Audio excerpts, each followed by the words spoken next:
Wow! If it isn't the Traveler and Paimon! Oh, have you seen the article I wrote about you? Ha!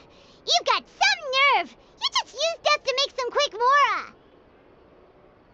Oh, you needn't worry about that. I heard that you were in Poisson some time back, so I sent you a letter to discuss just that. It appears you didn't receive it, though. It's all right, though. I've set aside the amount intended for you. I've even set the table with some food. Really? Oh, you're the best! You're almost a little too easy to win over, Paimon. If I were a journalist with ulterior motives, you'd be in trouble now, you know. Oh, Paimon knows you're not like that. Still, what brings you here all of a sudden? Were you looking for me? A friend of ours met you a while back, and when she mentioned it, we thought of coming to see you. Her name's Mona. Ah, so you know Miss Mona as well. She's a guest columnist for our paper. Really good one, too. She's so young and already such a brilliant astrologist. So she mentioned me? What did she say? She said that you're a real daredevil of a journalist.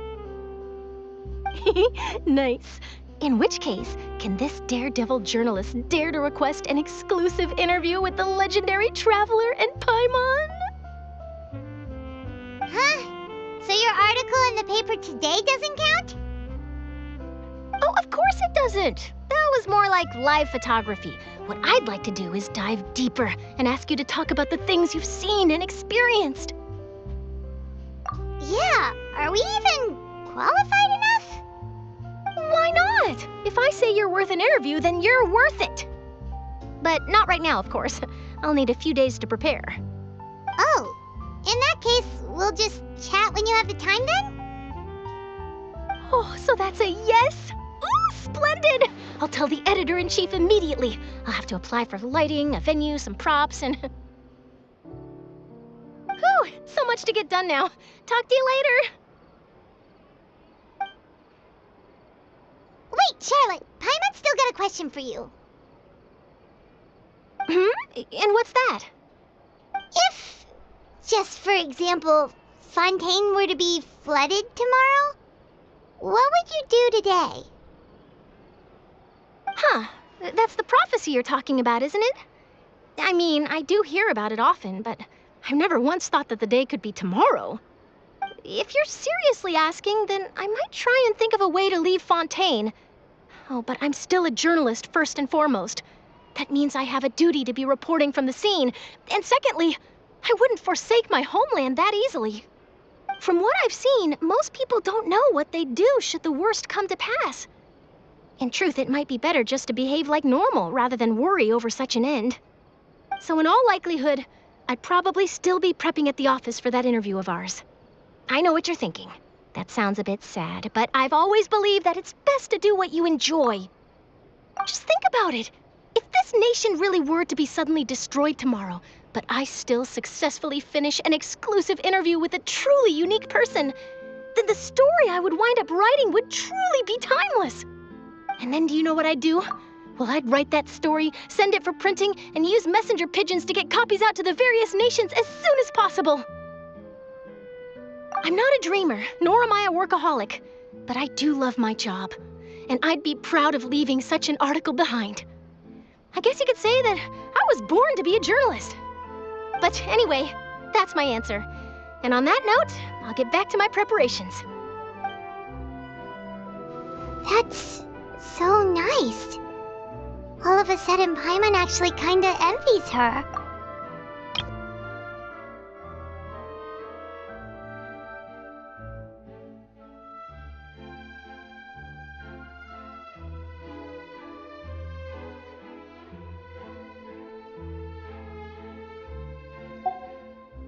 Anyway, let's go and take a look at the sea, shall we?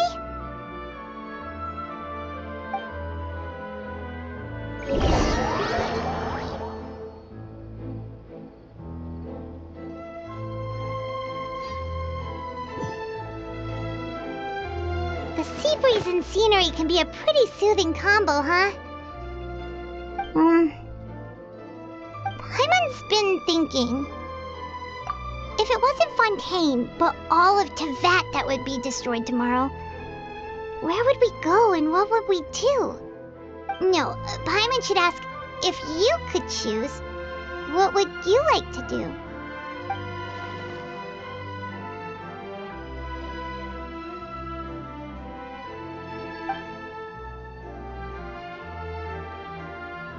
We've always been moving to the next destination, so we haven't spent much time thinking about these kinds of things. We didn't have to either, with us always being on the road and whatnot. You mean, still traveling?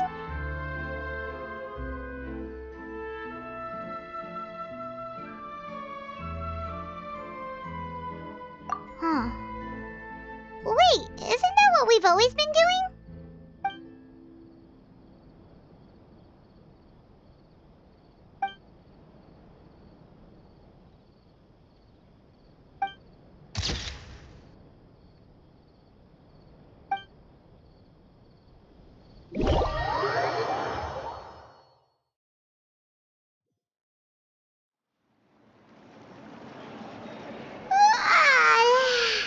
Feels like you'll grow mold if you stay here long enough. But it's still better than the Fortress of Mirapede, that's for sure. It's not only damp there, but salty too. Ah, so the two of you are still here. Wonderful. Oh, you're from the Palais Mermonia, aren't you? Yes, I'm Isadora. Monsieur Nervillat sent me to look for you two before. I heard that afterward you went to the Fortress of Meropide. Not at all. I'm well aware that you're friends of his. Actually, I'm here to pass along a message from him. Yes, inside the Opera House. The Maréchaussée Phantom has declared the incident a small-scale riot. A riot? Well, that said, I don't personally think it was that serious. Lady Farina was watching a performance at the Opera House, and while she was resting during an intermission, some other audience members suddenly started harassing her, loudly accusing her of doing nothing about the prophecy crisis. And before she could respond, others started to join in. The crowd continued to grow, and protests against the Hydro Archon started to break out. So people have started to put the blame on Farina. Guess they finally found an outlet for the pressure they've been under due to the prophecy. I agree. People will naturally rely on gods, as is customary. But the moment people feel threatened, gods are also the first to be blamed. So what happened after that? Is Farina okay? Seeing that the situation was spiraling out of control and that further argument was pointless, she claimed that she'd gotten tired of this and left in a hurry. The Maréchaussée Phantom had their hands full maintaining order and did not catch where Lady Farina had gone. Only when things had stabilized did we realize that she had gone missing. So, you mean she's still missing? That's right. The Maréchaussée has dispatched many people to search for her, but we don't have any leads yet. That said, I don't think there's much to worry about. She is a god after all. Even if she were to fall into the hands of rioters, what could ordinary people do to her? Good. Monsieur Nervillet sent me to tell you about the situation, but he didn't say anything else. Don't worry, this is more than enough to go on. Thanks for keeping us informed. Ah, is that so? Well, all right then. In that case, you two take care. I'll be heading back to the Palais now.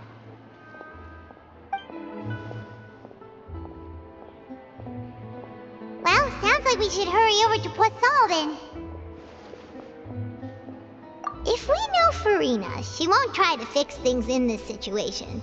Instead, she'll look for a place to wait out the heat. And, as we also know, she may be loud and dramatic, but she doesn't have a heart of stone. When Nervalet was talking to her in the Palais Mermonia, and she heard about Poisson, she couldn't hide her sadness and remorse. It would be hard for her to ignore being accused by the public today. Paimon thinks Farina's probably taken the opportunity to slip away to Poisson and try to relieve the sense of guilt that she's feeling. Huh. Well, what do you think? Paimon knows the answer, of course, but Paimon can do the analysis to back it up, too. Cool, huh?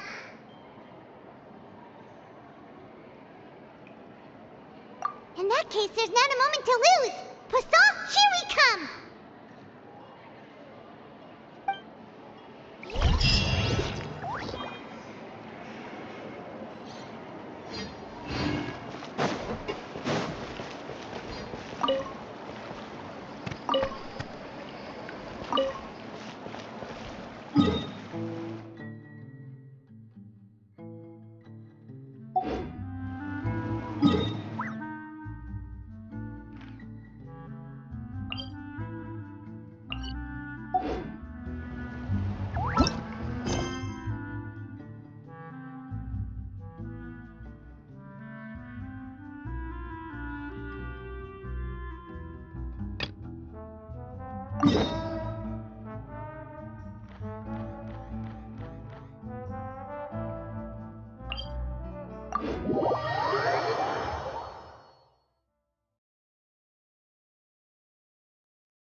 This place looks deserted. Guess all the survivors must have evacuated already. All that's left here are signs of devastation. Could Farina really be here? Let's try to find her as soon as possible.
That's Farina, right over there. She really is here all on her own.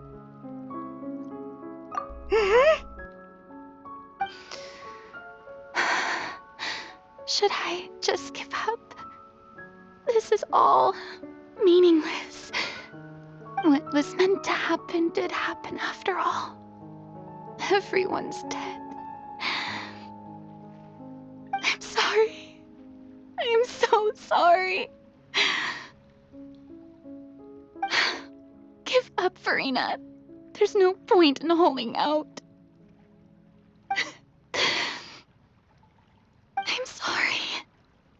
But what can I even do other than to repeat meaningless apologies over and over?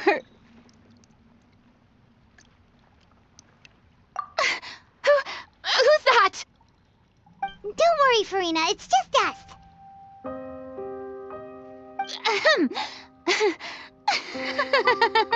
So it is you, blonde traveler from another land. Why, I almost thought you were someone from that mob of my ignorant subjects, come to kneel and beg for my forgiveness. Farina, you were crying just now, weren't you? The tear stains on your face are obvious. What do you mean, tear stains? Oh, I remember. The show at the Opera House earlier this morning was so moving. I'm still trying to process it. Who did that uncivilized rabble think they were, disturbing my enjoyment of the arts? They even dare to tout their Archon. I must teach them a lesson.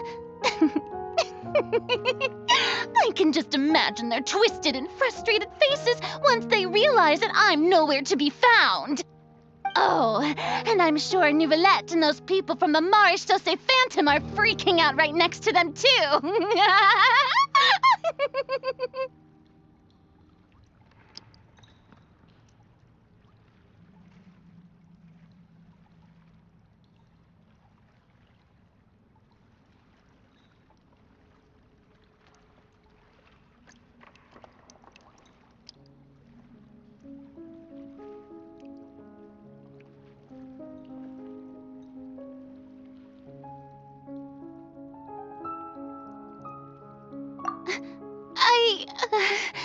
Of course not! Hey, there she is! The Hydro Archon's over there! Quick, after her!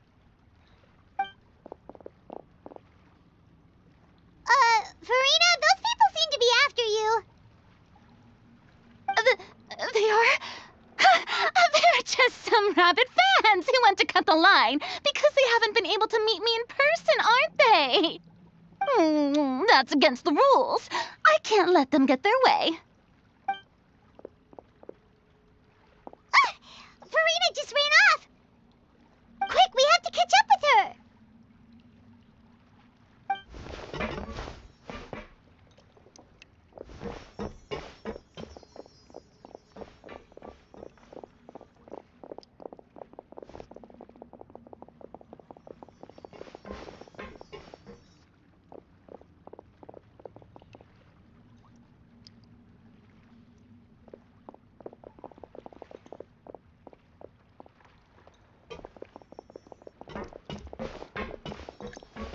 This should be the place, right? Hey, Farina! There's a good hiding spot over here. Quick, come to Paimon before the rest of them catch up to you. What is this place? Hurry, they're almost here. Fine. I suppose haste is warranted. Lead the way.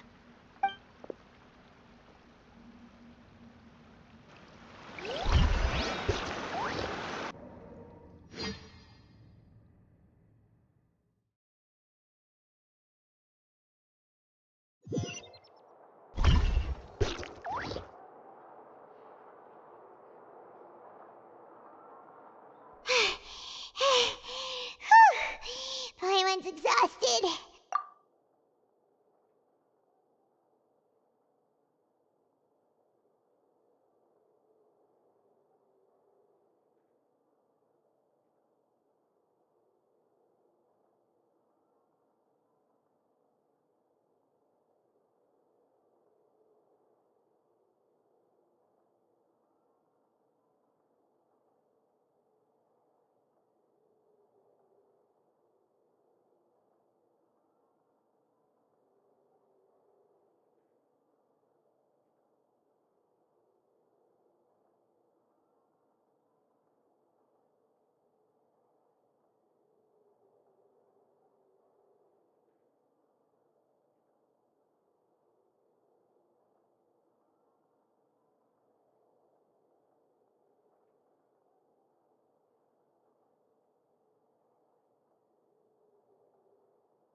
I'm so tired. I totally thought they had caught me. No, I merely gave in to the sheer enthusiasm they displayed.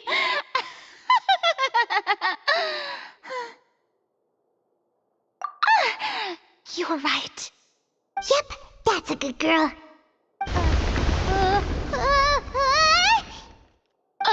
What's happening? The ground's shaking. Is it an earthquake? Yeah, a quake of this kind preceded the flooding in Poisson, didn't it? It can't be. It's happening again. Well, there's no need to worry too much about that. Novelette's made some emergency plans, so the evacuation should go a lot smoother this time. Yeah, I hope you're right. But the people of Poisson, they've already...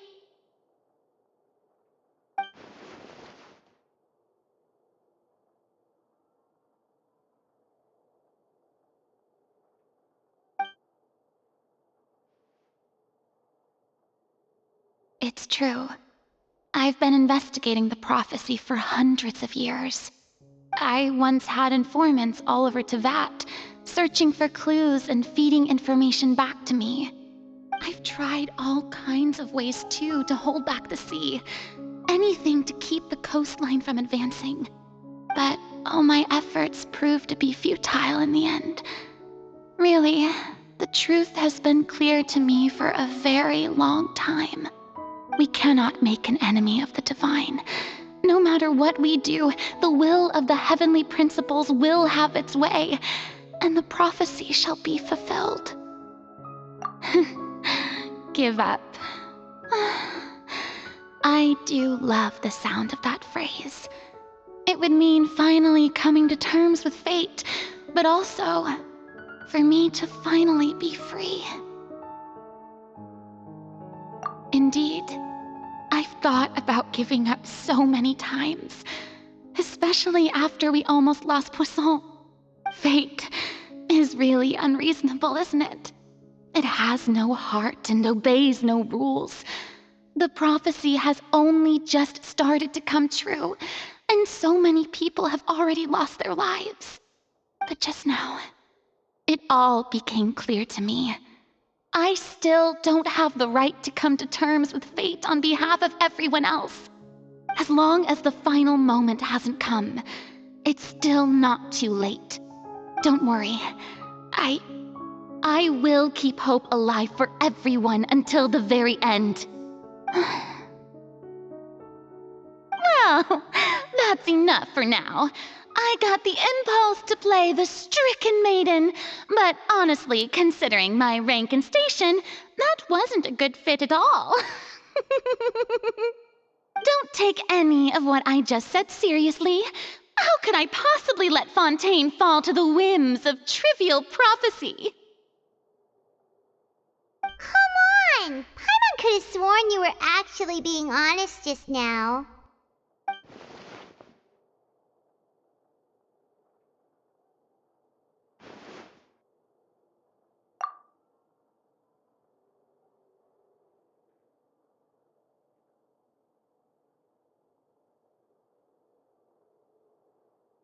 Share my burden. That's impossible. It was fated right from the start that this would be my duty alone.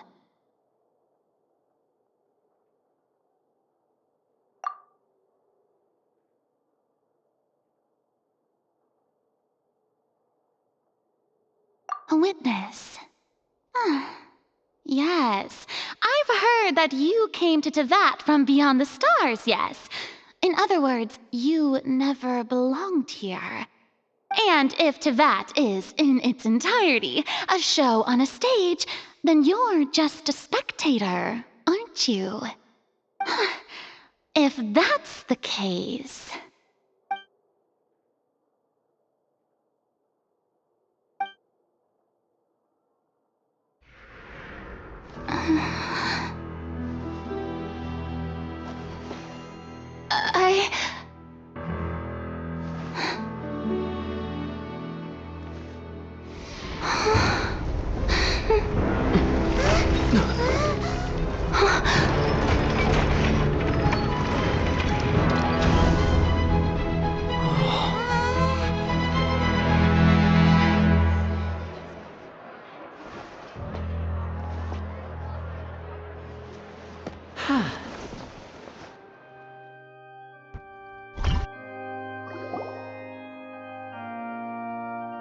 Ladies and gentlemen, this concludes my opening performance.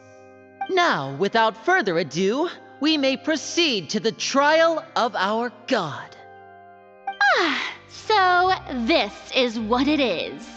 Yes, you deserve praise for the effort you took to raise the dramatic stakes. Do not forget, however, that I am Focalor, the god of justice, the embodiment of justice itself. Does it not strike you as even the least bit absurd to bring the very concept of justice to trial? May I interpret these words as your refusal to stand trial?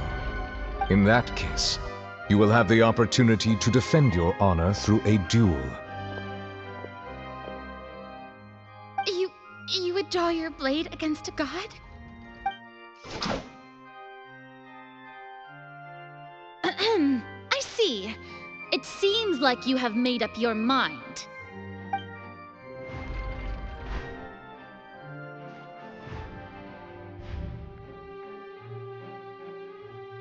Paimon can't believe it. She just surrendered. What the heck is going on? Did I just see an Archon surrender to a human? Wow, how utterly humiliating. Lady Farina, what is the meaning of this? Shh!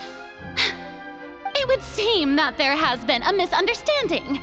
To be clear, the raising of both hands is not always an indication of surrender. Looking for excuses again, huh? I raised my hands just now to indicate my acceptance of the trial. No duel shall be necessary. I will admit that I've been running away for a long time. I'm sorry, everyone. I was unable to protect the people of Poisson. It is my duty to stand trial for my crimes. You are not the only ones to be disappointed in me. I, too, am exceedingly disappointed in myself. But now, it is time for the Hydro Archon to show you her courage and resolve. I, Farina, will use this trial to show the world the true meaning of justice! This time, I will protect you. Applaud and rejoice. One of the most outrageous and fantastical arcs known to the opera epiclese is now unfolding before your eyes. Mark my words, this shall be one of the most exhilarating and brilliant shows ever to grace the stage of Fontaine. The trial of the Hydro Archon, Focalor, will now begin! Woohoo! Oh, now we're making history. Why does it feel like Farina just took over the whole thing? Like, come on! Didn't she just get forced to stand trial for her crimes? Also, even though she's still acting super dramatic, she is taking this seriously this time, right? All right, then. Who will be my opponent in this trial? The court asks the prosecutor to please take the stand.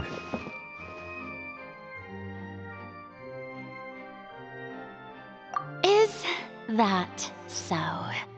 Very well. Then please speak, witness of Tivat, my accuser and fated opponent.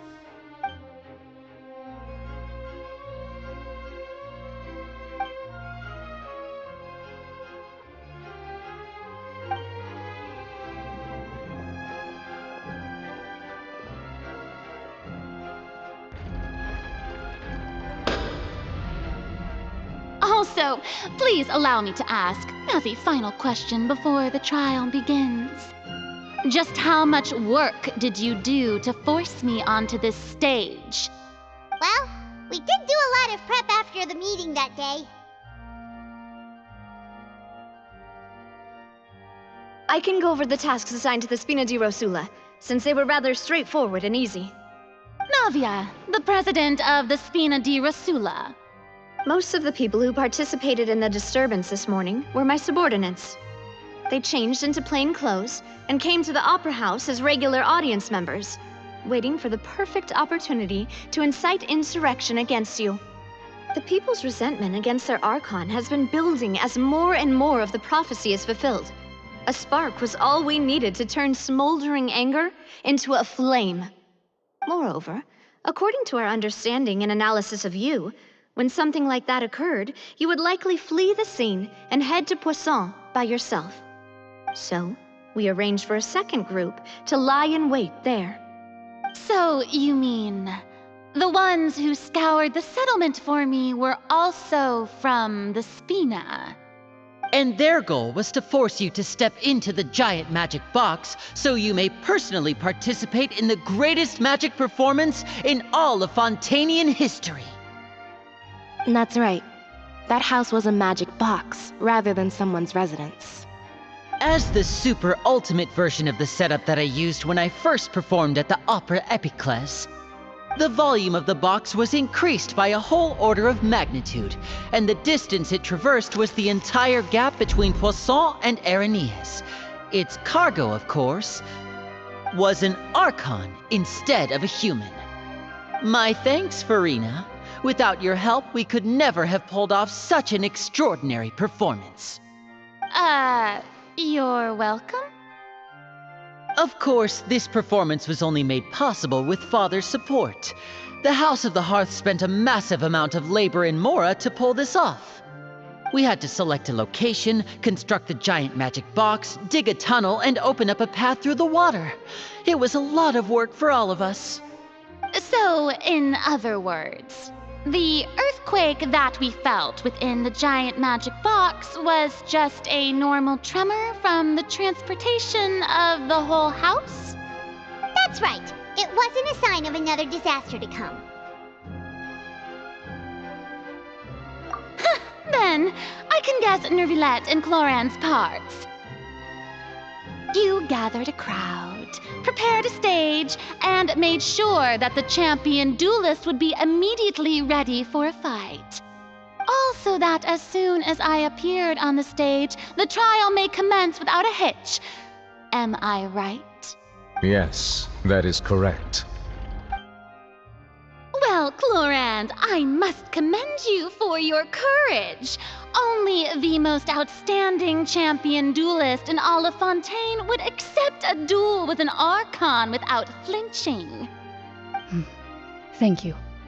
As for you, Traveler, I suppose your role was to keep me distracted with conversation once you found me in Poisson. You'd make sure that I didn't notice anything amiss before revealing yourself as my prosecutor once we'd arrived onto the stage.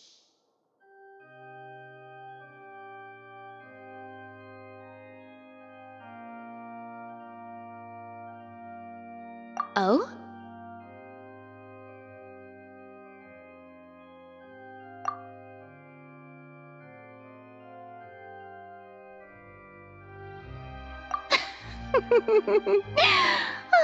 Is that so? Then I suppose I must have missed my final chance. It's fine. It matters not. What's done is done. The stage is already set, so there's no reason to disappoint the audience. Let's see this trial through to the very end.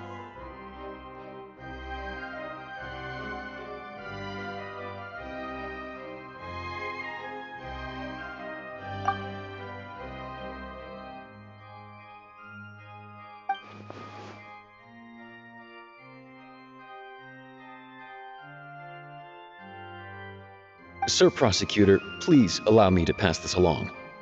This is a document that Miss Charlotte applied for and received permission to share with you during the trial. According to her, it should speed up the proceedings. Huh? Charlotte wanted to give us something? Oh, so she's here too! Hey, Charlotte! Oh, Lev Hymancy! Isn't this the exclusive interview that she did with us before? So she's already finished it, huh? Wait, then that means this document is a perfect timeline of everything that's happened ever since we stepped foot in Fontaine! So in other words, we can refer to this anthology of evidence every time we want to use something from our journey as evidence for an argument!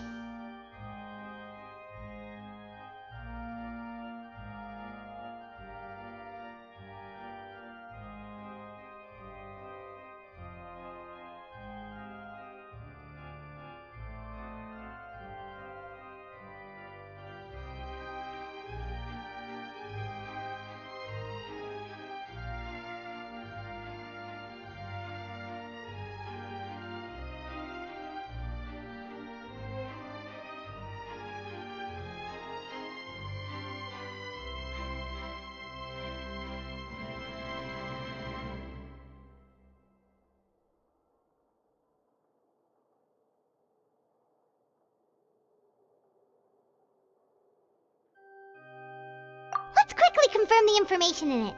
Just think of it as a refresher, alright? You defeated the Hydro Archon in the very first duels you took part in at the Opera House. That's one for the history books, all right.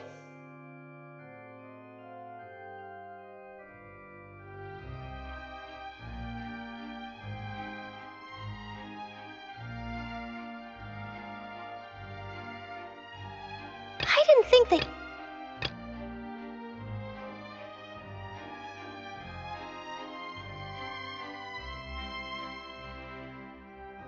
I didn't think that you'd wind up getting to the bottom of the case I'd been following all this time. I guess you could also see this as a happy coincidence. This is the first time Monsieur Nervillette had a difference of opinion with the Oratrice. Even the Hydro Archon can't figure it out.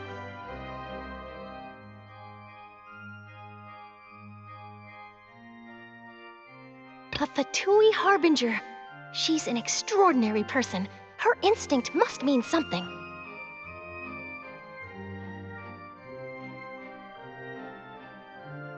The fortress of Meripede was almost destroyed in a single day. That I didn't witness that scene personally will always be a source of professional regret, I think. According to Monsieur Nervillette, both Child and that whale should have been in the primordial sea at that time. I nearly lost my awesome friend Navia. To be honest, that still gives me shivers.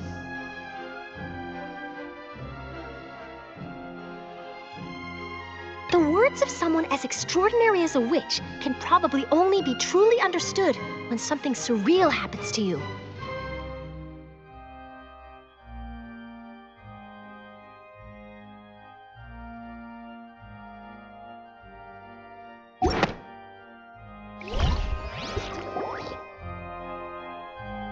The prosecution and the defense are both in position. The trial shall now begin. Oh, come on, Nervillette. There's no need to repeat all the unimportant legalese. Just fast forward to the part where the prosecution lays out my offenses. As the defendant and the lead actress of this performance, I still haven't even been informed of my supposed guilt in all of this. Of course, it is only natural for humans to struggle to understand the actions of a god. However, you will need more than that to convict me of a crime. That's true, but my charge here is unrelated to your conduct as an Archon. Instead, I would like to charge you as a fraud who's never been the Archon in the first place. Wait, what was that? Lady Farina's a fraud? Hey, I came here thinking that we were going to try the Hydro Archon for forsaking her duty, but did I hear that right? She's not our Archon at all? Charge accepted. Lady Farina, do you plead guilty to the charge?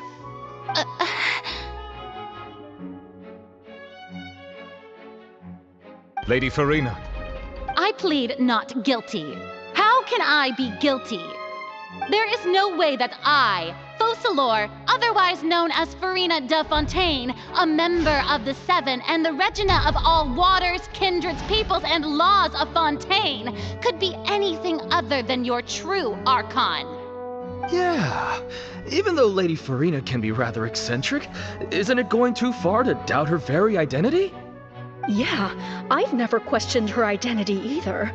Sure, Lady Farina can be super irresponsible, but what grounds does that prosecutor have to make such a huge claim?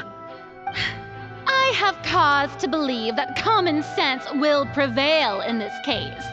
Many of the members of the audience have known me as the Hydro Archon ever since they were born. There would be no fooling their memory. See? Even the Oratrice has decided to show me its favor. Are you sure you want to commit to a charge that will never be upheld?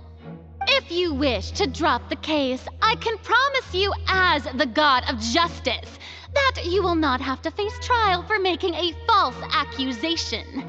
We will treat everything that's happened as a dramatic spectacle and move on with our lives. What do you say to that?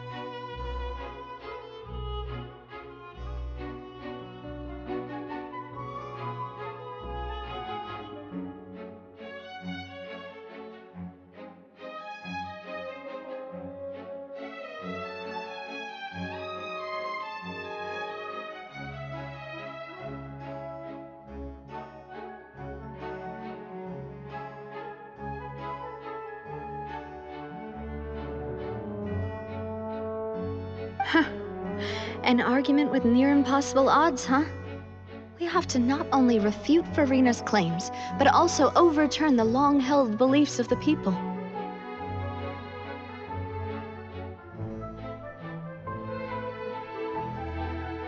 Well, I tried to give you the chance to surrender.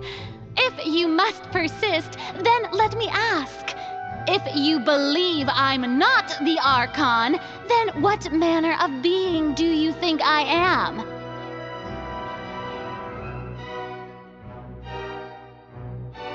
And if I was not the Archon, then how did I manage to live for over 500 years?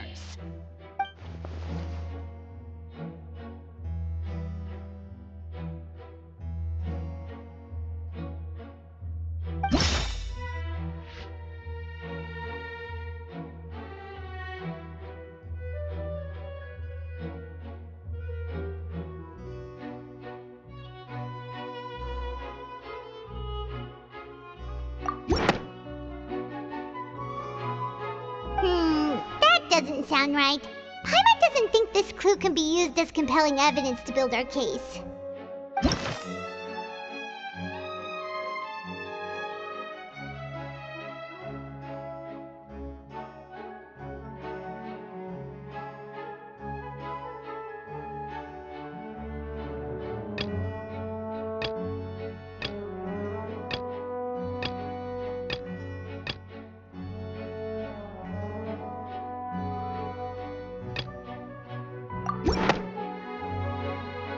First of all, you may be a member of another long-lived race, which would allow you to naturally possess an extended lifespan.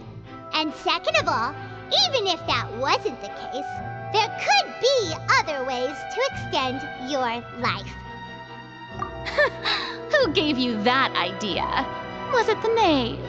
You'd sink so low as to use a harbinger's words against me.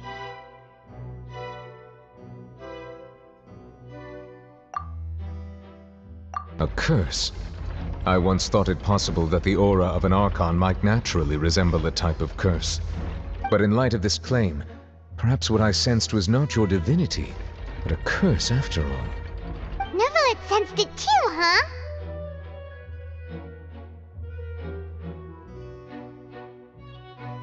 Lady Farina is actually a human? Well, it is true that it's extremely difficult to tell humans and gods apart just by looking at them. It's not impossible.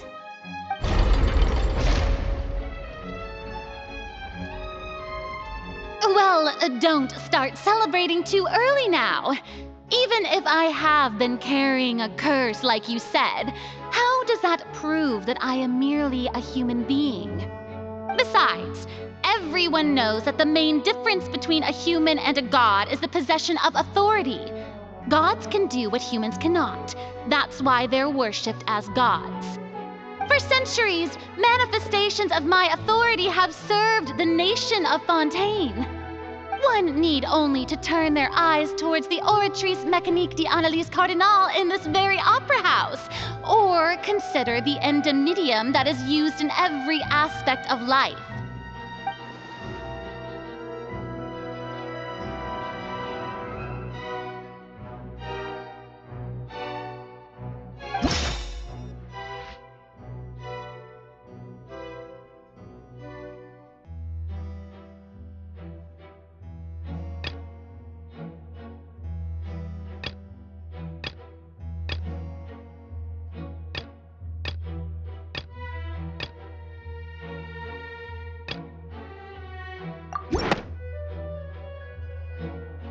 You tried to reference the Oratrice. But weren't you as confused as all the rest of us when the Oratrice declared Child to be guilty without any proof? Otherwise, you should have come up with a good explanation for that by now. Didn't I make myself clear at the time? The decisions of the gods are naturally difficult for humans to comprehend. There is no need to provide an explanation. Lady Farina, I believe a reminder of your current circumstances is in order. While the court is in session, the principles of justice and the law must come before all else. While you are an Archon, you are also first and foremost the defendant in this trial. You will prove yourself unable to defend against the prosecution's charges if you continue to withhold vital information against the rules of the court. I never thought you'd use that kind of rhetoric against me. That was no trick of rhetoric, Lady Farina. I've merely reiterated the rules of the court. Rules that all should respect and follow. So, you neither knew why Child was declared guilty, nor did you understand the structure and operations of the Oratrice. Instead of having been created by you, the manifestations of authority you mentioned have been made by the real Hydro Archon, haven't they? The real Hydro Archon? Well, now you're really losing me. It is true that I did not know why the Oratrice gave out a guilty verdict that day. But the Oratrice handed out that verdict unilaterally, and it has been operating independently ever since it was first created.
You can't argue that just because a divine creation is flawed, that the god behind it must also be no god at all. She's still throwing out all kinds of excuses. Seems like she's confident that we won't be able to produce proof that she has no power over the Oratrice.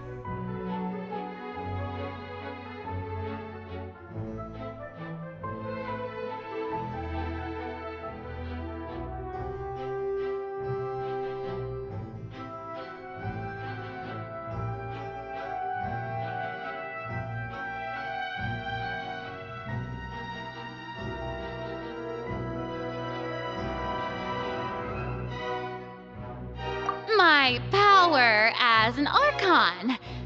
There are many ordinary citizens in the audience. How can I just carelessly demonstrate the formidable power of an Archon?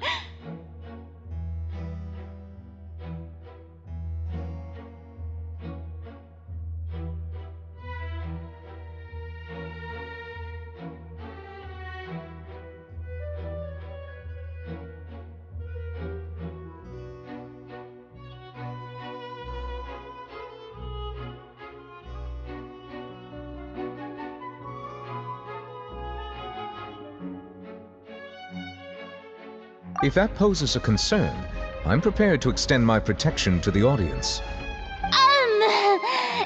You don't need to go that far.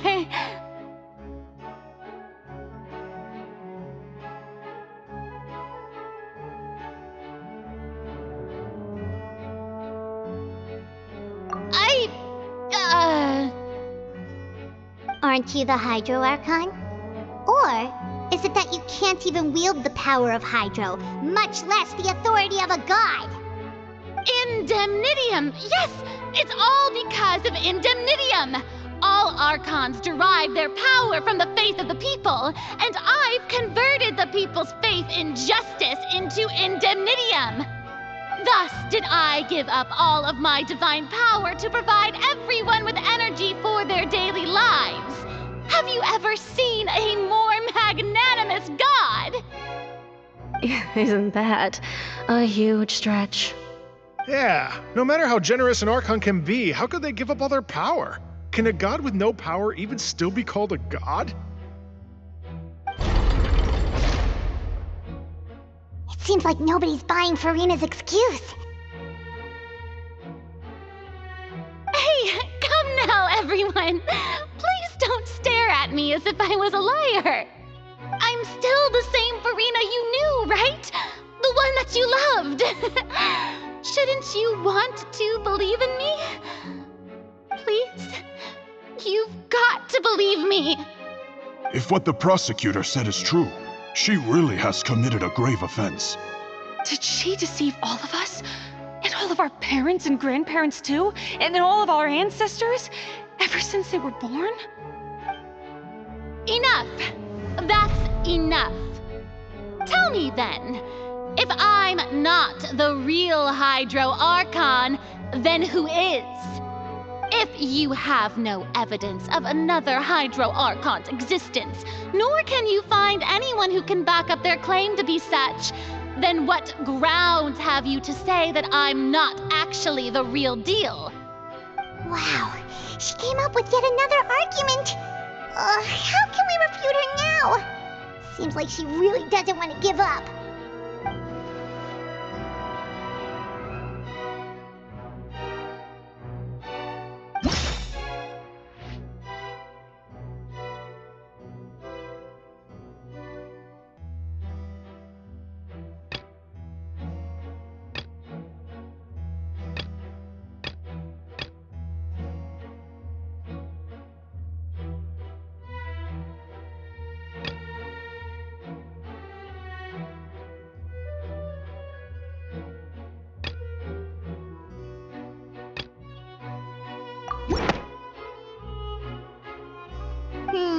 That doesn't sound right. Paimon doesn't think this clue can be used as compelling evidence to build our case.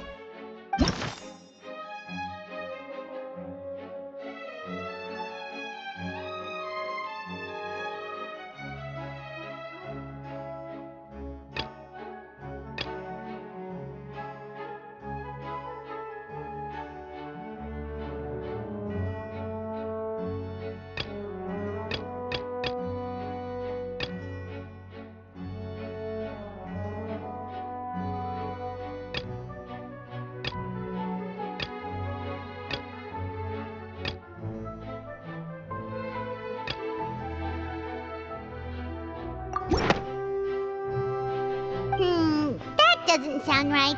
Paimon doesn't think this clue can be used as compelling evidence to build our case.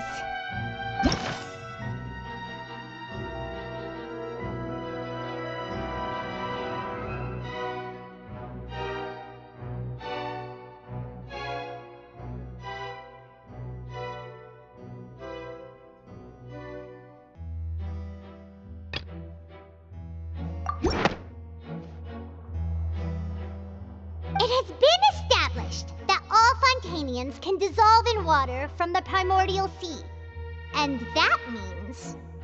Since you insist on claiming to be a god and not a human, then there's a method that you can use right here and now to eliminate all suspicions of you being the latter. Miss Navia, please apply to serve as a temporary attorney for the prosecution before addressing the court. Though you act in partnership with the prosecutor, you must still adhere to proper procedure. Super sorry, Monsieur Chief Justice. I swear this really will be the last time that I'll speak out of turn.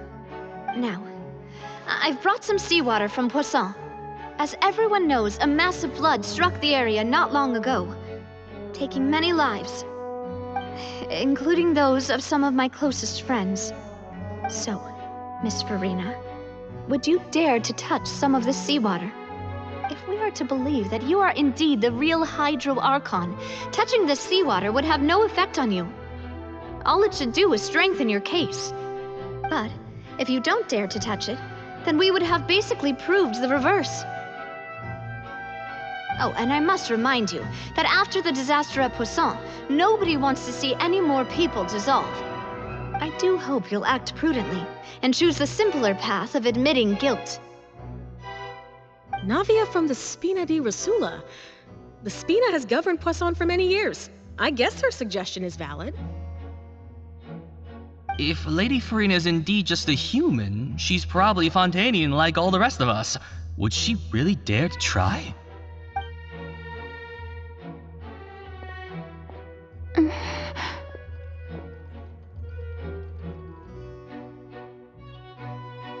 Lady Farina, this test has been unilaterally proposed by the prosecution. As it falls outside the realm of standard court proceedings, you possess the right to decline participation. Well, of course he had to tell her that. But refusing to participate is basically the same as a confession of guilt. She's just staring at the water without saying a single word.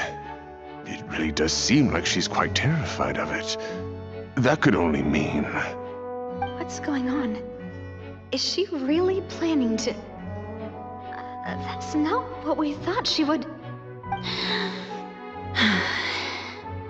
Due to the inherent risk of the test, Lady Farina, you may... What? Hey!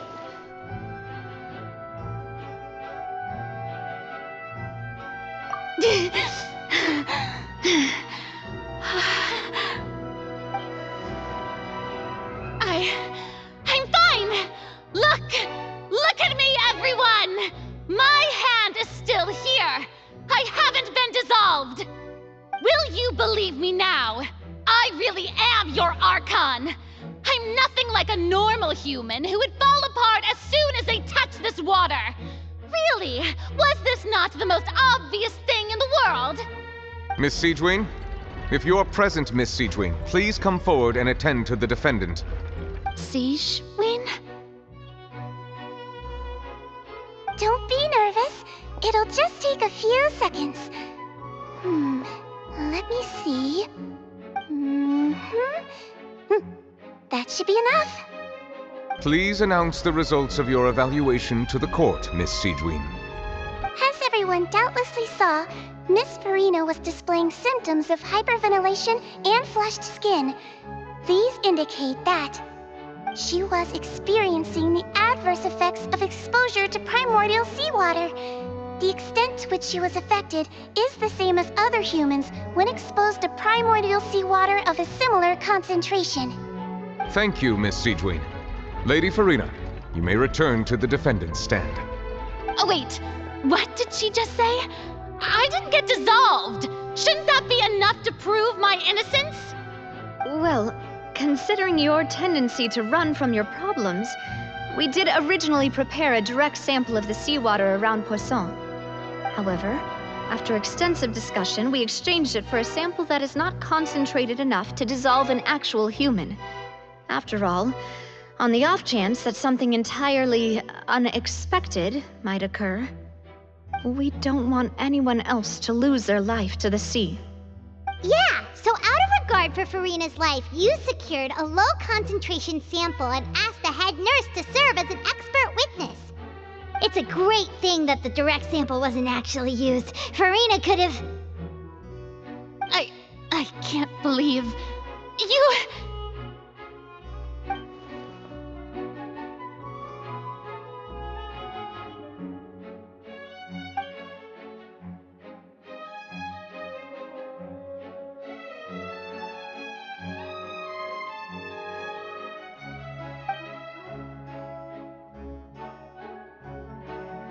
Listen to me, everyone! Please don't give me such cold and disdainful looks!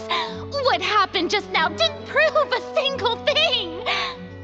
Think about it! How can you conclusively prove that an Archon can't also be affected by the primordial seawater? Also, if I was really just a human, Why would I dare to just put my hand in that kind of water?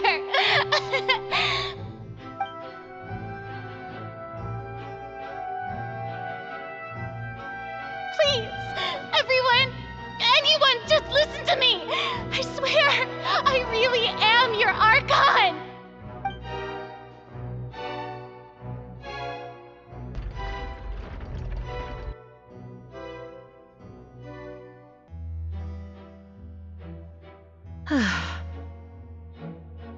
I don't think anything she says at this point will sway anyone. The odds are just too stacked against her now. With all the things that have been said, Paimon doesn't think there's any way left for Furina to win. I believe the time for arguments and presentation of evidence has come to an end. If there are no objections, we will move on to the final judgment.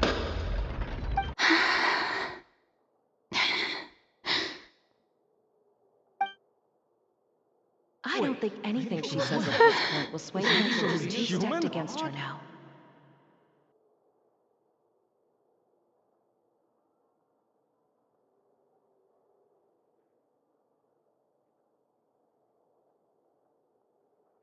In my capacity as Chief Justice, I shall now render judgment on Furina's misrepresentation of herself as the Archon of Fontaine.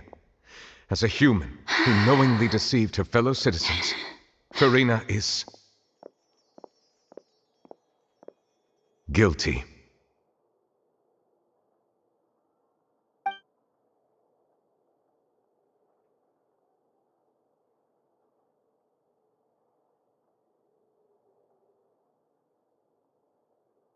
We shall now turn to the Oratrice Mécanique d'Analyse Cardinale to render the final verdict on the charges.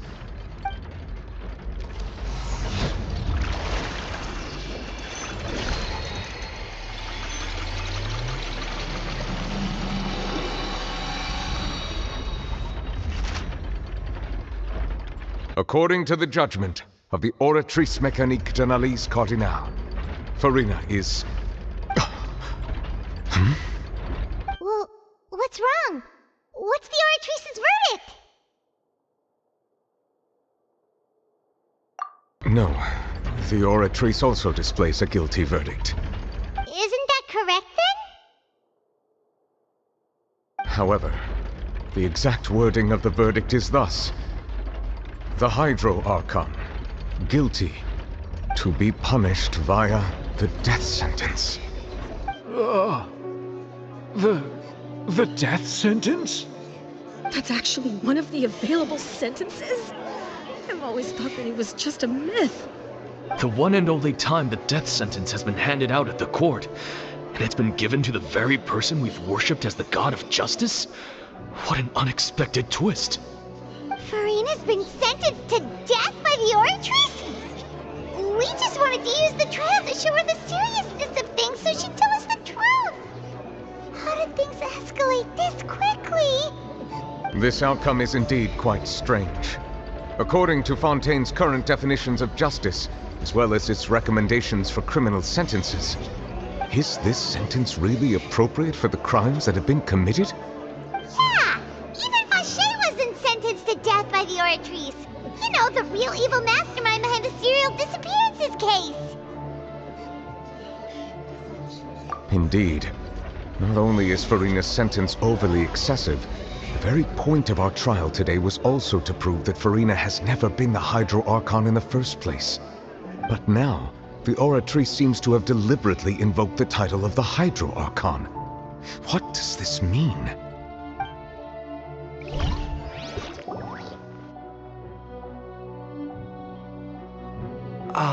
Excuse me, if I may interrupt.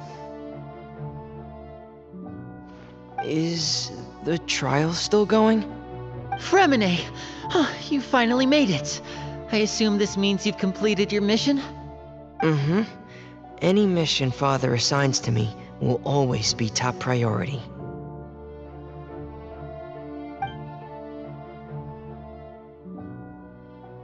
Is that the first prophecy slate? Huh. So the knave privately arranged for Fremine to try and find the missing slate. I looked everywhere and finally found it at the bottom of the sea. It took me a long time to get around some dangerous stretches of water.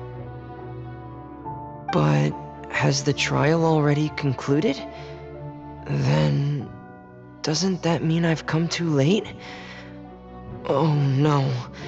Father will be disappointed in me.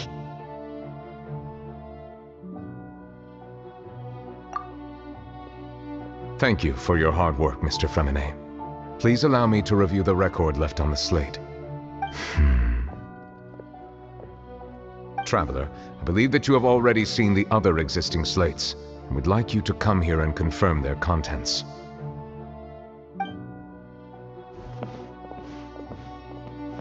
Huh? So what do you see? What is it?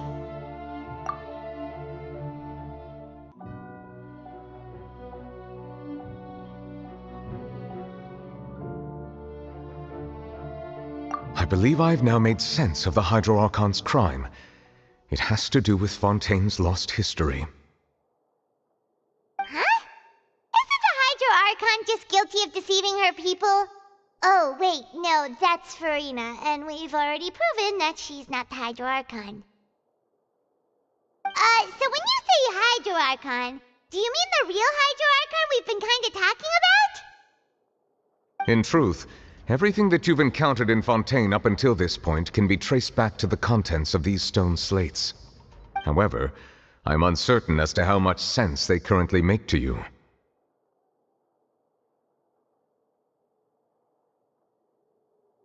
Okay, let's try to recall the contents of the other 3 stone slates.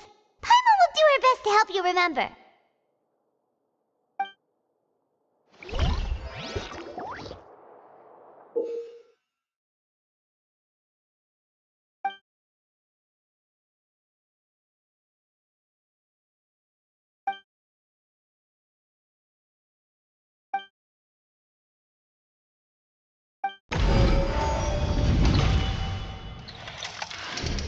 The first stone slate describes what you just said.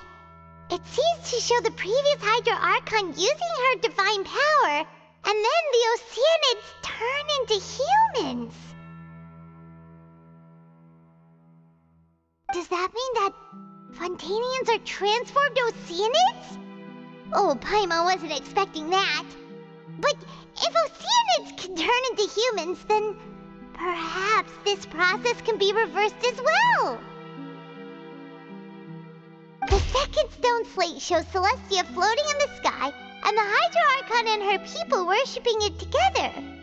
But the heavens still brought judgment down upon them. This must be the point when the Hydro Archon and the Fontainians were branded with their original sin.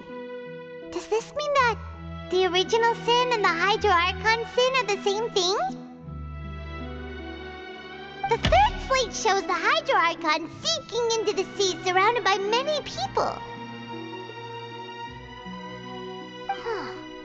That reminds Paimon, didn't we also watch that happen to someone else? Well, the fourth slate is the prophecy the Fontainians have been talking about. People dissolving into the sea, the Hydro Archon crying on her throne, and so on. We didn't believe that such a crazy disaster could happen at first, did we? But after that incident, it was just a question of when and not if.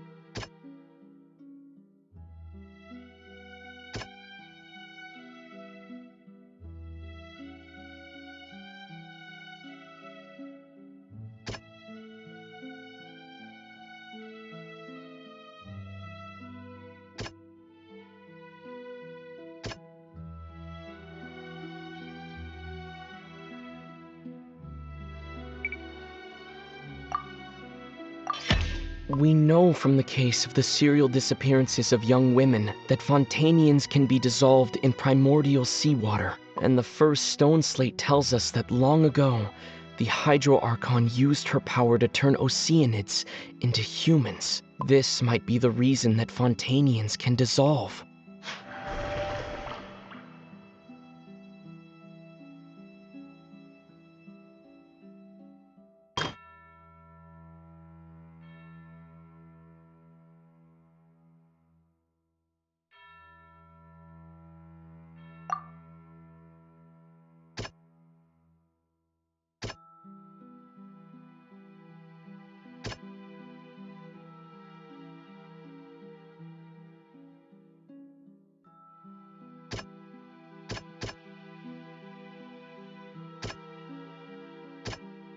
That doesn't sound quite right.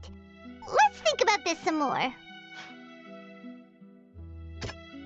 That doesn't sound quite... That doesn't sound...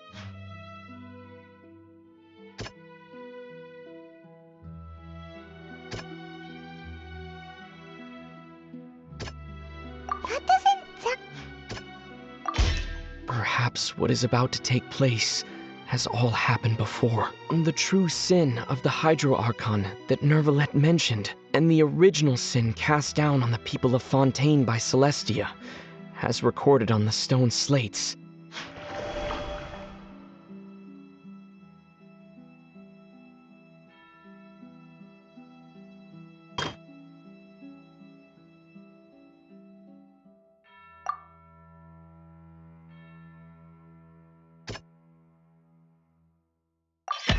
It's not as simple as falling into the sea. When Navia fell into the sea, her consciousness was subjected to judgment. The stone slates show the people gathered around the Hydro Archon in the sea. Could that be alluding to the same thing?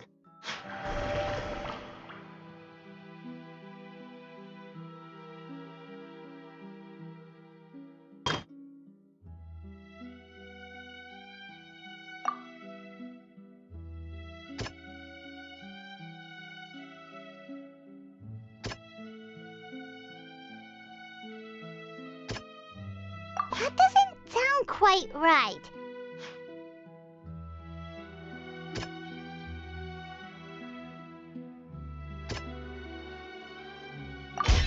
The prophecy from the stone slates found its way into society, but not many people believed it at first. The fortress of Meropide was nearly flooded with primordial seawater, which we know can cause Fontainians to dissolve. It seems increasingly likely that the prophecy may come true. If we hadn't dealt with it in time, things could have gone very badly.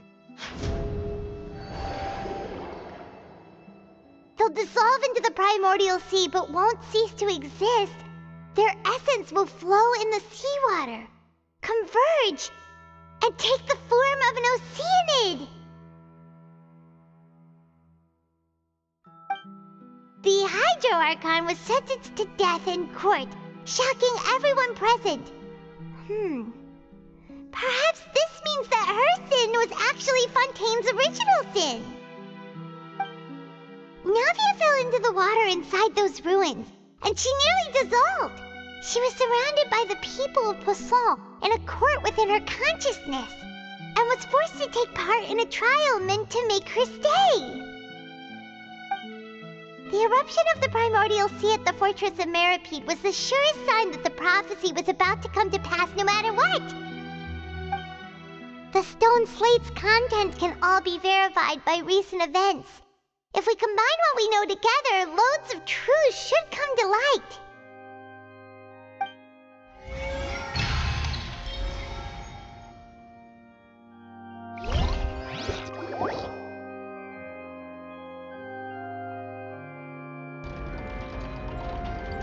Huh? Oh, Paimon gets it now! So that's how you can make sense of it. But then it feels like we're going to have to share some truly shocking revelations. Let's hear them.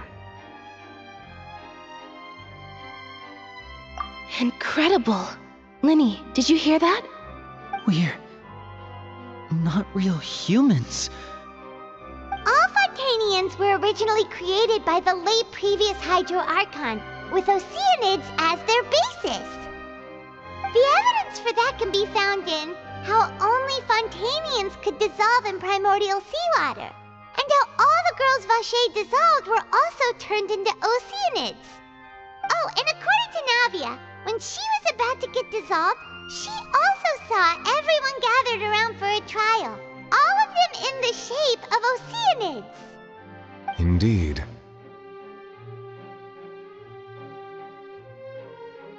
Yeah, and it follows from the content of the first slate that she probably angered Celestia by creating humans without prior permission. That could also explain why the Oratrice judged the Hydro Archon to be guilty. It's to account for that ancient sin. The Hydro Archon's true sin was creating us? And yet, after many hundreds of years, the Hydro Archon's creations have turned around to try to judge the Archon within the Opera Epiclese. The twists of history are often the most unexpected of all. Yeah, isn't the image here just like when Navia fell into the sea? So wouldn't it be trying to show the image of the Hydro Archon also falling into the sea once the prophecy has been fulfilled in the fourth slate? In the end, the people will all be dissolved into the waters, and only the Hydro Archon will remain weeping on her throne. Only then will the sins of the people of Fontaine be washed away. Did Paimon get all that right? You've made some keen deductions. I must say, given how much you still don't know, it is impressive that you've already managed to connect so many pieces of the truth. However, while you were able to decode all the information on the slates, they've also been etched with an additional layer of hidden information using a different power source. When we were at the ruins, I tried to decipher the hidden information recorded in the slates. But since we only had 3 slates at the time, I was unable to come to a full conclusion. Now that the slate collection is complete, I shall make another attempt to decipher the narrative recorded within. If everything goes well, we should finally be informed of the unadulterated truth.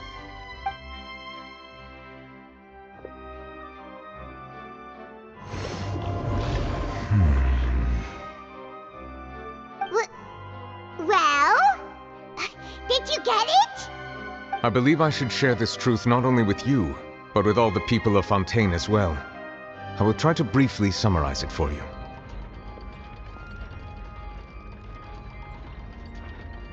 Your hypotheses regarding the origin of Fontainians and the sin of the Hydro Archon were both correct. In the Fontaine of old, the previous Hydro Archon sensed the yearning of her Oceanid familiars for life on land.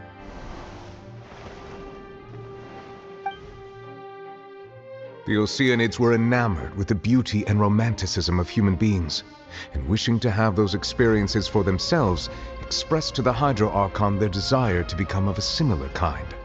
However, even though water as an element is intricately linked with the power of life, the Hydro Archon, as one of the 7, did not possess the authority to create a new form of human life.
Not one to give in, she eventually found a way to create permanent humanoid bodies for her familiars by appropriating the power of this planet's primordial sea.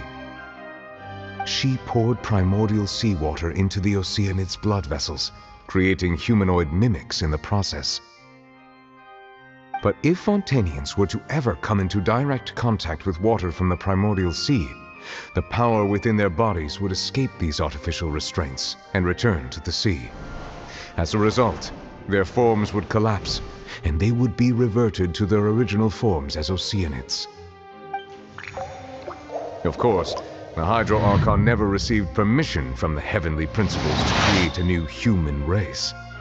And thus, the Hydro Archon and all of her creations came to shoulder the original sin of appropriating the power of the primordial sea. That is the true history of how the people of Fontaine first came into being.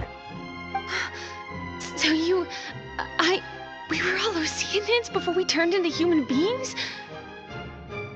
That's way too much information for me. I think I'm just going to pretend that I never heard a single thing.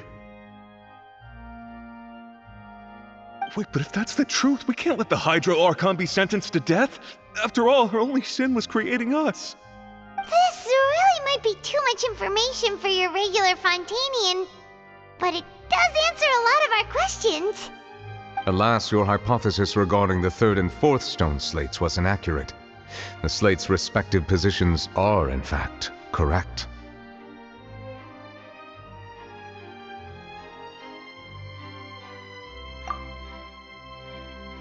A key point of the visual on the third slate is how all the individuals depicted in the water are humans rather than Oceanids. They have not been dissolved, which implies that the water depicted in this slate is not water from the primordial sea.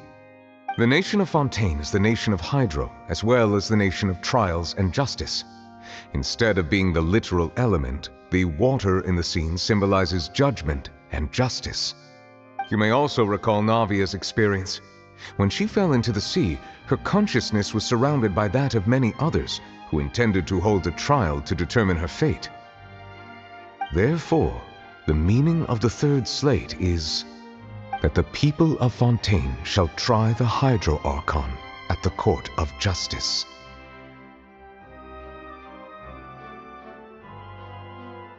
Yes, it refers to our present situation. I think I'm following now. So, what you're saying is, even though we decided to put on this trial to avoid fulfilling the prophecy, in truth, everything we've done has happened exactly as the prophecy foretold. So now, it seems, we're the ones making sure it comes true. What should we do? Huh. No matter what, the prophecy will be fulfilled. Is this what it feels like to be a prisoner of fate? If that's the case, does that mean the scene in the fourth slate will also be fulfilled soon? Traveler, I would like to point out another small fallacy in your deductions.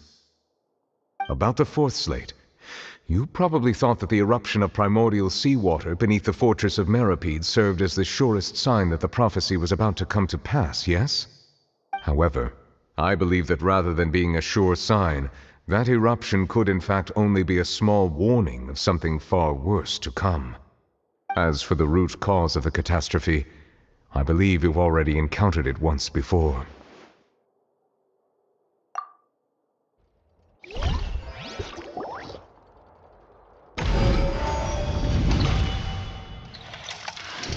This eruption was just a small warning of the things to come.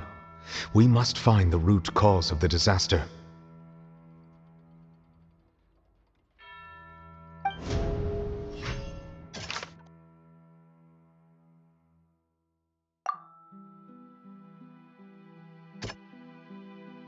That doesn't sound quite right.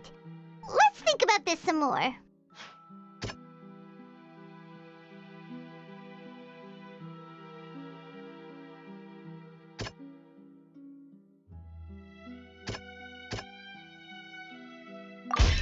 It was both dream and reality. we're talking about a true culprit, that could only be that thing inside the primordial sea, right?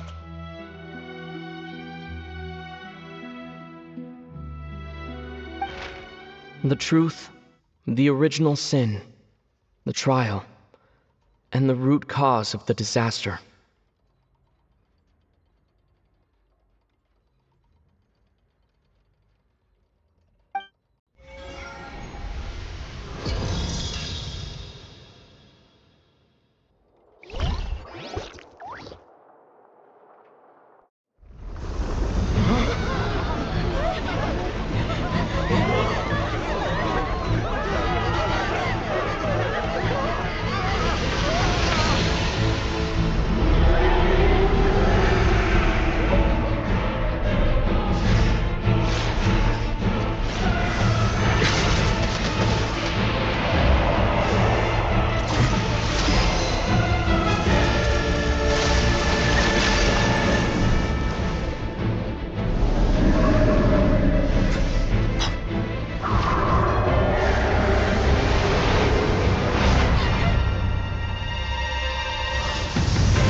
That was way too close!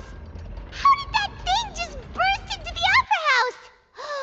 Wait, was that the huge whale you saw in your dream? So we've met it at last.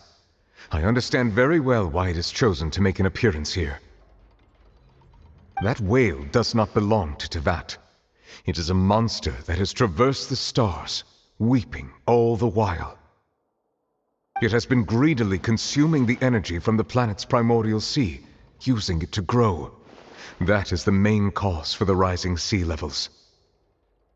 And once it has finished consuming all of the energy contained within the sea, its next step will be... You said that when the Hydro Archon first created Fontainians out of Oceanids, she filled their blood vessels with primordial seawater. Precisely.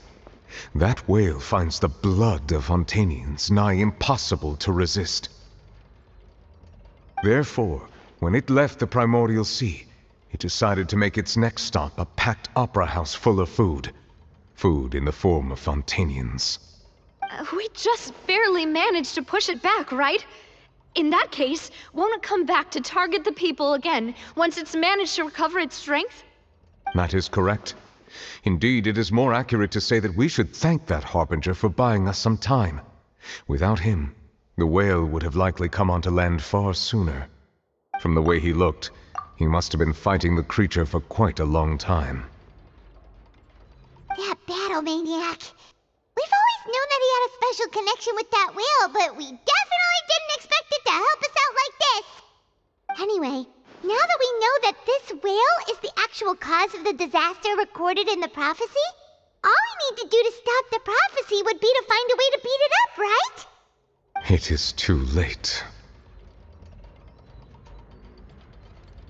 It had already absorbed too much of the primordial sea's energy before we could notice it. At this point, it has become practically integrated with the sea itself. Even if the entirety of Tevat were to be destroyed, it could still survive and swim off towards some other world. That's not something I will accept. We've already done everything we can, and we even found the true culprit. We've come so far. You can't just tell me that the last hurdle is some impossible foe. That's just not fair. Indeed. That's not how a grand performance should end. I'll fight it to the end. No matter what. So the prophecy will be fulfilled no matter what, huh?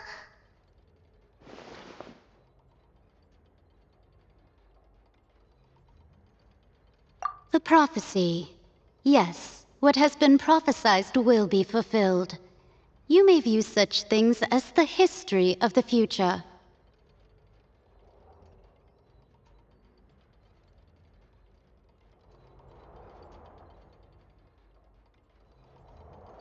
Just as prophecies are usually only the future as seen from the perspectives of the gods, could things be happening in hidden corners where the gods' gaze does not fall? Ultimately, fate shall serve as your only guide, no matter what will happen in Tevat's future. All you need to do is to play your part.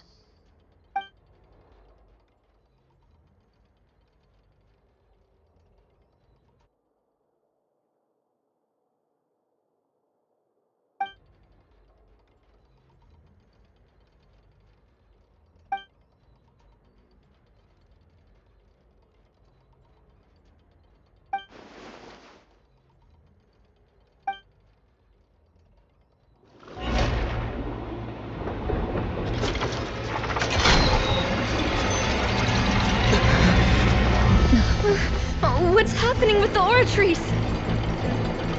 I believe it is preparing to carry out the death sentence.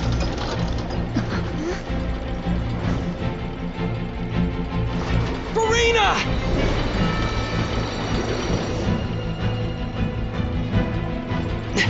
No, I still need answers.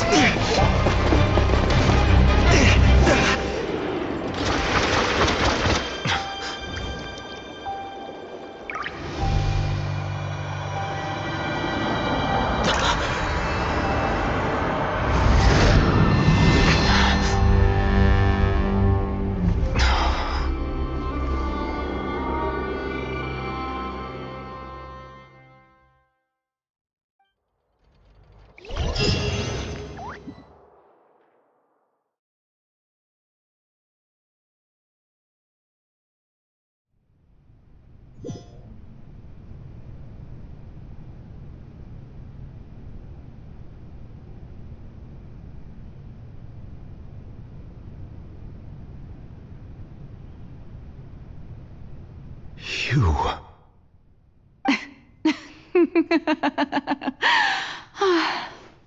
Sorry. That shocked expression on your face is just too amusing. I couldn't help myself. You are not Furina. Who are you? The sweet sound of bewilderment. Marvelous. A sure sign that my attempt to deceive everyone was a resounding success. But to answer your question, I am Focalor. You know, the god. Focalor? Why did you deceive us? Oh, that wasn't my goal, of course. Goodness, no. But I had to fool everyone else too, if I was to stand any chance of deceiving the heavenly principles. Deceiving the heavenly principles? It's all because of that pernicious prophecy. Dreadful, wasn't it? Everyone doomed to dissolve. Fontaine condemned to be flooded. One was not amused. In fact, one was positively bemused when that problem was thrust upon me by my dearest predecessor. That's the former Hydro Archon Egeria, for the uninitiated. It hardly gets more disastrous than a preordained national catastrophe, now does it? She knew full well that the prophecy would surely come to pass. And as one of the seven, she also knew full well that one defies the heavenly principles at one's peril. So yes, as you have no doubt surmised, it was a rather impossible situation that I found myself in. I spent a terribly long time mulling it over, alone on the ocean floor. And I was almost growing barnacles by the time I finally realized There was only one possible solution to this confounding conundrum.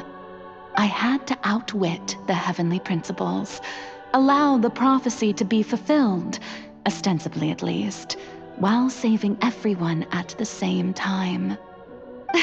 I'm a genius, I know. I can only assume that's why Egeria chose me as her successor. Although, looking back now, it was hardly the inheritance one dreams of. Between the task of saving the nation, the quotidian duties of the Hydro Archon, and not to mention the original sin of creating a new race of humans, I dare say she left me quite a colossal mess to clean up. But one can only play the hand one is dealt. I did not choose this, any more than I chose to be one of her Oceanid familiars. So you were also once one of the Oceanids, transformed into a human by Egeria's hand? Yes, I was. I always dreamed of becoming human. And I still do, even now. In my eyes, to be human is to be part of the greatest opera ever known.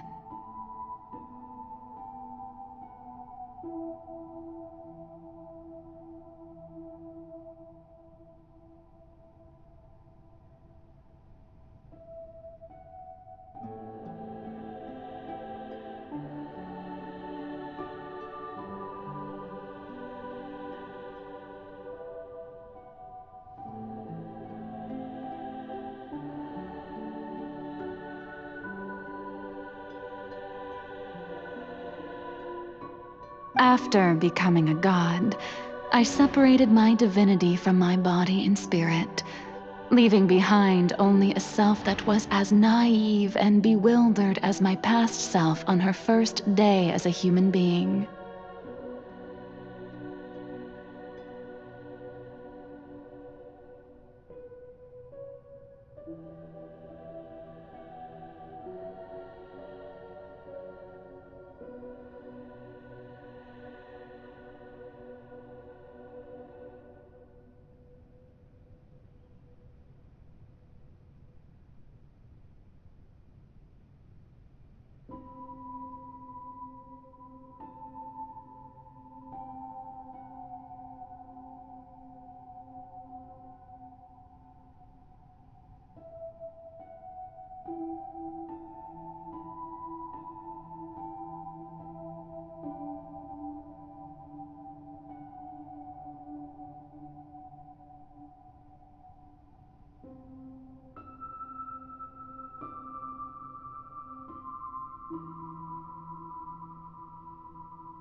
The me you see before you now is that divinity, and the human counterpart I left behind, I named Farina.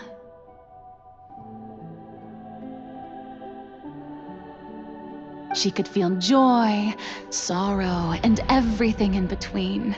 She could be as vain and conceited, or as meek and vulnerable as she wished. Her strengths were of a kind only a human could possess, as were her shortcomings. But in my eyes, Farina's humanity was what made her perfect. She was perfectly human in every way. The person I always wanted to be. Anyway, so then I cursed her. All part of the plan, of course. The plan to deceive the heavenly principles. Do you still remember the final scene of the prophecy? The Hydra Archon alone, weeping on her throne. In order that the prophecy might appear fulfilled, I invited Farina to be an actress, to play the part of the Hydro Archon in the prophecy.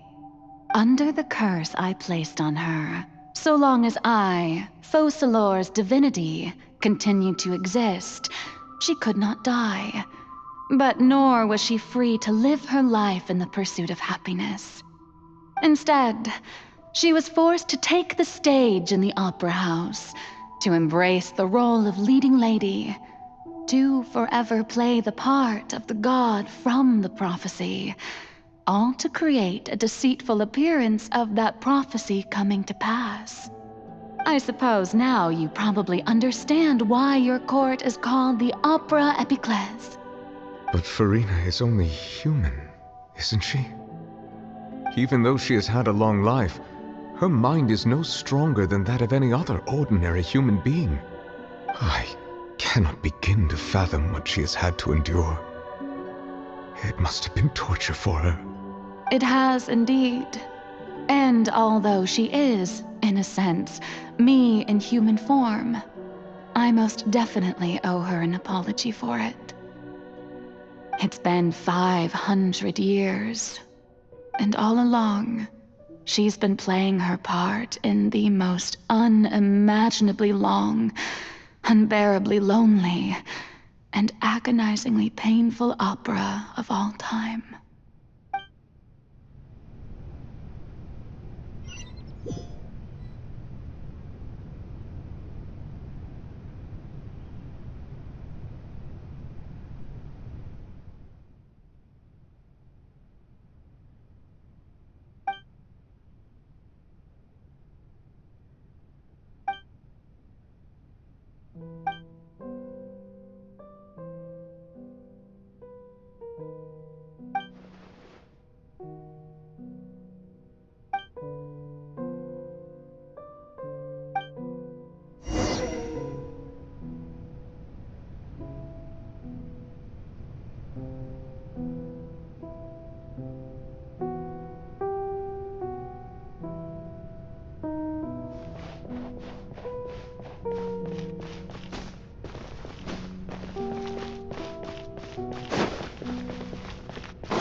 Oh, who permitted you to come onto the stage? Now, I understand your admiration for my august self, but I must ask you to keep to the rules. All right. It is not my intent to reprimand you. There is no need to state your name. Just be off with you. Do not distract me from my performance.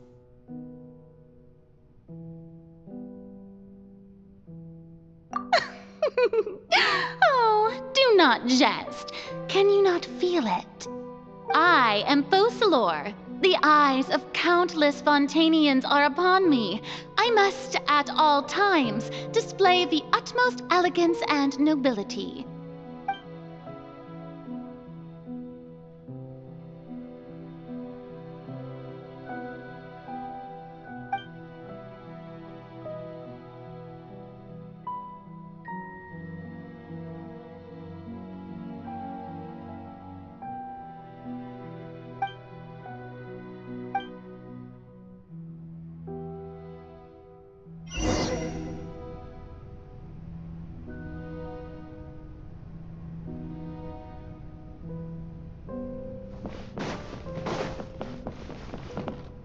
Dear audience, The performance is experiencing a technical difficulty, but worry not.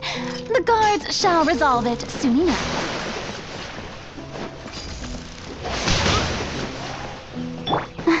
Let the show begin. I'll protect us. Cool it!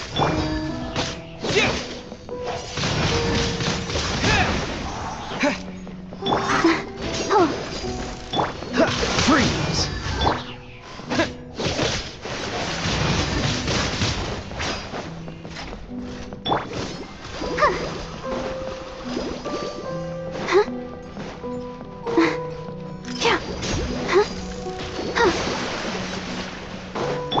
Dodge this!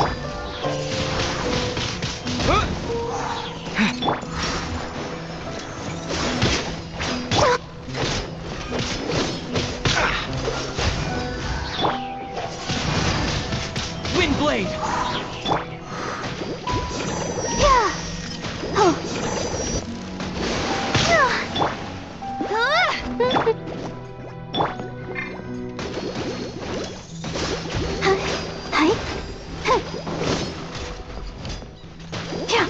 Freeze!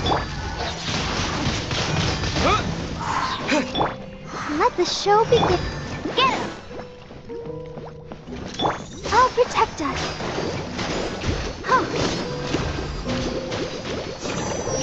Dodge this! Wind blade!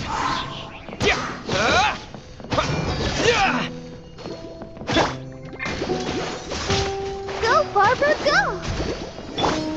That's cheating! Go, bear it, buddy!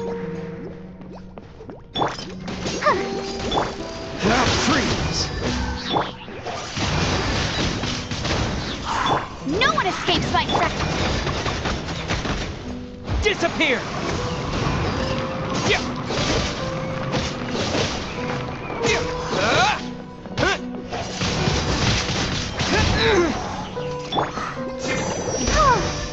Let's dance. I'll protect us. Dodge this! Wind blade!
Hey, what gives?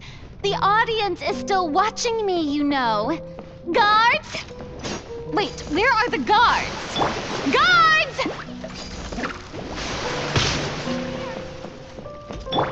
Let's dance. Let the show begin. Freeze!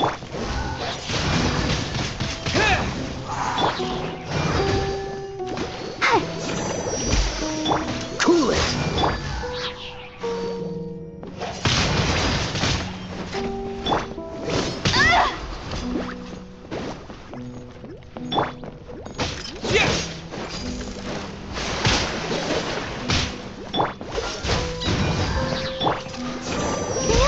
Let's dance. No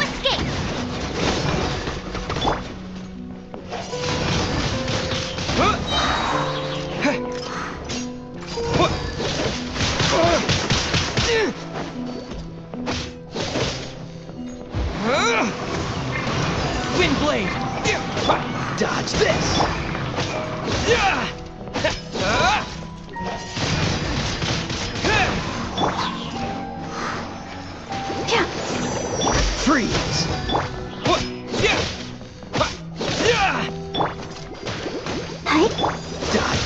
Cool to push your freeze! Wind blade!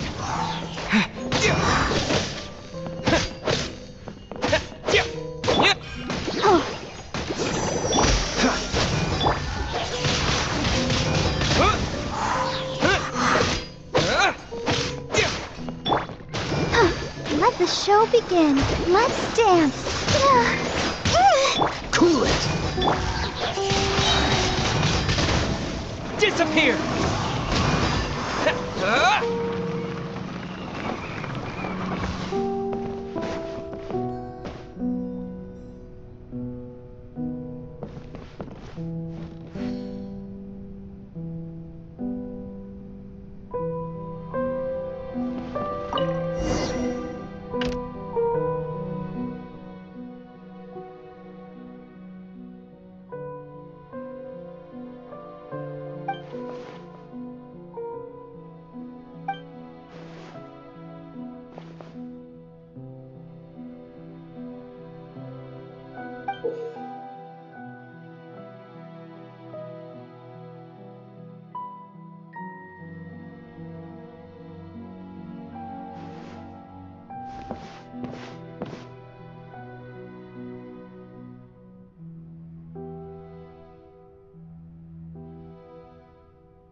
Farina. Huh? Who's that? Who's calling me? Where are you? Be not nervous. Be not afraid.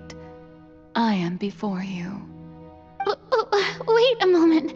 You're near me? How can this be?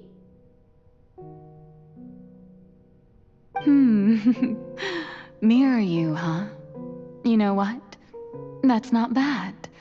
Let's go with that. Mirror me? What do you wish to say? The prophecy. Have you heard of it? What prophecy? Wait. I know. I think. I don't know why, but it's in my head somehow. The people will all be dissolved into the waters, and only the Hydro Archon will remain, weeping on her throne. Only then will the sins of the people of Fontaine be washed away. Oh, very good. You know it well. What's going on? I can't seem to remember anything clearly. The only thing I know for sure is this prophecy. Will it really come to pass? Yes, it will. And that is why I've come to you. Disaster will come to Fontaine sooner or later. Things will develop just as the prophecy declared. There is no escaping it. But doesn't that mean everyone will die? I'm a Fontainian just like them. Will I dissolve too? Oh, don't worry. Magical meetings exist in this world precisely to give people a chance to turn things around. It is the reason why you met me today.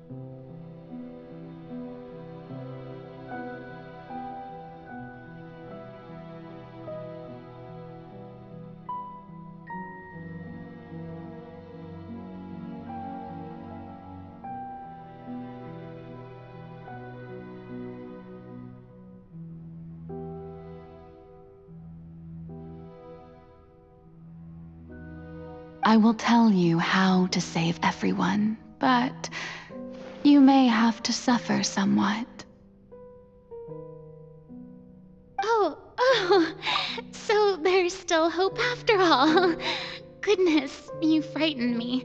You spoke so much and with so much certainty. As for the suffering, well, I will admit that the first thing that came to mind was, why do I have to be the one to suffer? But if the prophecy will come true, I'll also die anyway, right? So if I've already met you as my magical meeting in this world, if there were scales, with all the people of Fontaine on one side and my pain on the other, is it not obvious where the scales should tilt? You truly are the perfect human, my ideal. I suppose this would also be the justice that belongs to you. Huh? Don't worry, it's nothing. Listen well. Fontaine has just lost its Hydro Archon. I need you to play a role, that of the new Archon. Play as a god? That's right. You must begin a never-ending masquerade. You must never let anyone suspect your identity. If you can keep it up, then I shall have my way of defying this prophecy. But should your identity be revealed, then all hope will be lost. But how will I do this? A human assuming the role of a god without being exposed. Don't worry. What you must do is not to turn yourself into a real god. You simply need to play the role of a god as humans imagine them to be. Being a human yourself, I'm sure you already know what such an entity would be like. Remember, your true challenge will not be pursuing divinity, but contending against humanity. I'm still not sure I understand, but I'll try. I'll try to do this. So, how long am I going to have to play this role?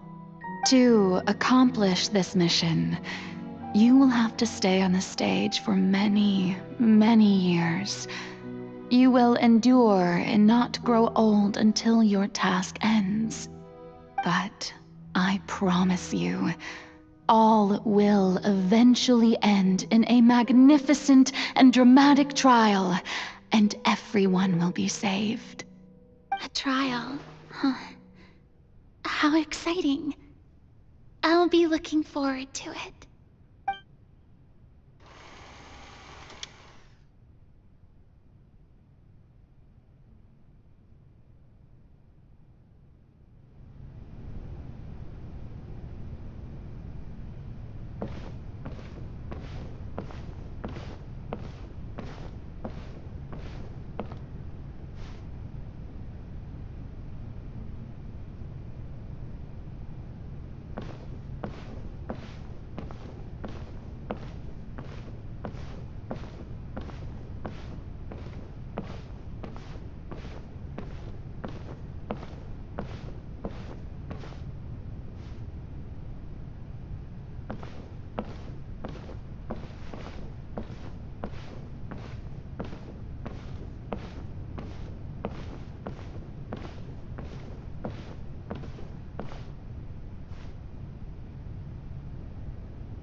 The Maison Cardinalise has announced my accession, but this is my first time facing the people.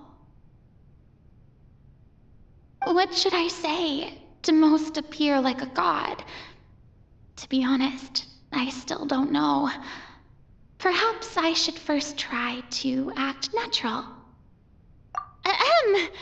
Ladies and gentlemen, good evening, and welcome to the Opera Epiclese.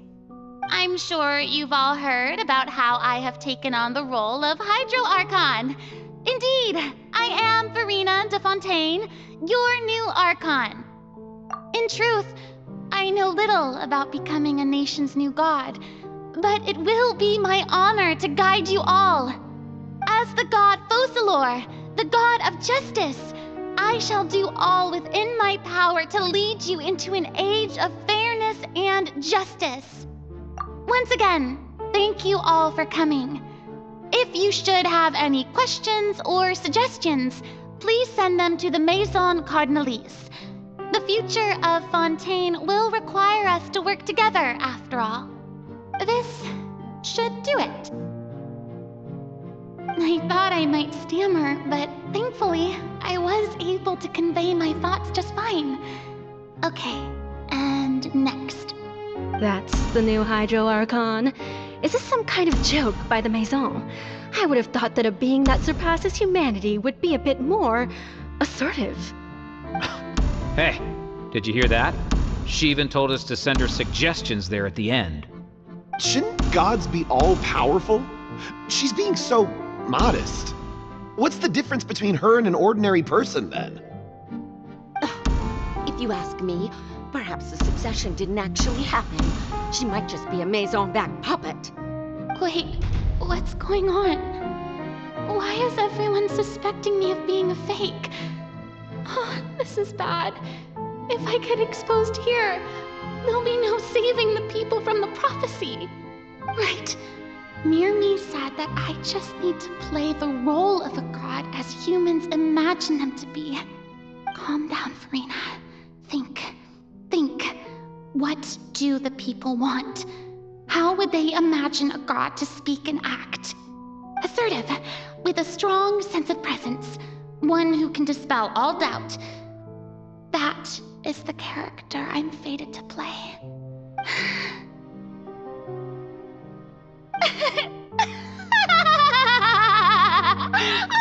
Oh, very good, my people. Only ones such as you are deserving of my rule. Now, I was wondering if some weak puppet were to one day come onto the stage and claim ownership of this opera house, would the children of Fontaine follow them?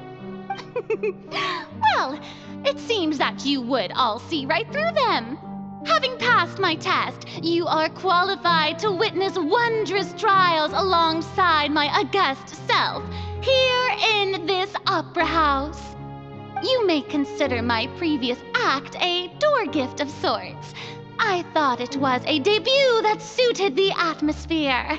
Now then, let us be reintroduced. Ah, so that was just a performance. How could I have forgotten that we were inside an opera house? Personality? It's quite shocking, to be honest, but I suppose it's a better look than before. Such a fascinating and bold deity. How wonderful! Our future may yet be bright after all. It seems I've turned them around. Best follow this flow and restart my accession speech.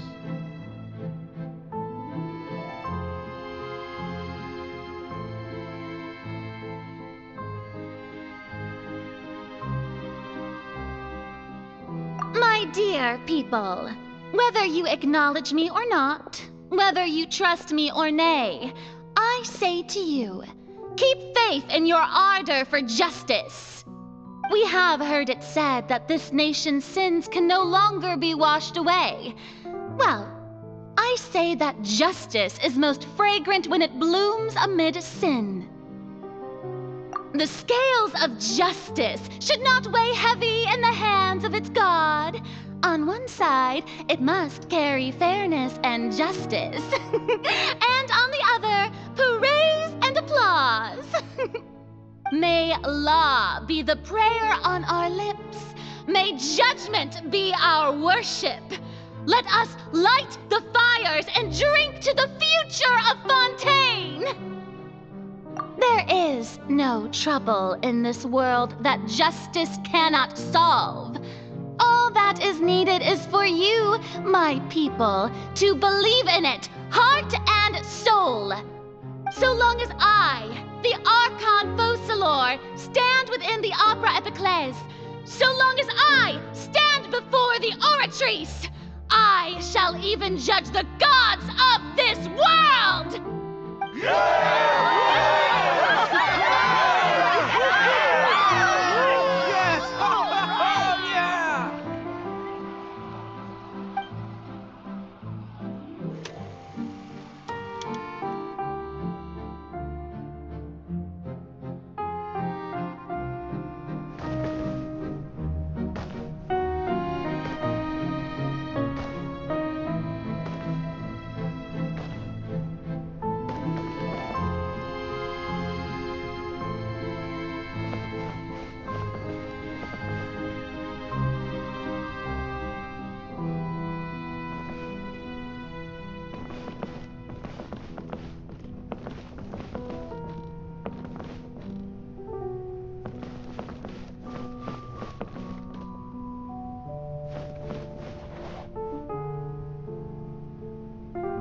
Lady Farina, here are today's case reports, as well as a summary of the follow-up for your perusal. Come now, was I not just at the Opera House in person? Leave these kinds of things to Neuvillette.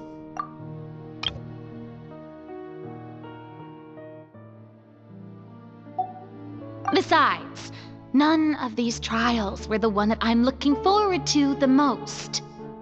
If I may be so impertinent, what kind of trial are you truly looking forward to? A magnificent, dramatic, and wondrous trial. A trial to end all things. How could you hope to understand? That's true. I fear I lack the ability to grasp your divine thought, Lady Archon. No need for fright, and do not take what I said before too seriously. Go now, do your duties. The trial I await. It will come one day.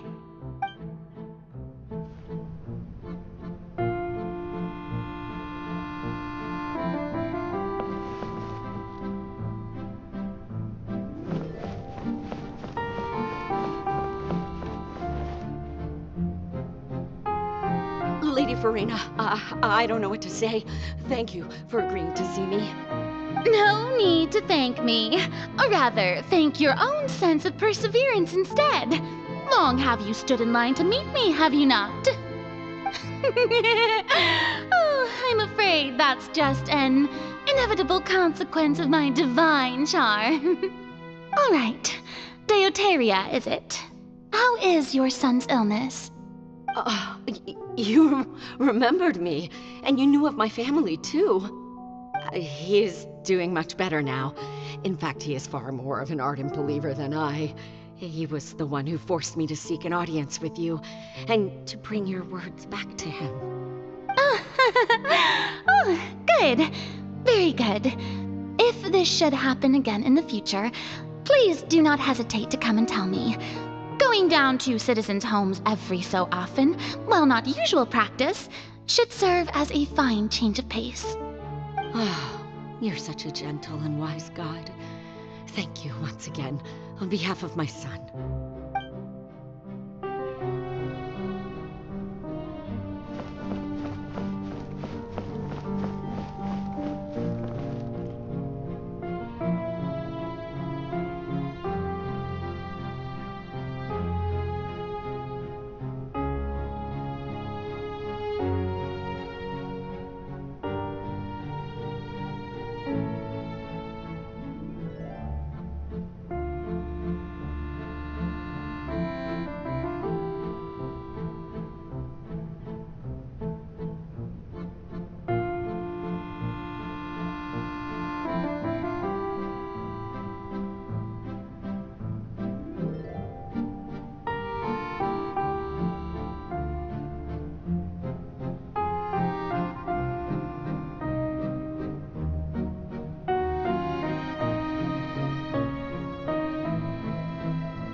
Lady Farina, here are the latest hydrological reports.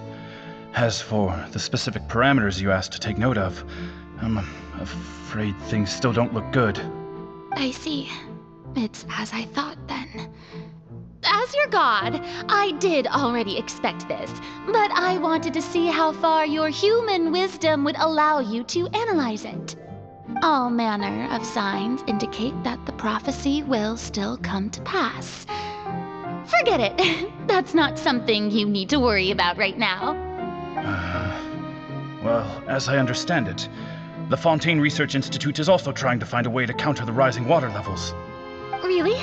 Have they found anything? I'm afraid that they haven't found any effective solution thus far. Oh, is that so? Well, no wonder. This issue has reached the realm of the gods, after all. Still, their spirit is praiseworthy.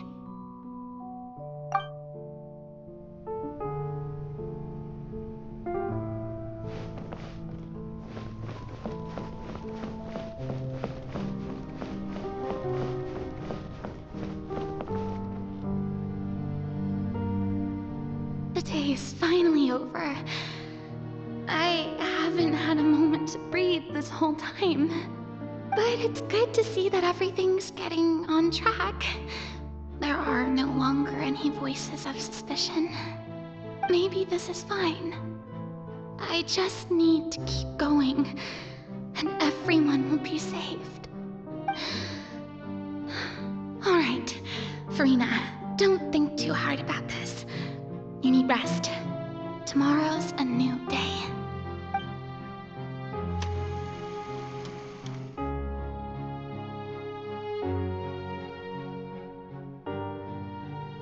Lady Farina, here are the new trial reports for the latest cases, as well as a summary of the follow-up. There'll be no need for that. I've seen them already. There's no need to go back over scenes I've witnessed in person before. Lady Farina, I've waited so long for this chance to see you in this manner.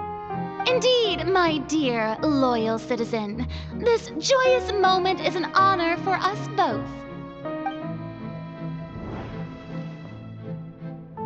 Lady Farina, we're detecting significant hydrological anomalies near Poisson. Understood. Keep monitoring. Keep me informed should anything come up at the Institute.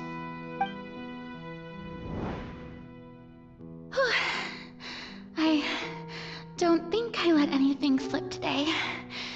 I must show the people that there is nothing to worry about. I just don't know when these days will end. I feel utterly exhausted. Best to rest early today, too.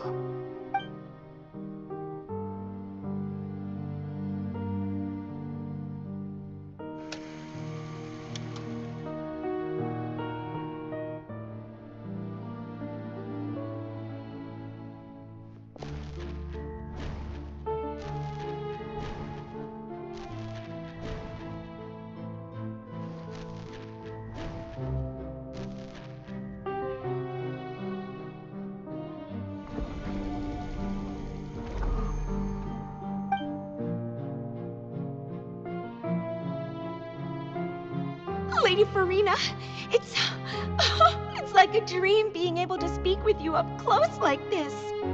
I've heard that the first member of our family who was honored to receive an audience with you was Madame Dioteria, almost 20 generations ago. And what a fine family yours is indeed. It brings me great joy to meet such a faithful believer, a descendant of a line most ardent. Surely you exaggerate, Lady Farina. My lady?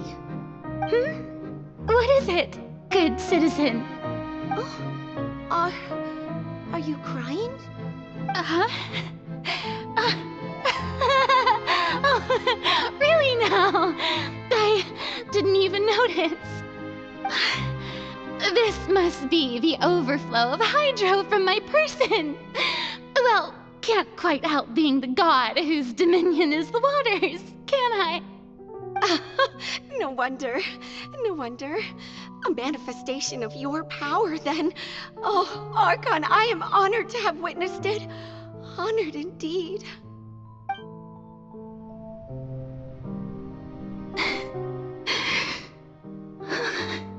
So interminable.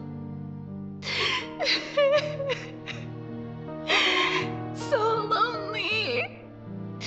Just how much longer?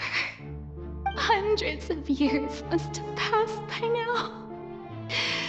Perhaps the show must go on for hundreds more. I never imagined that it would hurt so much.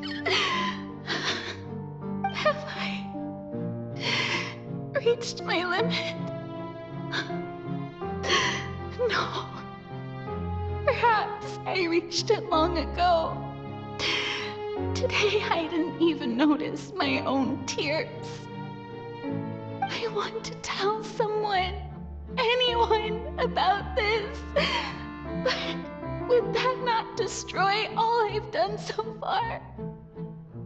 I've conducted so many investigations across the centuries. But there's not even a sliver of hope that we might break the prophecy. All I can do is keep heart. I must maintain this act. It is the only way to save Fontaine. Please, mirror me. You have to succeed.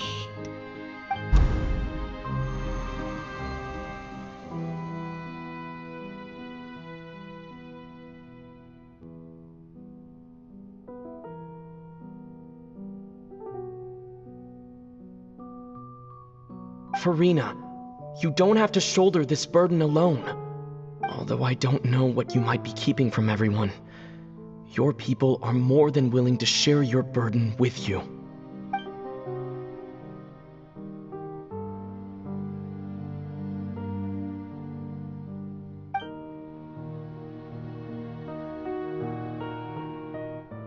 Share my burden. That's impossible. It was fated right from the start that this would be my duty alone.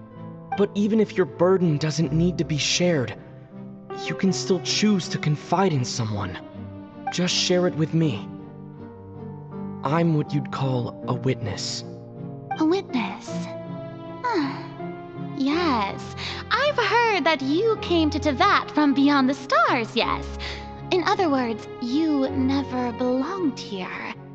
And if Tevat is, in its entirety, a show on a stage, then you're just a spectator, aren't you? If that's the case... He's right. I could confide in him, couldn't I? But if things don't play out as expected, the people of Fontaine will be the ones to pay the price. No, Farina. You shouldn't be selfish. But what if it's really alright? Farina, you've worked so hard for so long. Surely it would be okay to put yourself first for once. Just this once. Is it such an outrageous thing to do anyway? To find someone in whom you can confide your frustrations and sorrows? Surely it could not hurt. If you let this opportunity slip through your fingers, it might never come by again.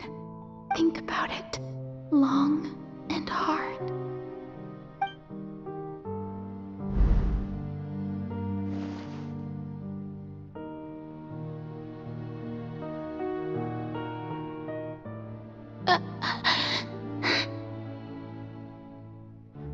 No, I have nothing to say. I am Farina, the Archon of Fontaine. Everything will surely get better. All you need to do, dear spectator, is to witness my performance until the curtains fall.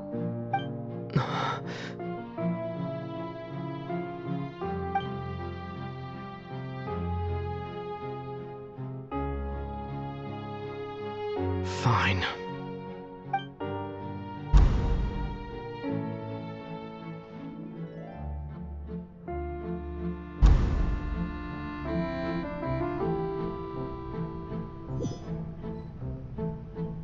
So even Farina doesn't know the truth? You've never once let her in on the full plan? Yes, it had to be done. To deceive the heavenly principles, you must first deceive yourself. She did very well. If she had let her resolve falter even once in these 5 centuries, Fontaine would have been doomed to the most tragic fate. It seems that trusting humanity was the right decision after all. I believe that I understand how your deception works, but that is only half the truth, is it not?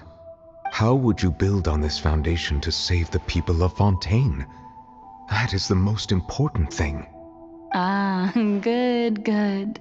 Of course, the Iudex of Fontaine has pinpointed the crux of the issue. I'm sure you've long sensed that the Oratrice is no simple machine, yes? I've always suspected that it had its own consciousness, and Lenny did mention that he heard a human voice within the core chamber. It now seems that that person was you, hidden within the machine all along. Am I right? And then I became one with the Oratrice, taking Fontaine's gnosis with me. Yes, it would seem so, wouldn't it?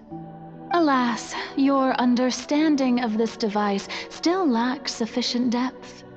In truth, it is no enactor of justice. It is, in fact, a device created to kill the god of justice.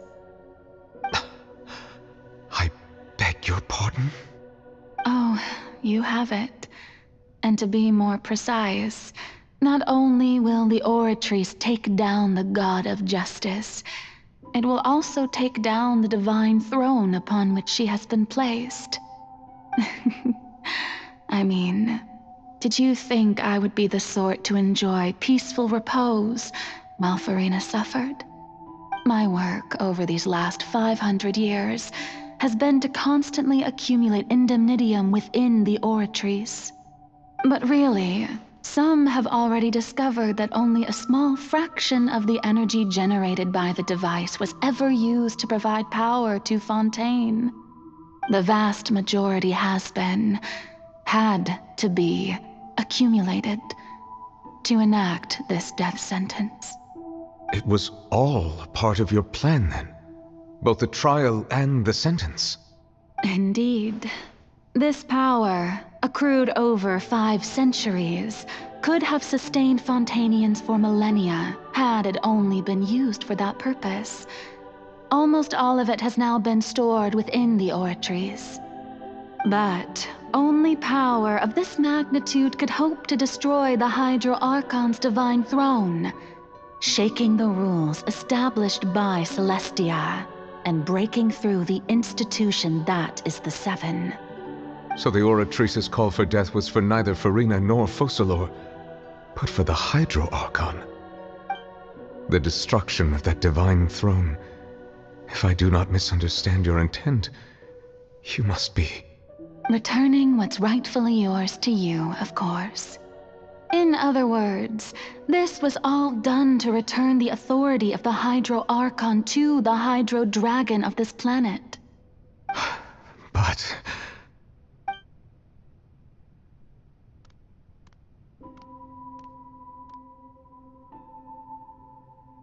Oh, what?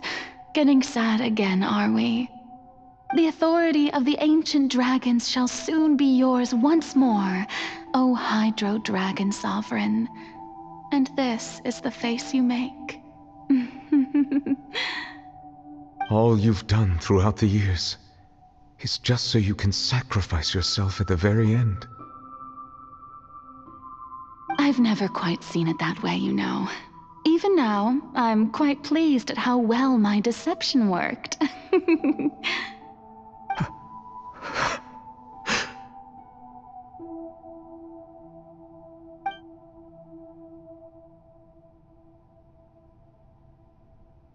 Hydro Dragon, Hydro Dragon, don't cry.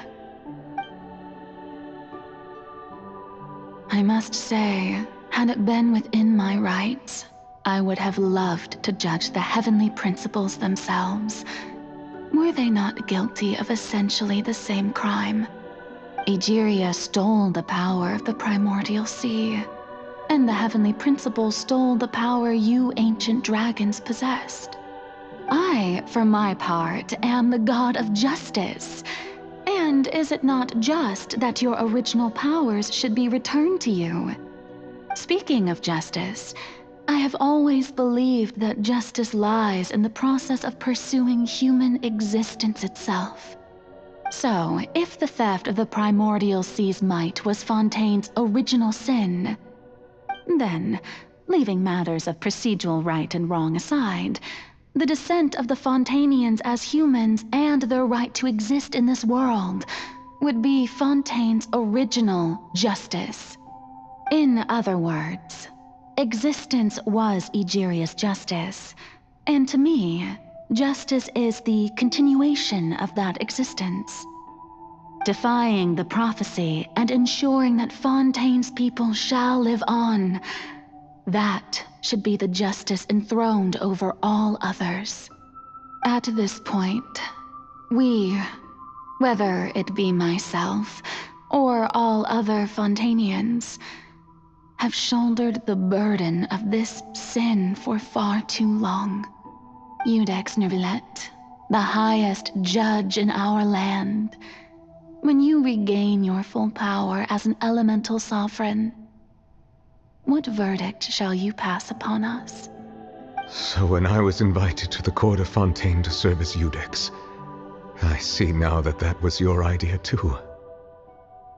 At last, I now understand the true purpose behind this position. In the beginning, I was uninterested in human existence. But these 5 centuries of living alongside them have gradually brought about mutual understanding between us. And I have even attempted to feel as they feel. You are a devious one, Focalors. Things being as they are, surely you know that I could never declare them to be guilty.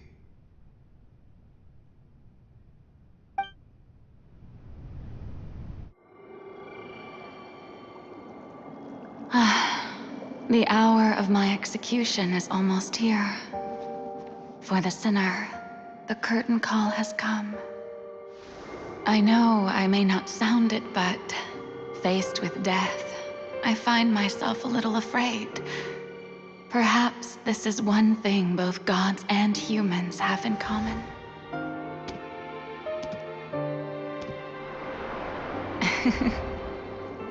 Farewell, Nervilette. I hope you've enjoyed the part you played these 500 years.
Judex Nubilet, hereby declare, people of Fontaine, your sins are forgiven.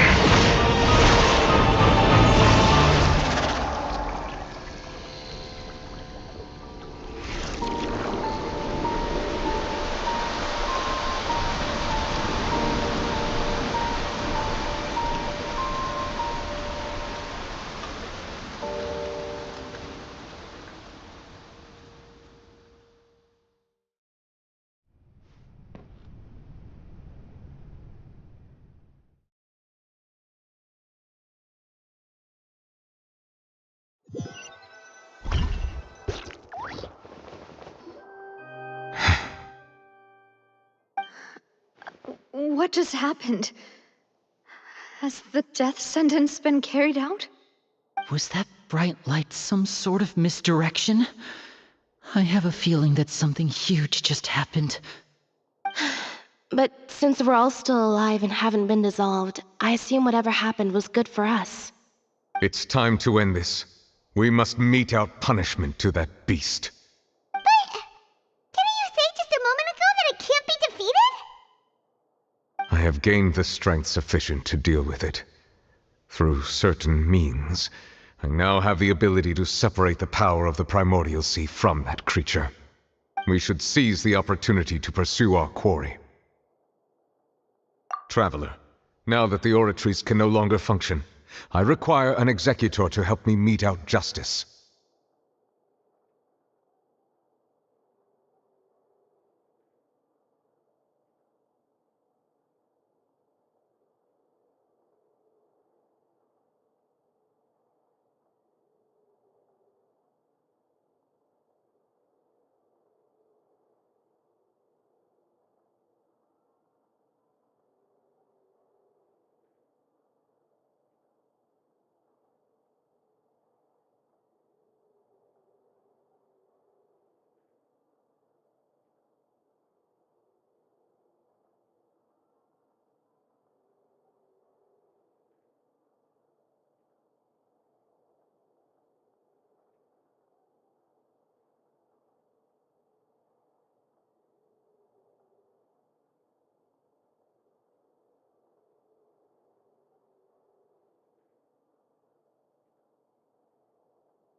The root of the calamities befalling Fontaine, the beast that enacts the prophecy. Its name is the all-devouring narwhal. Come with me, traveler. The hour of execution has come.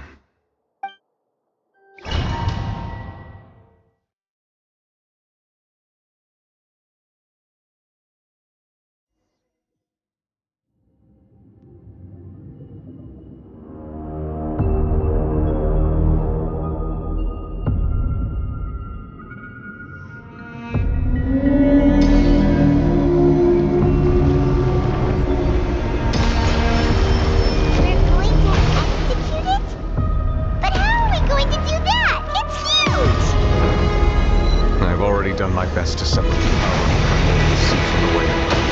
Considering the size of the beast, I cannot reach the power source. Unless we can find a way to attack it from within. I shall share a part of the ancient dragon's power with you. I shall look for an opening to get you.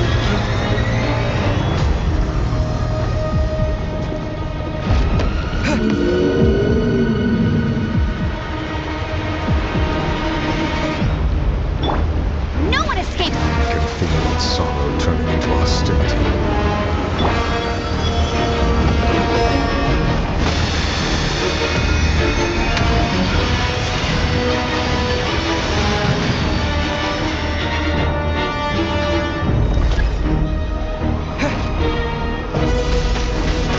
Windblade! The all-devouring narwhal cannot resist its instinct to devour. Continue to trigger its hostility. Can it present itself?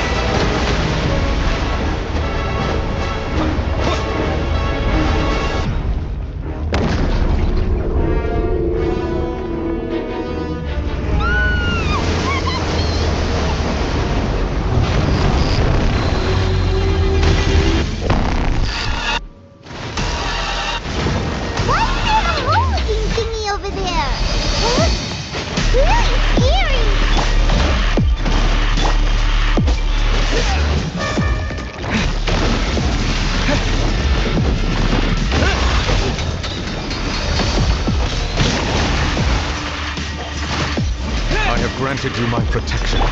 Do not fear. Seize the moment and use my power to suppress its root from within.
Thanks for helping with the cleanup.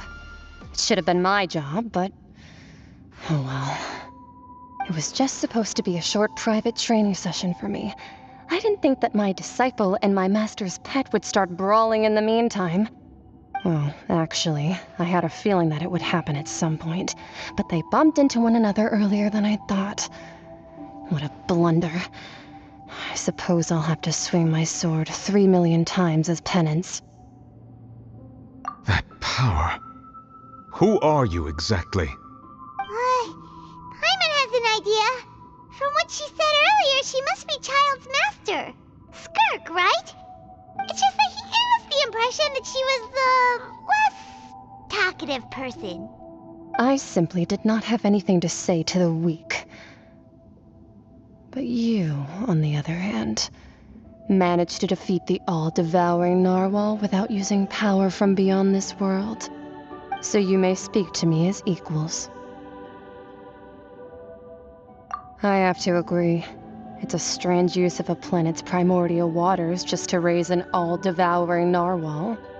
That kind of power is wasted on it. It's not cooperative, it eats too much, and I have more important things to do with my time than pet sitting. The only thing that creature has going for it is its looks. All in all, it fails as a pet.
Miss Skirk? I think you might have missed the point. The point being? Well, being that this pet almost destroyed an entire nation. So what sort of person is your master? Well, Child's master's master. Wait, is that right? Oh, right.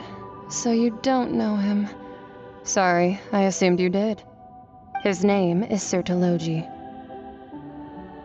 Huh? I am unfamiliar with that name. Huh. So Master isn't sufficiently famous. How should I describe him then? Have you heard of the name The Fowl? The Fowl? Still nothing? Well, how about the Visionary? Vetterfulnir, then? Or Gold Rhindaughter? Ooh, that one we've heard! Rhindaughter's part of the Hexen Circle. She's Albedo's mom, right? Oh, so you do know that name. To be honest, I also heard all of those names and titles from my master. I don't actually know them either. But I suppose you understand now, yes? My master is likely a similar sort to Rhindaughter. They are both pursuing some form of perfection. Wait! Didn't you also mention a visionary person? Paimon didn't quite catch their name. Actually, never mind that. I believe it expedient to inform you that the all-devouring narwhal used up nearly all its strength fighting you. Such roiling hydro energies will prove difficult for the planet's deep seas to digest. As such, the Fontaine back on the surface has most likely been thrown into chaos. In other words, the prophecy that you've been fretting over should now be in full swing. What?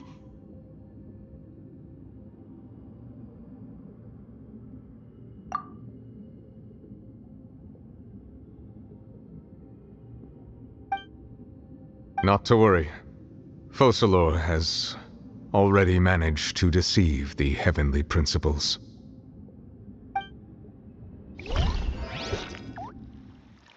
In the end, the people will all be dissolved into the waters, and only Furina will remain, weeping on her throne.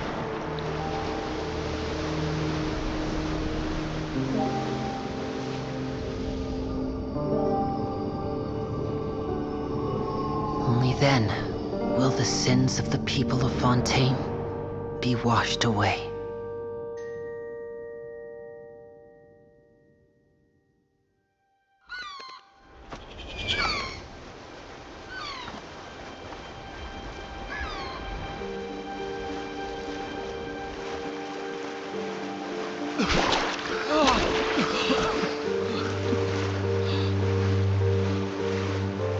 Hey! Help! Over here!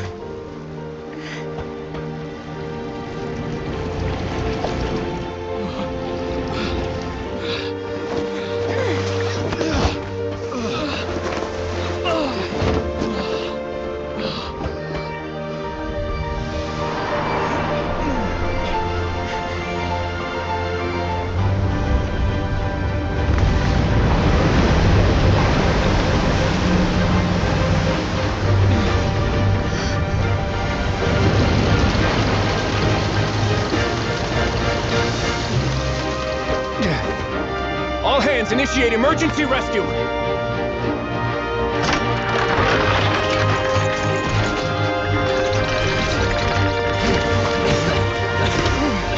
Hurry!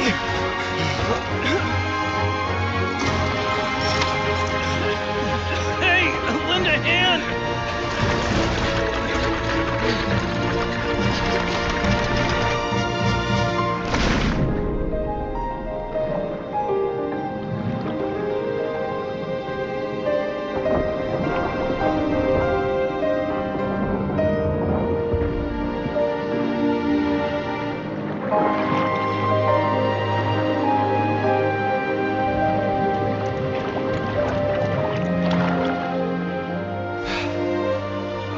Look! The water's receding!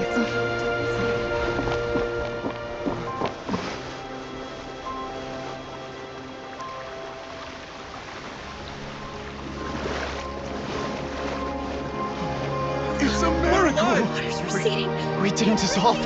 The prophecy was wrong. The prophecy was wrong.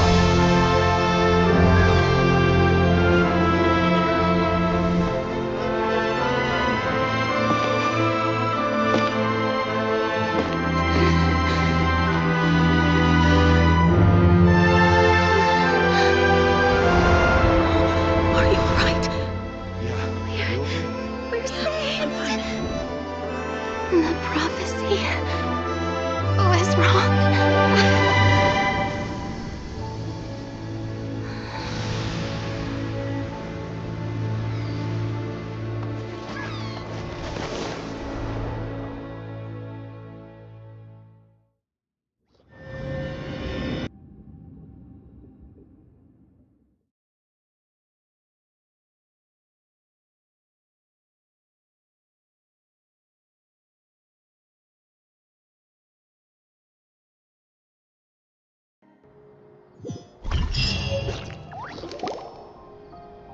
The Solo renewed! The Spina di Rasula attacks post-disaster rebuilding. I recently visited Poisson to meet with Miss Navia, spokesperson of the Spina di Rasula, and we spoke about Poisson's present and future. Old soil can still give birth to new bloom, Miss Navia stated. Hope is like seeing a small cookie when you're starving late at night. You just need a little of it. Skyship Winglet, lunar brain of the Fontaine Research Institute. The various disputes that have arisen on account of Mr. Edwin have suddenly become a shield over the Institute, with Jurier turning out to be a once overlooked hidden gem. People always call the first researcher mad, but few know what to call the second. And should that latter person achieve a miracle, they would find it all the harder to find a word with which to classify him and his team. Wow! Paimon barely recognizes the people in the reports. Are those really Jurier and Navia? They sound like real big shots.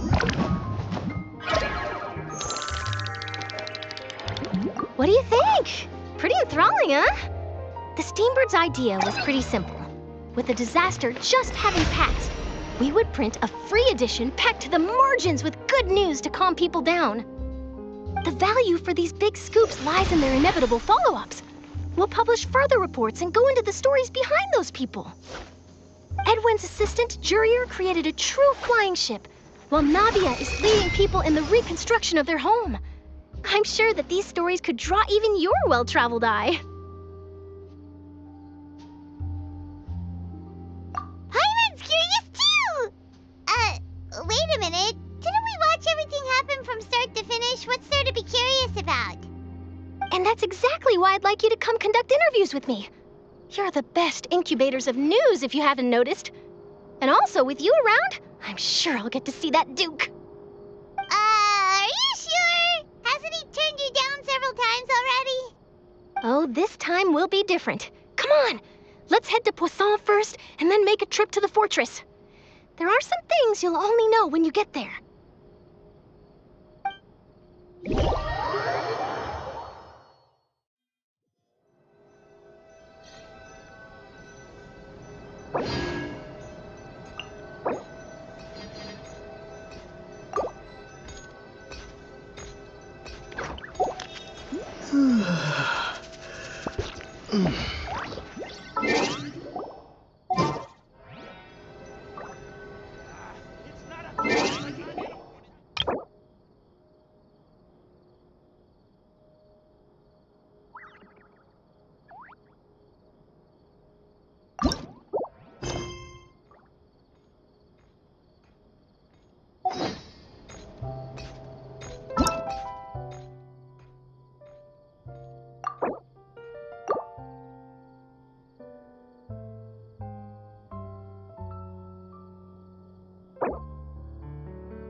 The Spina talks post-disaster rebuilding.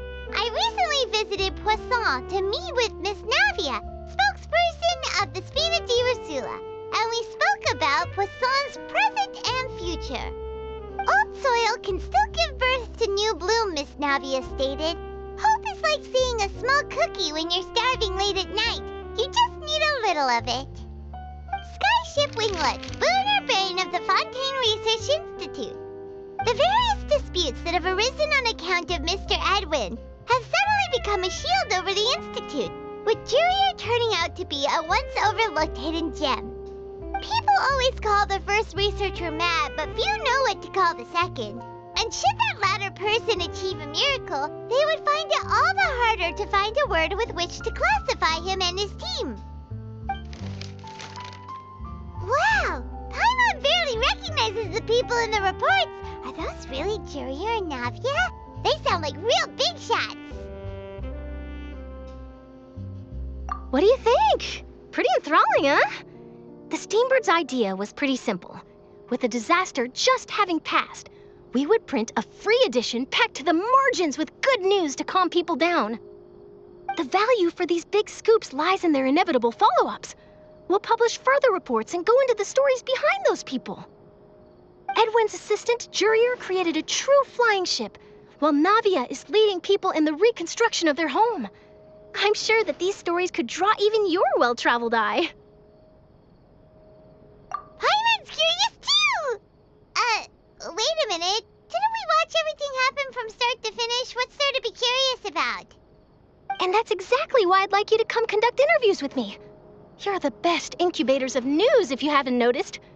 And also, with you around, I'm sure I'll get to see that Duke. Are you sure? Hasn't he turned you down several times already? Oh, this time will be different. Come on, let's head to Poisson first, and then make a trip to the fortress.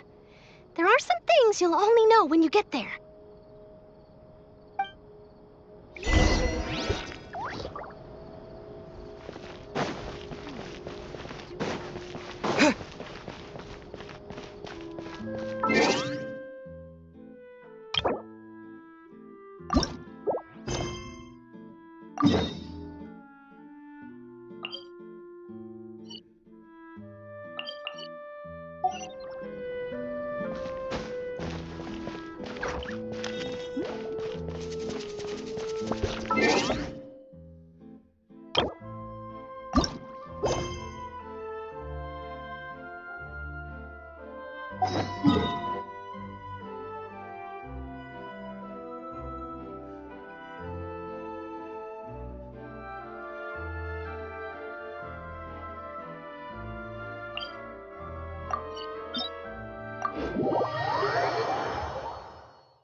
You can't keep up with me!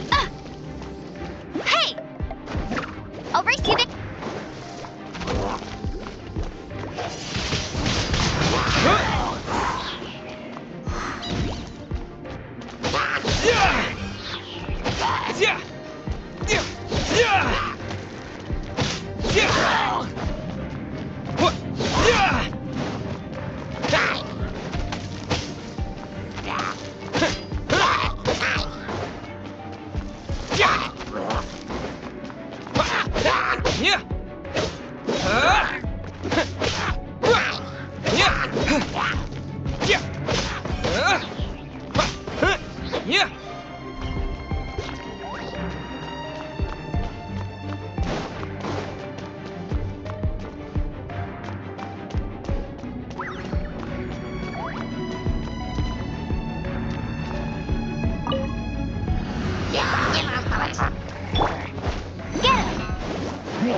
No escape!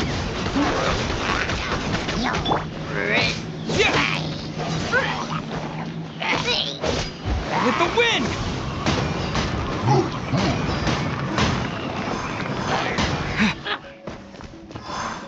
I'll protect us.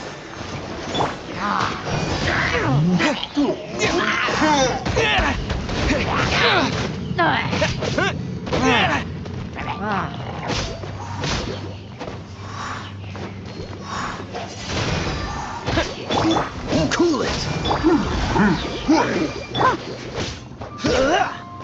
This moment will be frozen in time.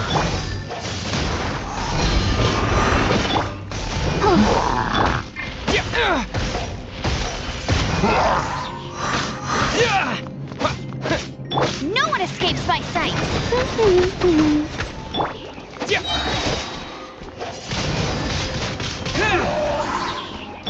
Let the show begin.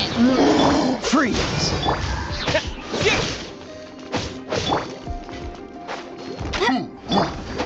Wind blade!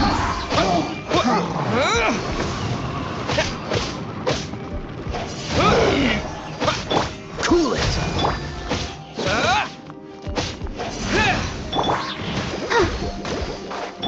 Dodge this!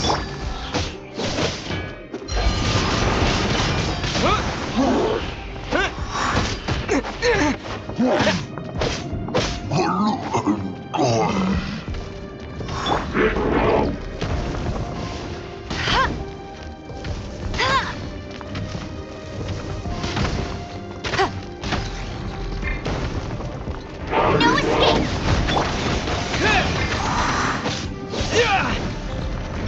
Let's dance. Let the show begin. Freeze! With the wind!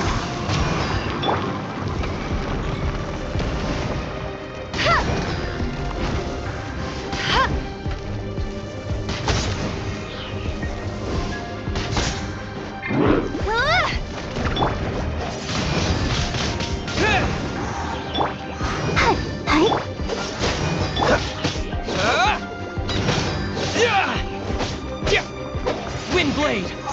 No one escapes my sight. Let's dance. Dodge this! Don't get frostbite.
Ad Astra Abyssosk.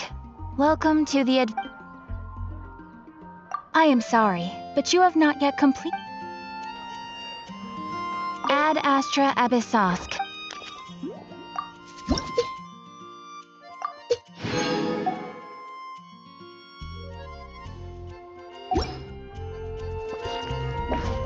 Ad Astra Abyssosk.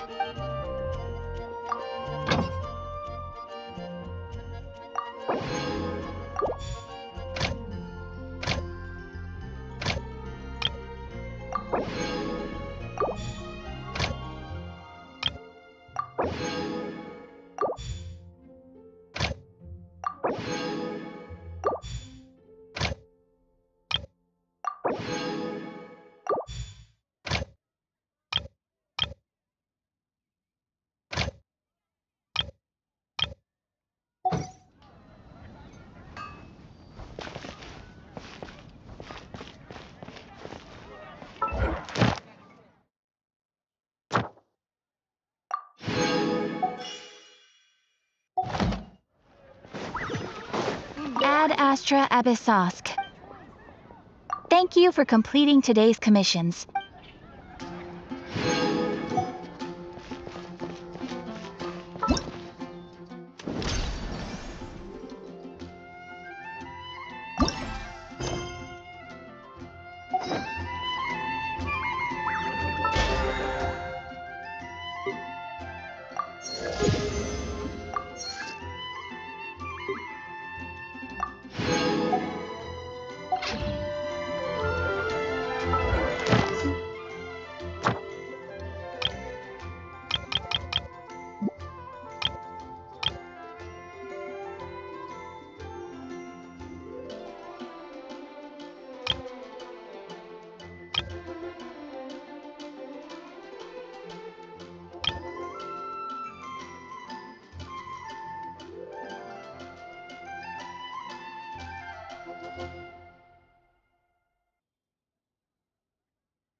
La da da da da da da da da da.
Let the show begin.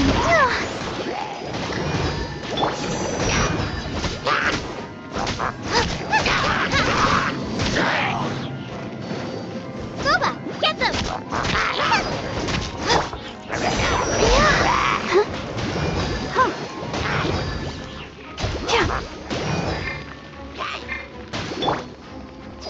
Nice and spicy.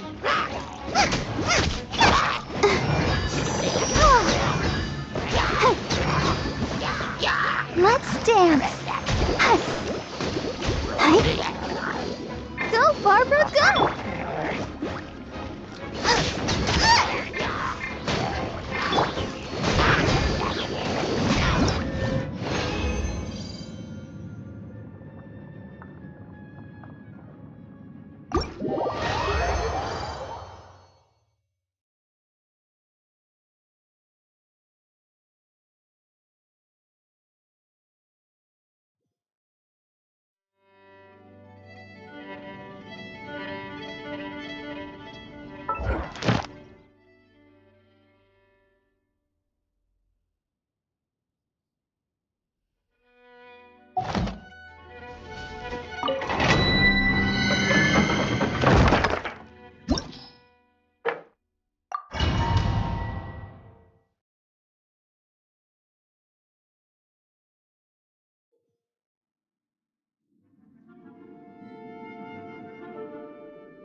Freeze! Race you!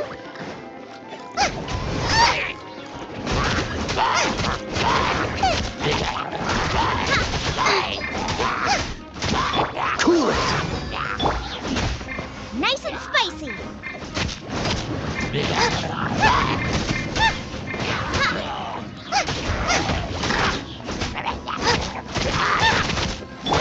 Dodge this!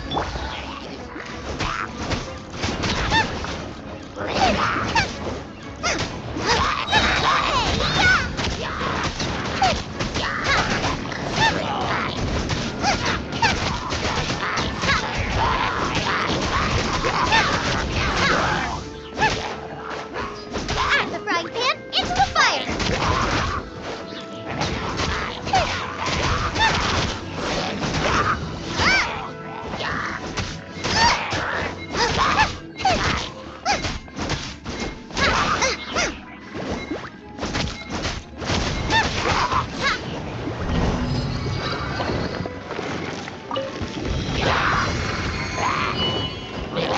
Freeze! Robot, get them! Dodge this!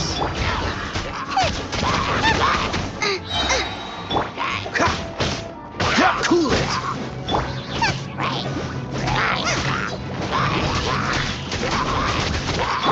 Oh, so sorry.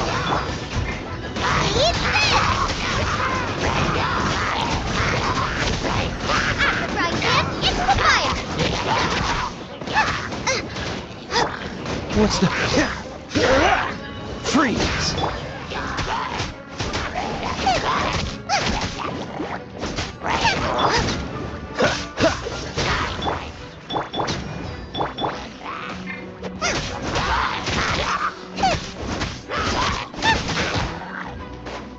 Robot, get them! Cool it!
Hello, nice to meet you. My name... Everything's ready. Whoa! Hello, nice to meet you. My name is Xiangling.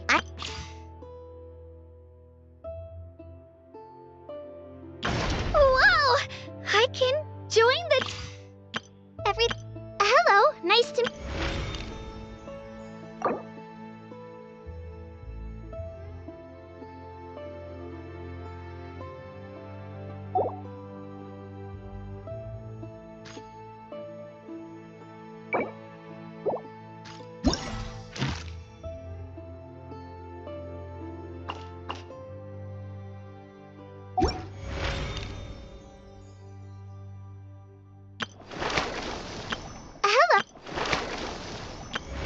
Hello, nice...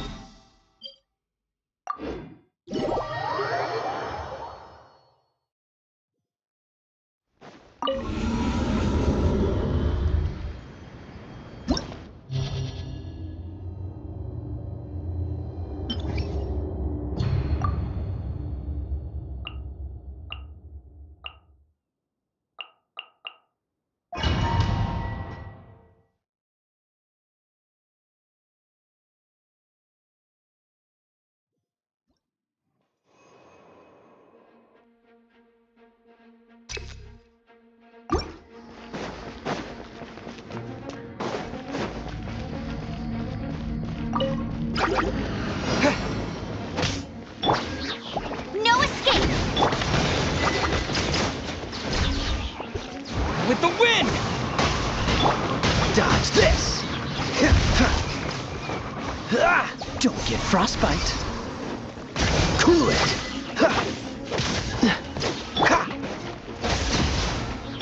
No one escapes my sight! Dodge this! Wind blade! Yeah!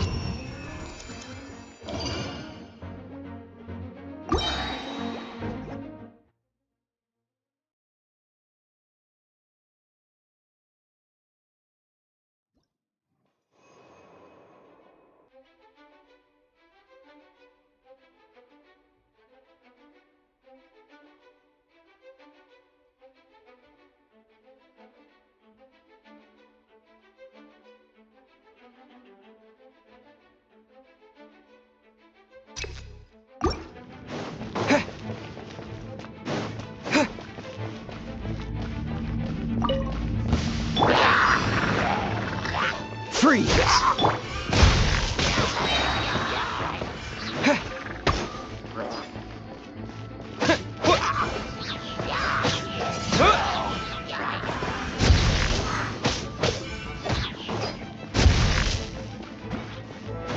Disappear!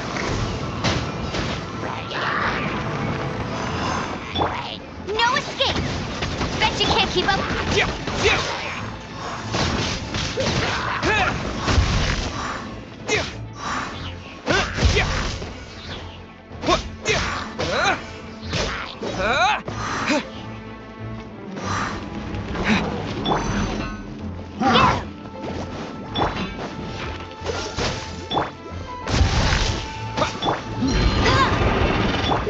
This moment will be frozen in time.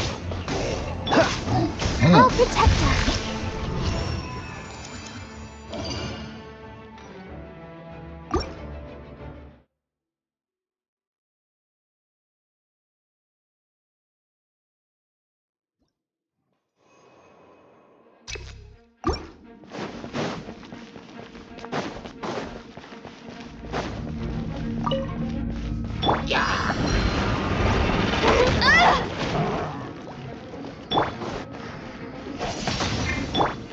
Let it rain. With the wind!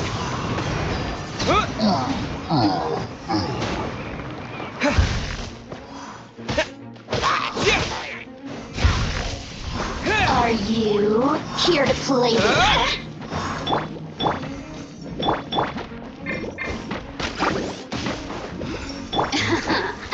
Let me amuse myself a little.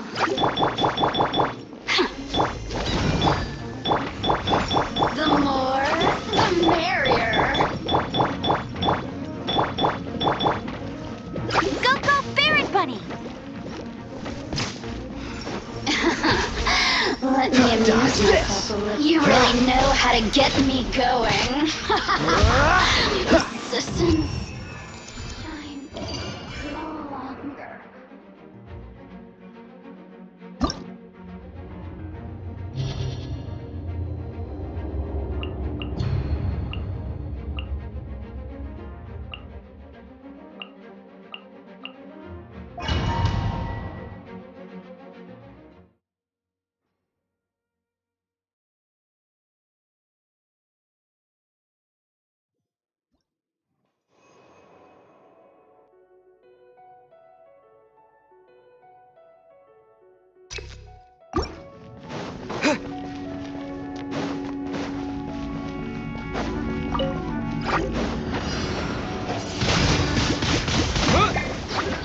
No one escapes my sight!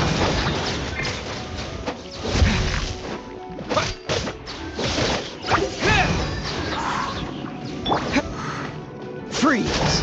Oh, so sorry.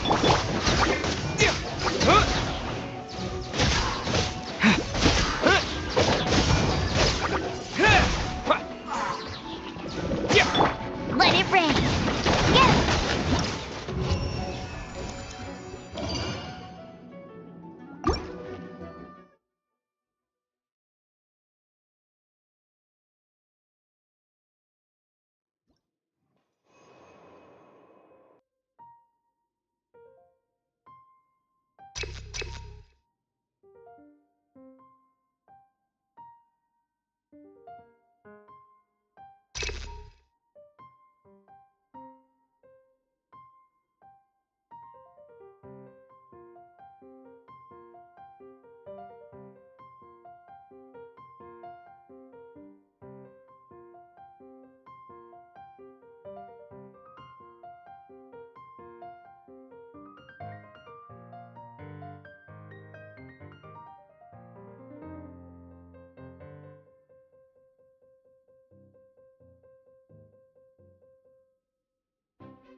Cool it!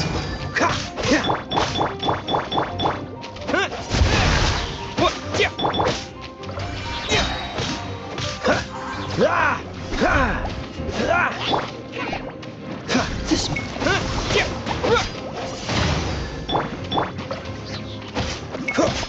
Oh, so sorry.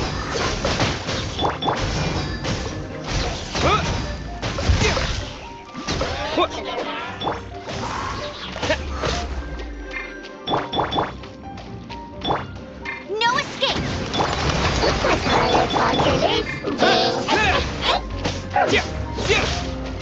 With the wind!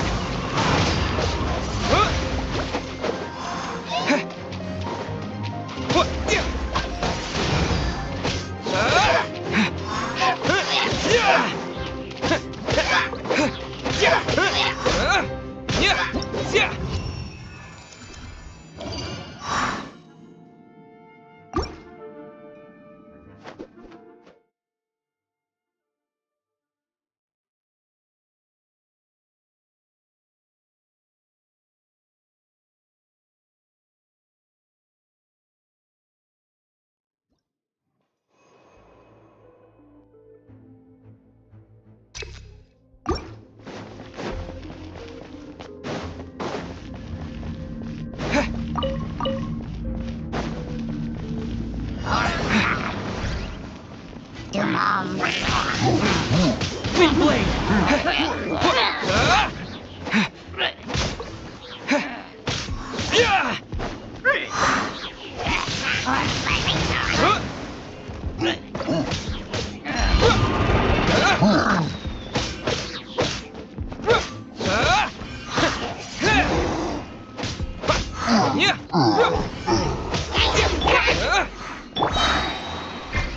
Go, Barret Bunny!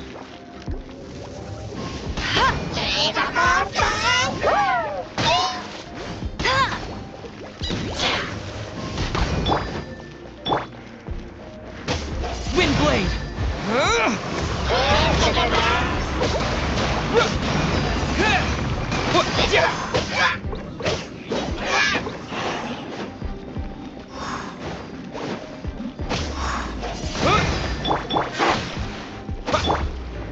No one escapes my sight!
No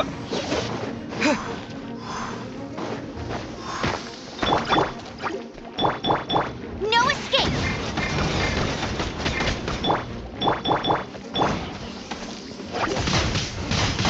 Windblade!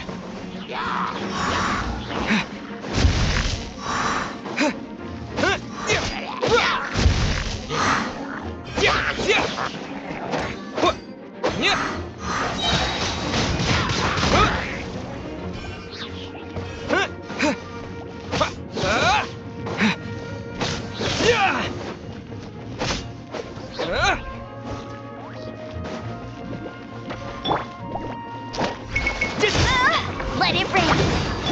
That's cheating!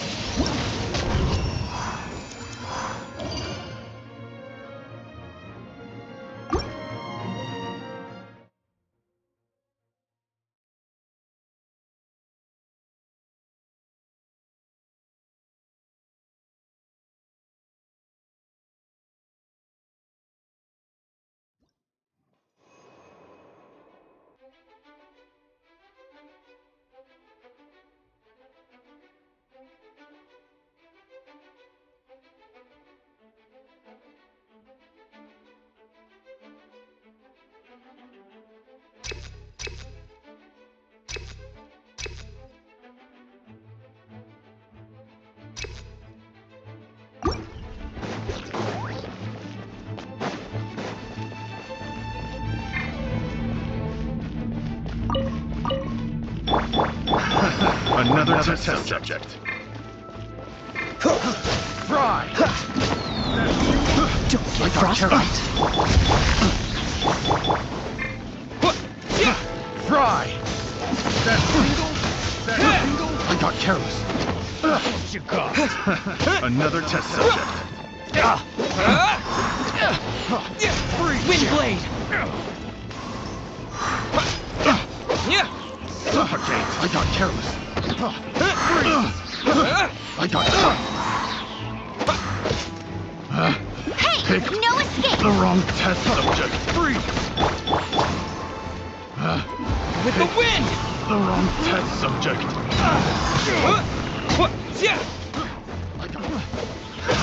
Another tingle. The wrong test subject.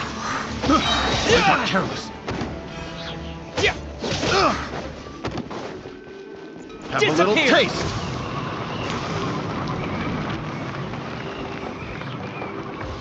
Another test subject. The wrong test subject. That tingle. Let it rain! Dry. Windblade! That tingle. Pick the wrong test subject.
No one escapes by sight!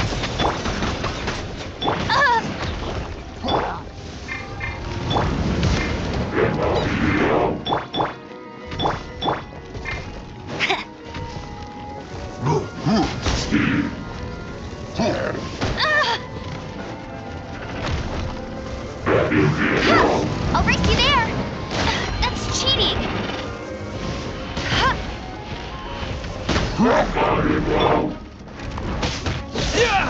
With the wind!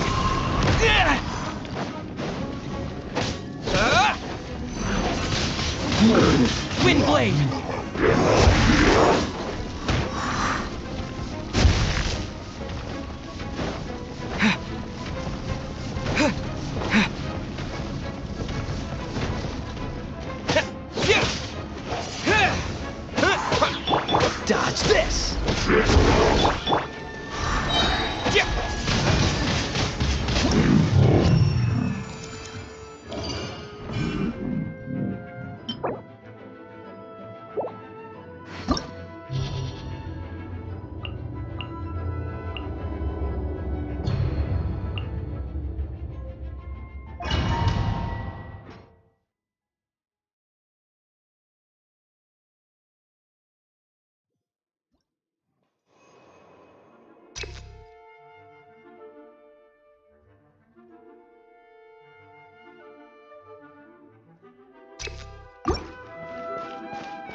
Let it rain. Windblade!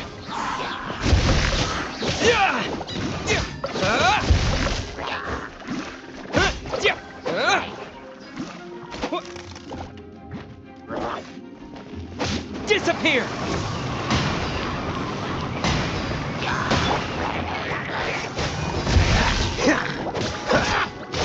Oh, so sorry.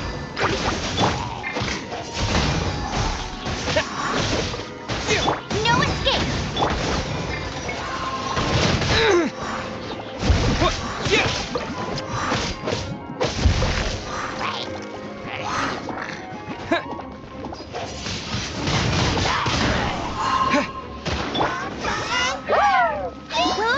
Go, go, Baron Bunny.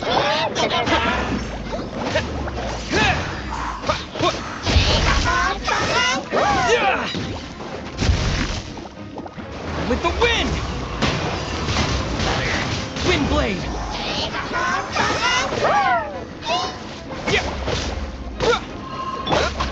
Not so hard. Freeze! Let it rain. Windblade!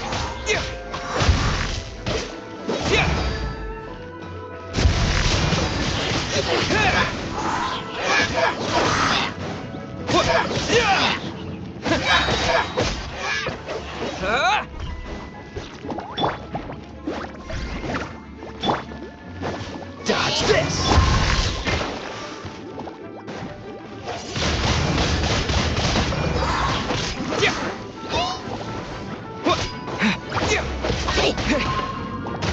Disappear!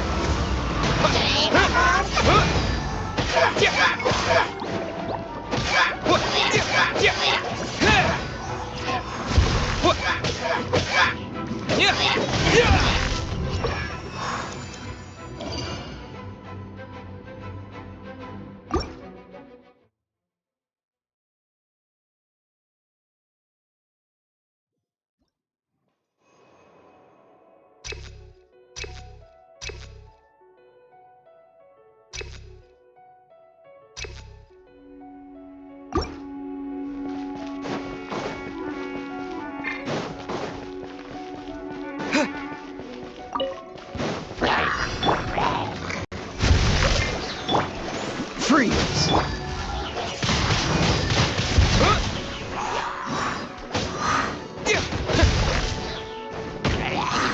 Dodge this!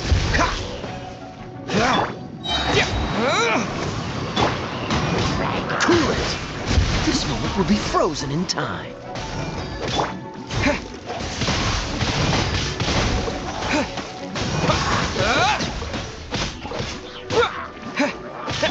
No one escapes my sight. Windblade!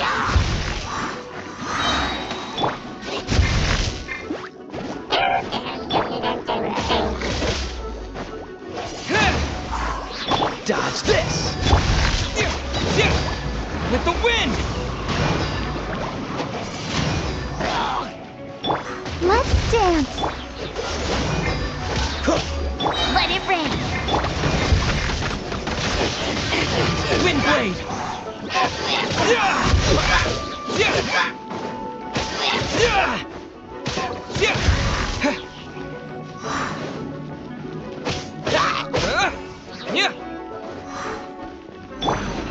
Freeze!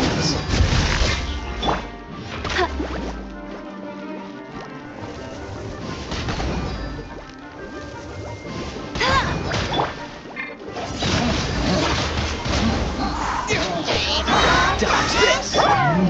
Get him.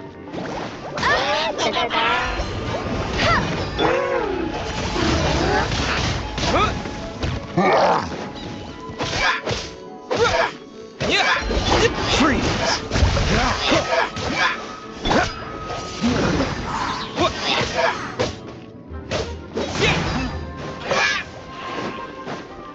No one escapes my sight. Windblade! Disappear! Cool it! Oh, so sorry.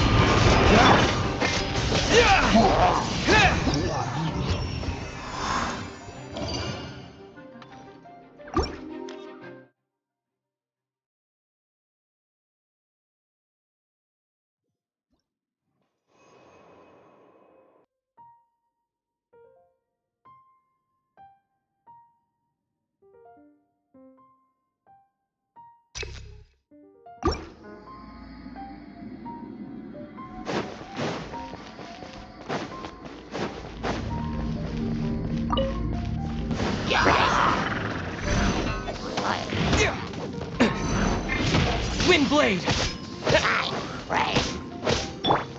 Freeze!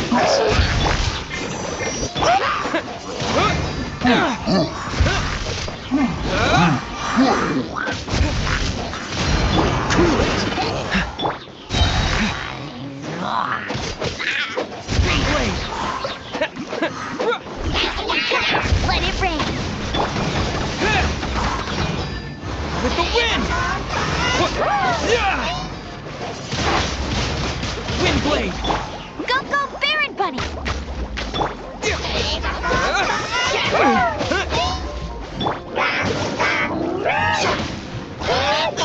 Dodge this!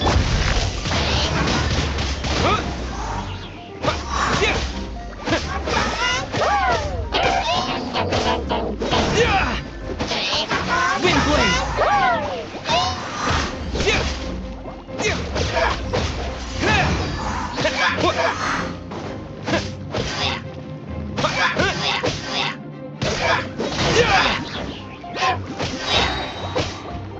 Windblade!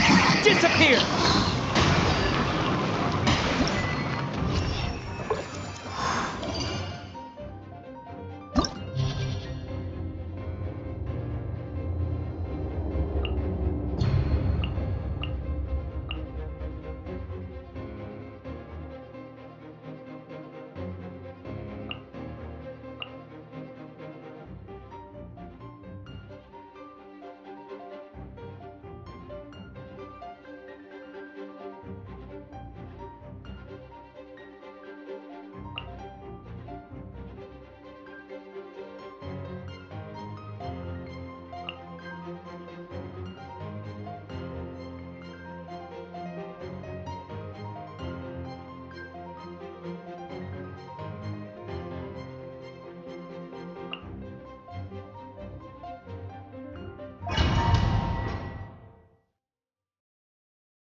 No escape! Get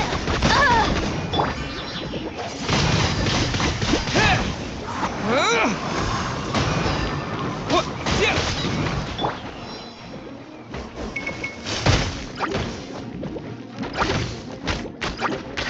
Go, Baron Bunny!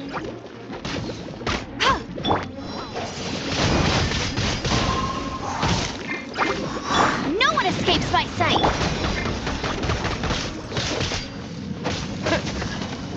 Windblade!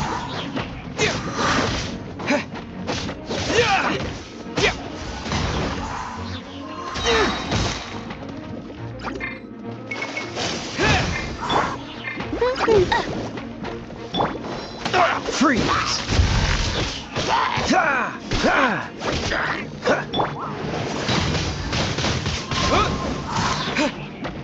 Disappear!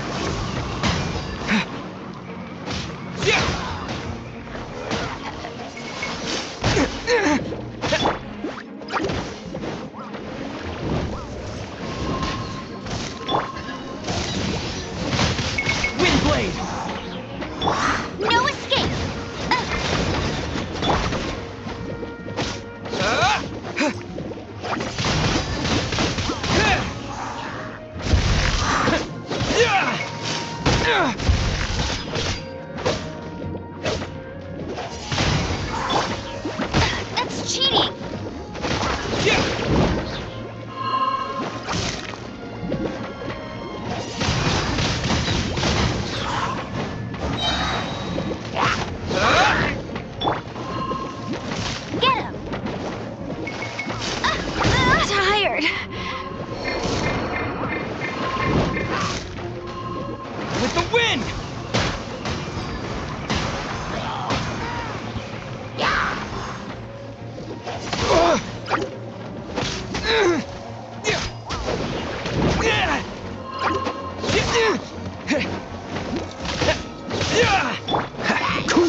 time.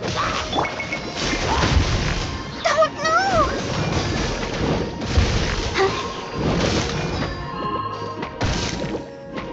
Yeah.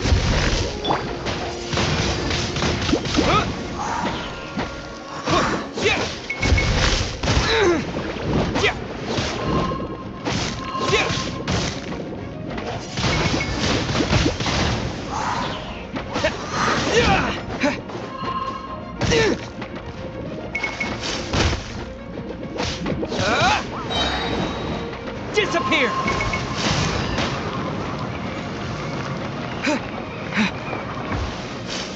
Let's go! Ready, steady, go!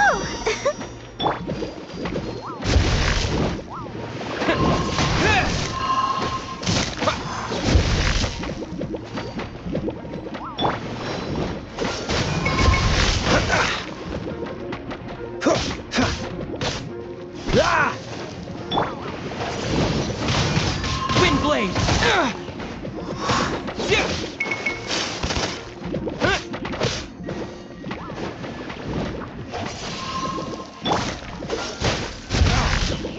Let's dance!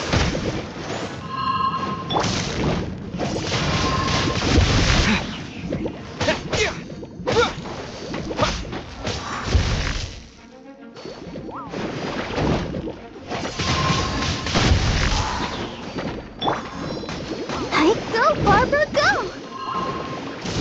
Hey.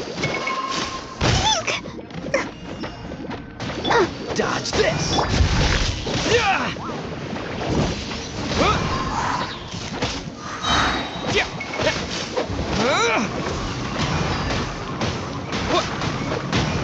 Windblade!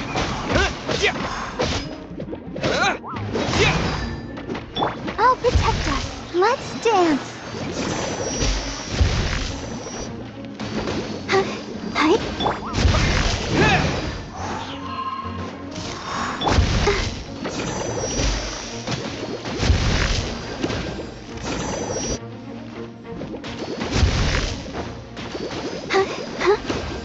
Freeze!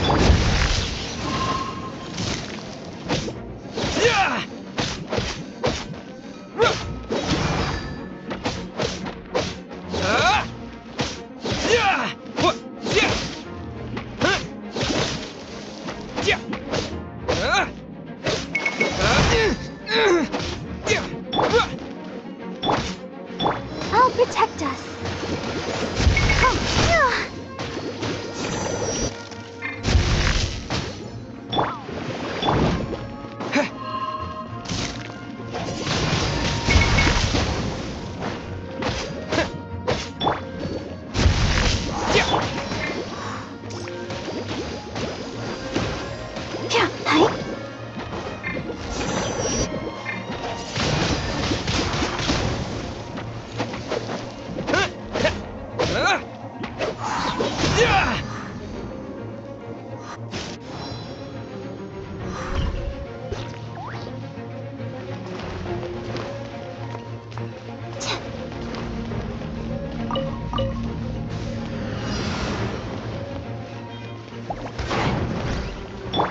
As a good night should.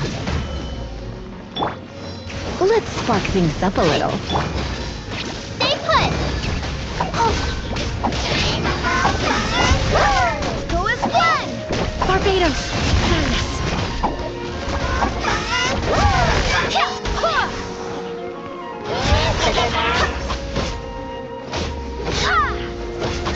Go as one! Go get it, you Uruguay! Don't be scared! I'm a bit rusty. You're in for a little shock. I knew I should have stayed home.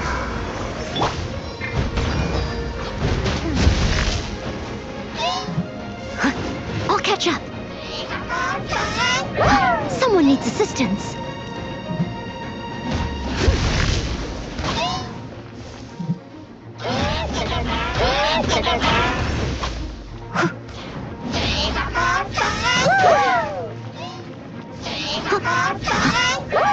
But they still need me.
meet you. My name is Xiangling. I'm a chef from Liyue. My favorite place is the chicken. I mean, everything's ready. Hello, nice to meet you. My name is Xiangling. I'm a chef from Liyue. Hello, nice to meet you. My name is Xiangling. I'm a chef. Hello, nice to meet you. Everything's ready. Let's go. Trainee Forest Ranger Kale reporting for duty. Everything's ready. Let's go. Whoa! I can...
I'll keep this close.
blade!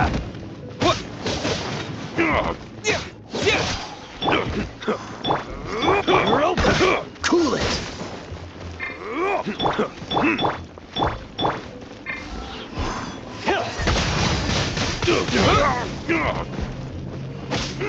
Off with you! You're open!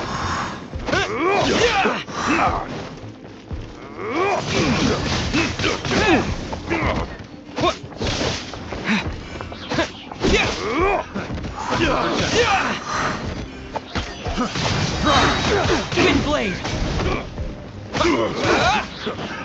Another test. Fry! Fry! Disappear!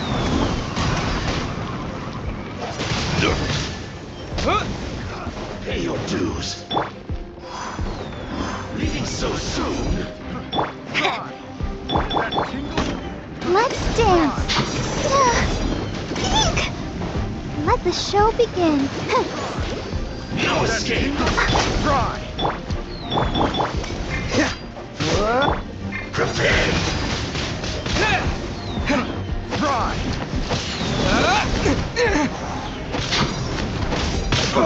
Fry! Wind blade!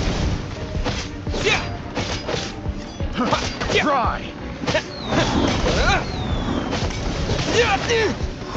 No escape! Fry! Tingle!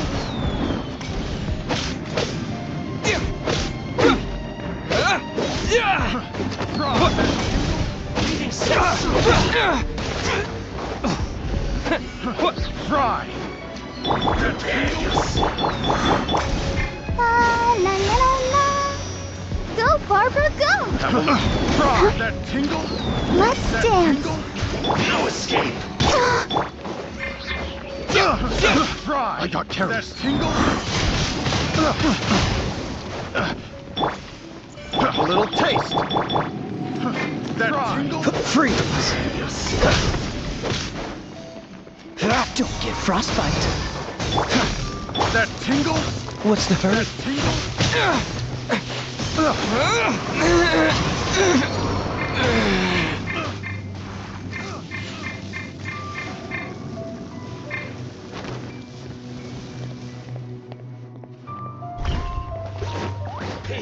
Let it rain. Another test subject. I'll race you there. Fry! That tingle? No escape! Fry! I got careless. Fry! Prepare yourself! Time to fight back, I suppose. Dodge this! Don't push your luck. That tingle? What's the... That was unexpected.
Is this an answer from this world?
Oh, it's you.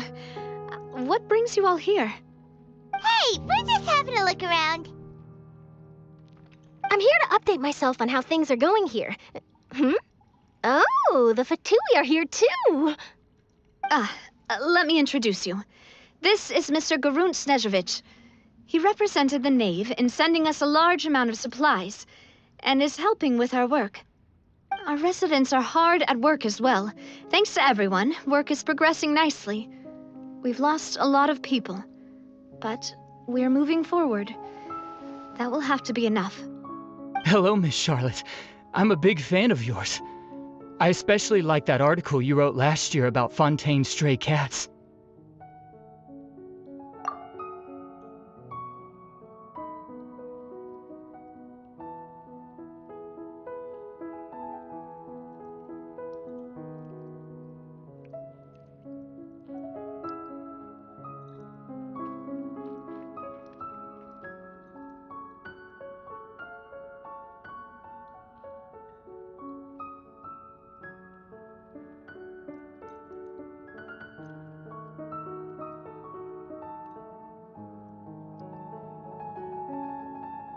But if you don't mind, could you not emphasize our role too much in your report? It's not charity we're doing here. We just happen to share the same interests as the Spina. I get where you're coming from. I'll keep it as simple as possible. Or would you be willing to feature as friendly neighbors? That would be fine. Thanks! Oh, you're back too. How are things? We finished laying down the construction materials. It'll be another hour before the workers are able to go over there.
too, Clorand? Well, her reputation's greatly risen after that whole duel business with Miss Farina, so she's here in Poisson to wait out the heat. All right. She really came here to help me out.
There's too much to consider in the reconstruction of Poisson. The Spina has need of more decision makers. And, well, I do already happen to be connected to Mr. Callis.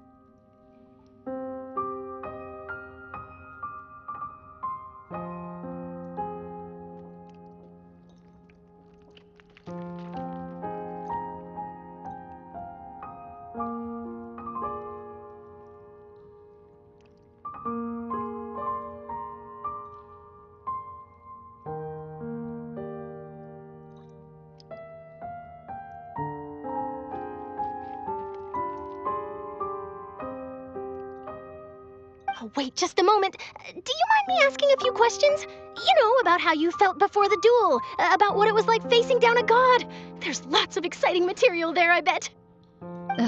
Forget it. I'm sure you can find a better theme than that, Miss Charlotte. I see you're the same as always. Couldn't you do me a favor, for Navia's sake? Well, if we're talking about doing things for my sake, you might as well just take a few more photos of me. Or of the Traveler. It's better than wasting time persuading Clorand, at any rate. Of course I will. I'm not gonna let him off that easy. All right, then everyone who wants to be in the photo, gather up. And smile.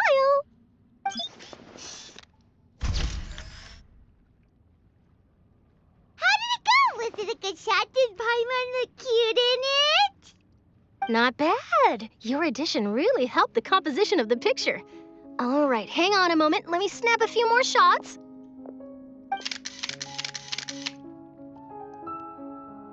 All right, that should do it. I'll be back here later anyway, so let's call it a day. You're very quick. Speed is of the essence when it comes to the news, and freshness is the key. Also, not to brag, but I'm pretty good at building connections. Who knows? I might eventually get that interview with you after all, Miss Clorand. Wow, you really do have that never say die spirit. I'm impressed. I'll hazard a guess that this is how you got that interview at the Fortress of Meripede. Whoa, you're well informed. Let me make a guess too. I asked Sijuin who told Monsieur Nervillette, and he told you, right? That's a very complete information chain. In truth, all Monsieur Nervillette asked me was, when did the fortress become so friendly towards the media? I told him that it was best not to speak too soon. There's no guarantee that Ridsley will make a personal appearance. You're right. I've got to treasure every moment I have with them. In which case, I'll be making a move first.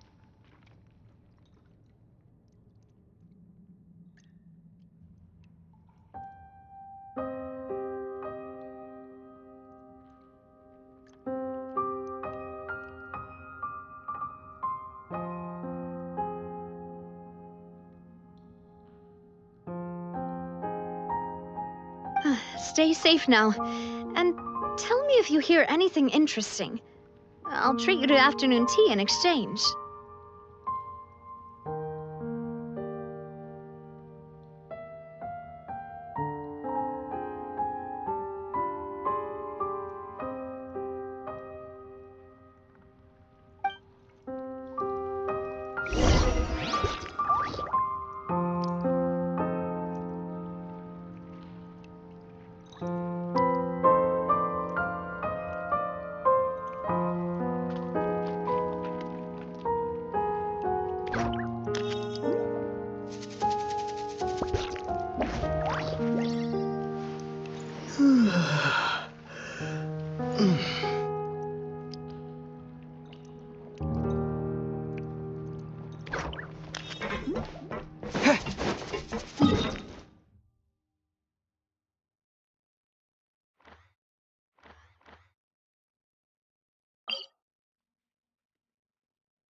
Wow, guess we're here again, huh?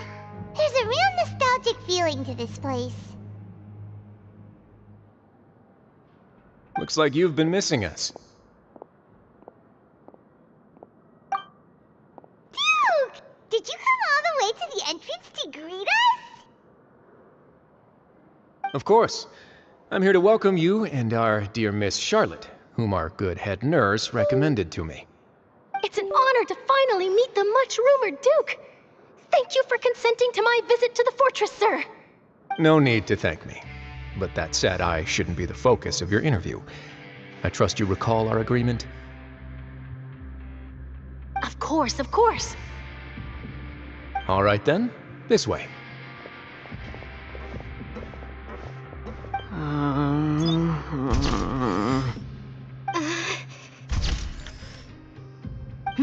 Hey, no need to be so nervous. I've already taken all the photos we need. Miss Charlotte, do these pictures really need to be published on the cover of the Steambird?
It would seem that Miss Lorvine doesn't want her face to appear beside that of Mr. Jurier, hmm?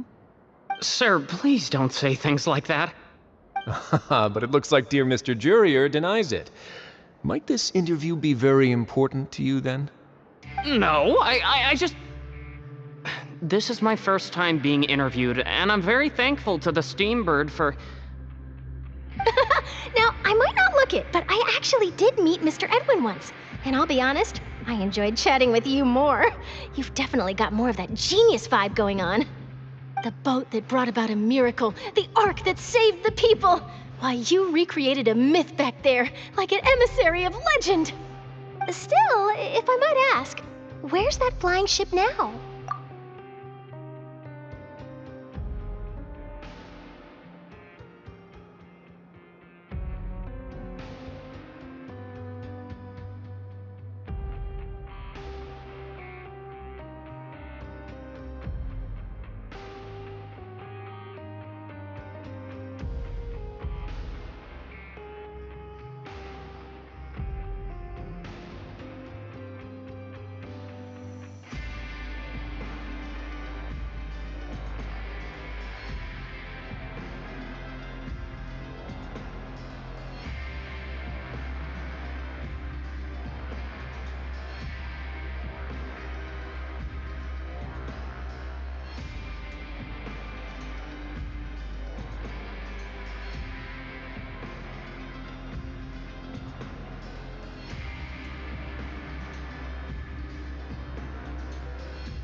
Charlotte's trying to get herself another exclusive scoop. I have to apologize, but that ship is presently in the bowels of our factory. I'm afraid it won't be easy for you to get a shot of it. Really? Well, then in that case, could I have an interview with you to make up for that loss?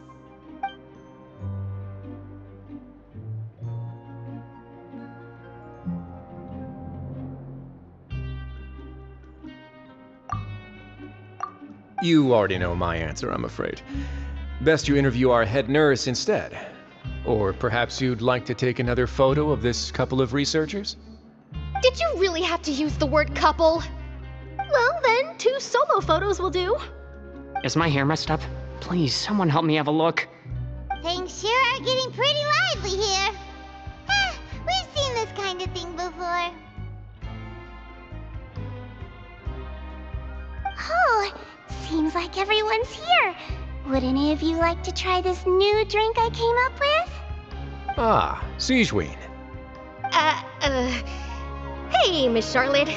Why don't you, take some pretty photos of our head nurse? Sure. Come on, Miss Sigewinne, over this way. Let's find a brighter spot. Huh? Sure. Do I have to smile? So, how have things been at the fortress? Same old, as you can see. Fontaine's undergone some changes, but this place is still more or less the same. Other than that flying ship, it got a tad too much attention, I think. That's why I decided to let the interview go through. We should direct more public opinions toward the behind-the-scenes heroes. Am I right, Mr. Jurier? Miss Lorvine? You're too kind, sir. I believe that you too should have your day in the sun. Not that you would want that, which is a pity. I'll just leave the spotlight to you two.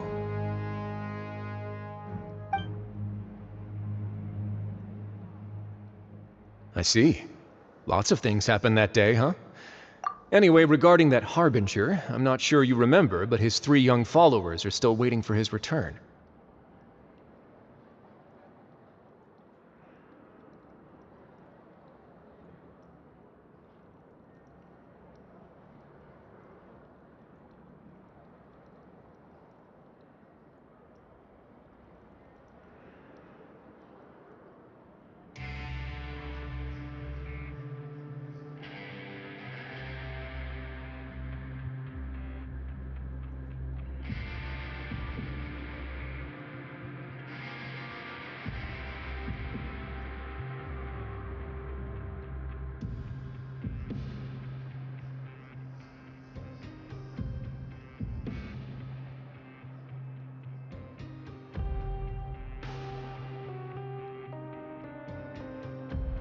He sure did win them over, huh? I'll tell them that there's good news and bad news. The good being that their boss seems fine, and the bad being that they must face extended sentences for abetting his escape. Oh, actually, what about you? Are things gonna change for you too? What change can there be? The fortress will keep chugging along, and so will my duties. As to what Miss Furina's departure will mean for the nation, and if our laws and governance will be transformed, we'll leave those to the folks in the overworld. Hey everyone, the photo shoot's done. Good. In that case, let's call it a day here. Thanks for your cooperation. Come on, Traveler, let's go.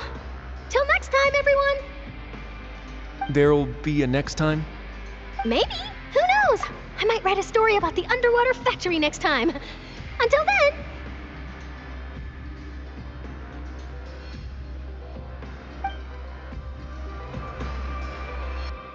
All right, last stop, the docks.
Navia mentioned that she stayed in touch with Linny and the others after working together. Apparently, they've been at the docks distributing these strange pockets the whole time since. Traveler, Paimon. Ah, and Miss Charlotte, too. Would you like a magic pocket? What sort of gadget is it? It's a wondrous bag that can be used to carry many things. The water level has returned to normal, but if you see any of your things floating around, you can use this to carry them. Or you could trick a friend into doing it for you. Trick a friend? I wonder which of my friends would fall for that.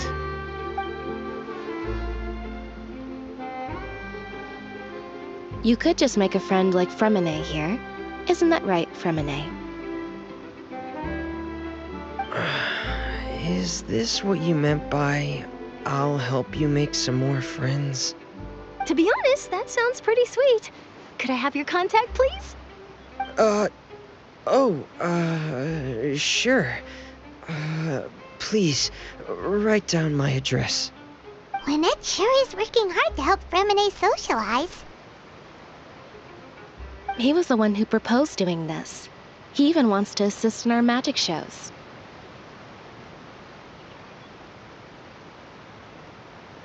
Yes, I was planning to first introduce Pear as an assistant, and later Fremine himself. In the future, I think we can leave underwater escape magic to him too.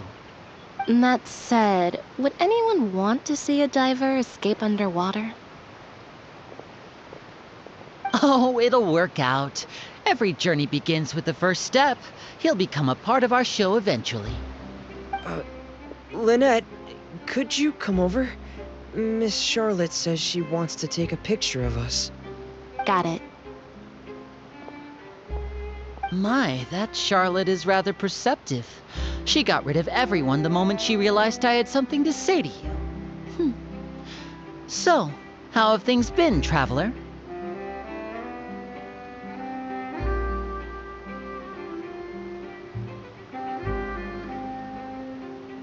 Father says that you did a great deal during the latest events. She's very grateful for your contributions to Fontaine. That's all right. We were more than happy to help. So, what's she doing now? Oh, I guess you haven't heard. Well, after Lady Farina left, Father and Monsieur Neuvillette opened negotiations, during which he gave Fontaine's gnosis to her as a diplomatic gift. A diplomatic gift? A gnosis? Yes, I was quite surprised at first myself.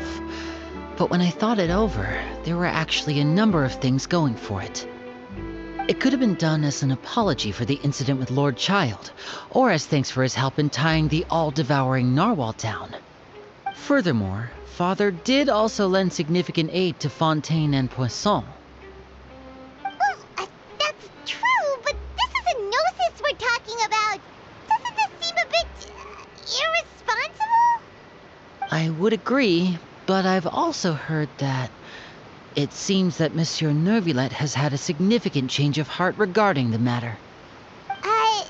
So there's some reason for this that only Neuvillette knows about? I suspect you'll have to ask him about that yourself. Ah, yes, speaking of which, I did see him strolling around the entrance to the Fortress of Meripede a while back. Isn't he real busy and stuff? Paimon didn't think he'd have the time for that.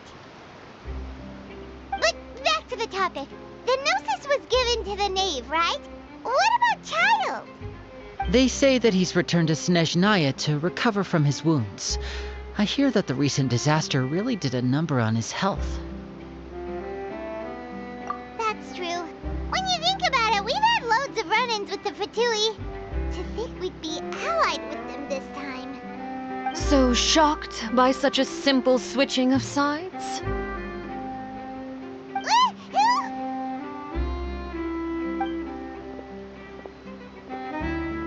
Father! Well, what do you know? Come to the docks to see how my children are doing and meet the traveler by chance. Please do not pay my accomplishments in Fontaine too much mind. I would have done them regardless. Are you going to take the gnosis back to Snezhnaya? That is our duty as harbingers, yes. Don't be too preoccupied with sides. The goal of the Fatui concerns not a single place or person, but the entire world. With such a grand goal in mind, it is inevitable that we must wear many masks. Switching my masks is something I've always done. Well, that depends on many things. No one truly knows what the future holds. What good is honesty if you can't rely on it forever? As for you, I very much look forward to our next collaboration. Good things cannot be achieved alone, and you've proved yourselves to be great partners.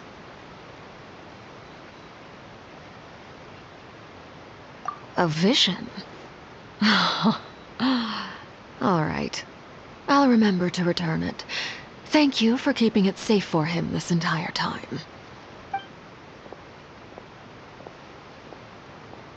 And that's a wrap for me. Huh? You're... Greetings, Miss Journalist. Hello. If I'm not mistaken, there are diplomatic channels I'll need to report to take a photo of you.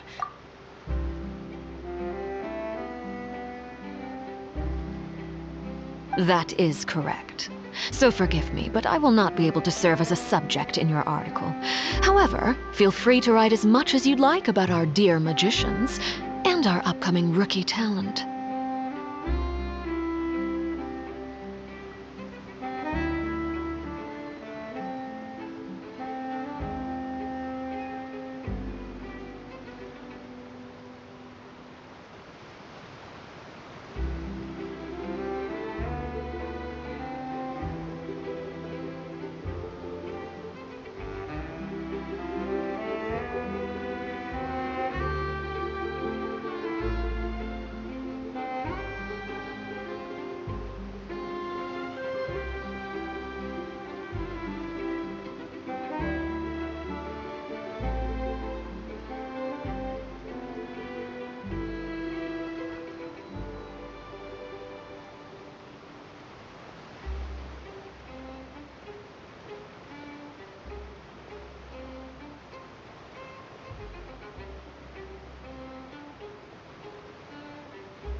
I will.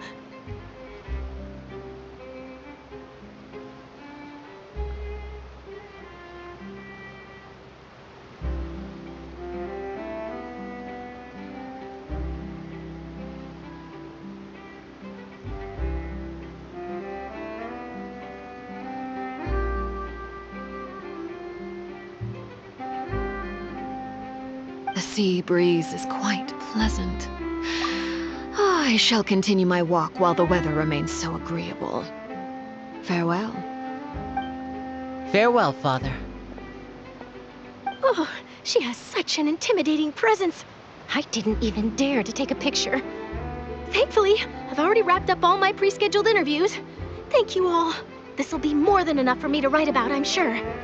Don't be too nervous. Why don't you take a magic pocket before you go? Here, Traveler, Paimon, you take one too. To move things about? That's right. Funny. I was giving out magic pockets when we first met too. And what do you know? I'm doing the exact same thing right now. So many things have happened, but the pockets are still the pockets. I guess this must be life. We will all follow our own paths, and serendipity will lead you to your fated friends. All right then. We'll be handing out pockets in some other districts later, so we'll get going now. Have a good day, you two.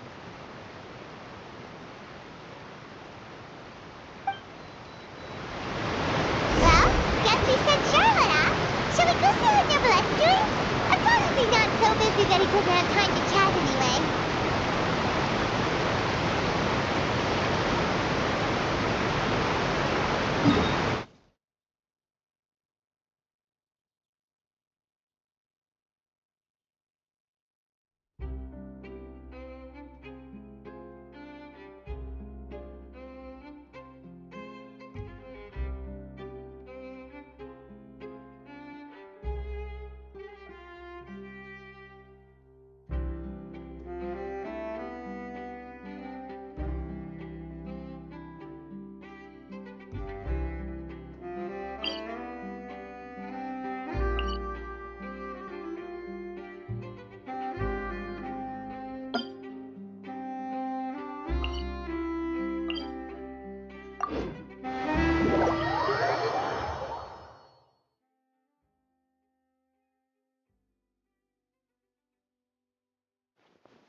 The entrance to the fortress! Ooh, he really is there!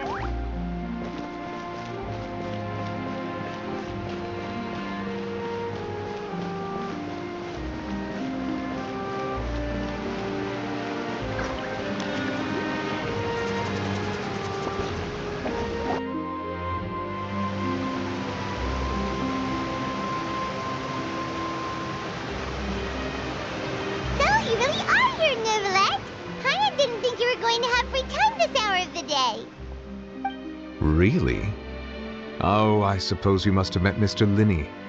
He took the time to greet me earlier when he passed this way. In any case, you came at a good time. I was just considering reaching out to you to set up a meeting, so I may explain some things that I haven't had the time to before. Aw, Paimon's glad that you remembered. Thank you for keeping us on your mind, what with you being busy and all. Alright, let's have it then. How was Fontaine actually saved? The whole business is still quite the mystery to us.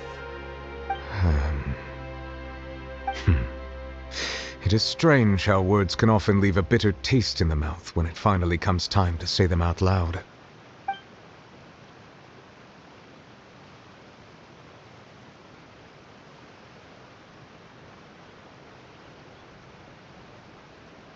Whoa.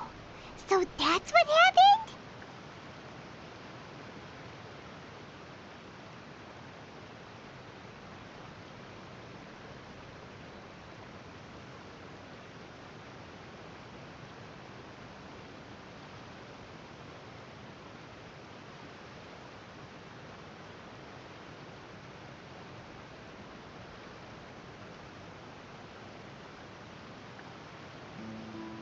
Focalor destroyed the divine throne of the Hydro Archon and restored your power to you, transforming you into a fully fledged elemental dragon sovereign. But Paimon still doesn't quite get what you did to save the Fontainians from dissolving.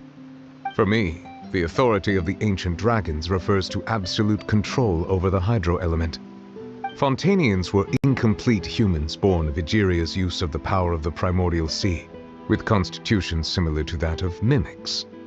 But so long as those primordial energies remain within them, I could use the ancient dragon's authority to grant them true blood, after the fashion in which life was first brought into being on this planet. In other words, when I gave my verdict, Fontainians became true humans, and thus would naturally no longer be dissolved by water from the primordial sea. Focalor must have counted on you to make that decision as well. Your verdict was the key to making the prophecy appear to have come true while saving everyone.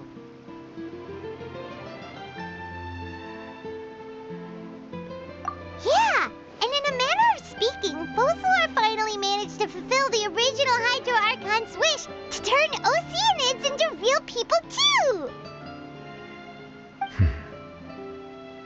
It seems from your expressions that you still have more things you wish to ask. Ask away. I will tell you the truth as I know it.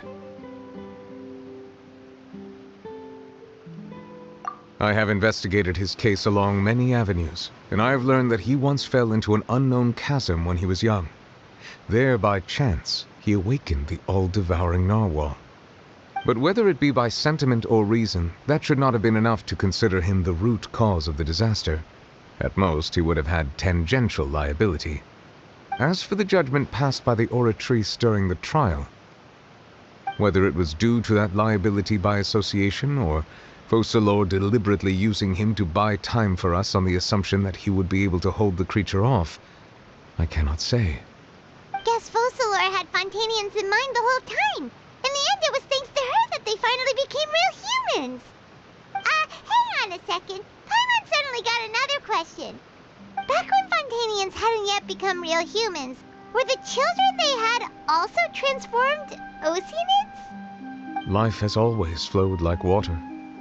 Do you recall how Fontainians would often come to the Fountain of Lucine to pray for children?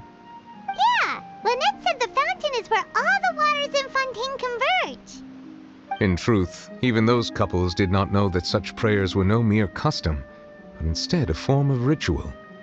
Those Oceanids who were blessed within the spring water would later descend as new humans in the coming months. Paimon sorta gets it now. Either way, seems like this ritual won't be of any further use, but it'll probably live on as a local custom. Ask away. I will tell you the truth as I know it. Yeah, about that. Risley said Farina has already left. What's that all about? Ah, Lady Farina. The people are only aware that her death sentence has not been carried out. She abdicated the post of Hydro Archon and left affairs related to that title to me, before leaving the Opera House. I related Focalor's words to her faithfully and completely. After hearing them, she seemed neither saddened nor comforted. She simply said that she was tired and needed to rest. Having said that, she then packed her things and moved out of the Opera House, not unlike how an ordinary person might. But she's still got a place to stay, right? You need not worry. I will make arrangements to ensure that she will not want for food, clothing, board, or travel. In truth, I am somewhat happy for her. The wear and tear on her spirit will, of course, take time to heal. But now that she no longer has to play the role of Focalor the Hydro Archon, she can finally lay down her burdens and lead a normal life. What about you then? What are your plans now that you've regained your full powers as the Hydro Dragon? After Focalor passed on, the Oratrice also ceased to function. This matter will directly affect our trials. After much careful consideration, I've decided to take over its role in our courts. From now on, I shall hear cases and pass verdicts by myself. Looks like you're still considering stuff from the perspective of the Udex, huh? As an elemental dragon, there are indeed many things that I must do. But this power and this duty, in a manner of speaking, you could say that both were granted to me. As such, before I attend to my other responsibilities, I must first and foremost continue to serve Fontaine as its highest judge. The duty of the Hydro Sovereign and the duty of the Udex shall coexist within my person. Additionally, the Hydro Archon's departure has brought about another problem, which is that the Opera House shall no longer produce indemnitium. That's true. That power was derived from the people's faith in the Hydro Archon, wasn't it? Wait, but the various mechs and machines in the city are all still okay. Where are they getting their energy from? As I am now, I have full command over New Musia, and it can serve as a complete substitute. Another reason why I cannot quite leave Fontaine immediately. Wow. This ancient dragon's authority stuff is really quite useful, huh? Ask away. I will tell you the truth as I know it.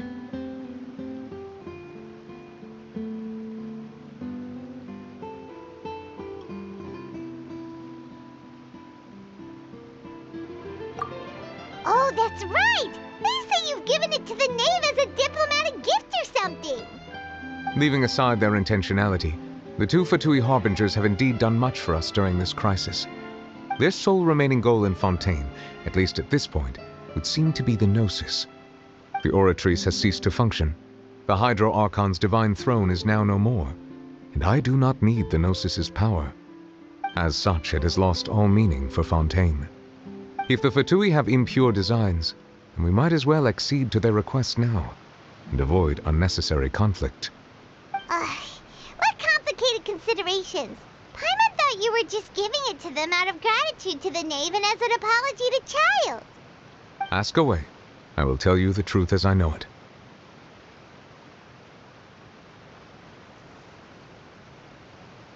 You will soon be heading to Natlan, I presume?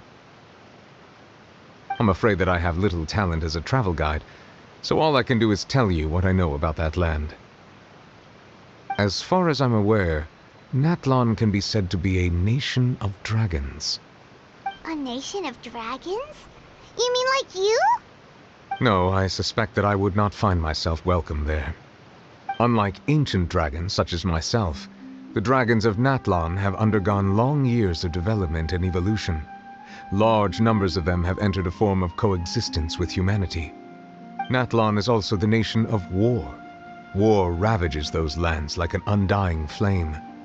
There is one other piece of information I got incidentally from my negotiations with the knave that I believe may be useful to you. The Harbinger known as the Captain has thrown his hat into the endless ring of war. The Captain. Sounds like a real tough customer.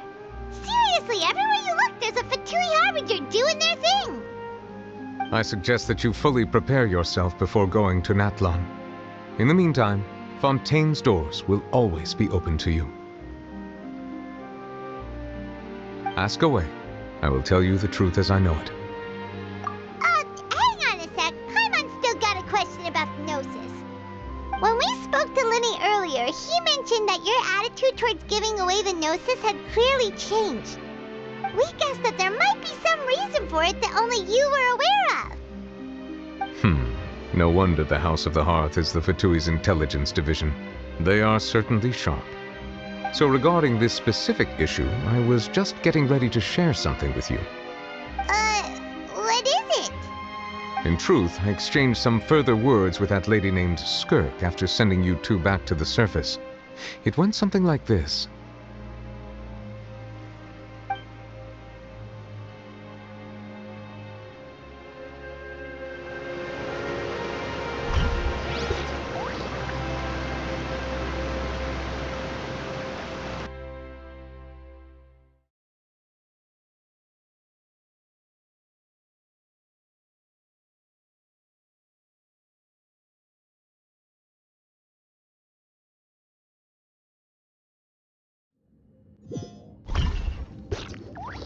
Well, we're going to head topside to see what's going on. You hurry over soon as well, all right, Nervalet?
What next?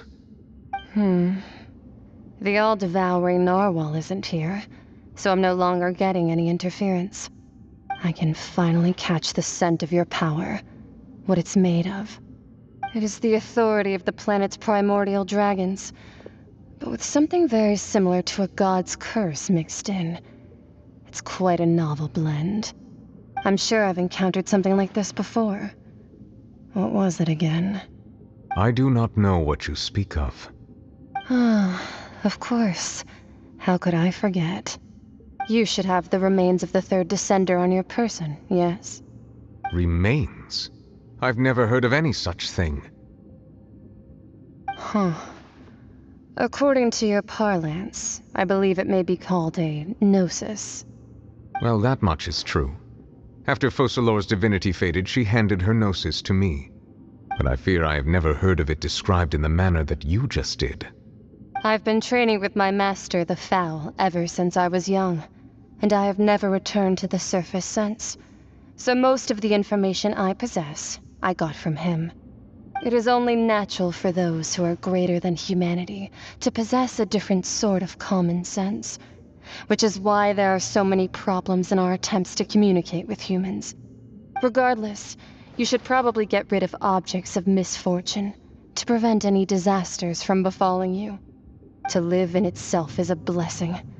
But once a person dies, the bonds he once had with this world shall all turn to curses. What do you mean by that? No need to fret. These are just my personal thoughts, and my reason for no longer wishing to return to the surface. This third descender you refer to, who are they? And when did they die? Master never mentioned them to me. Perhaps it just wasn't that important for me to know. If you're interested, though, I could ask him. I'll be sure to pass the answer on to you next time. Next time? You believe we will meet again? I do. Wait. I have a disciple of my own, don't I? He can be the messenger then.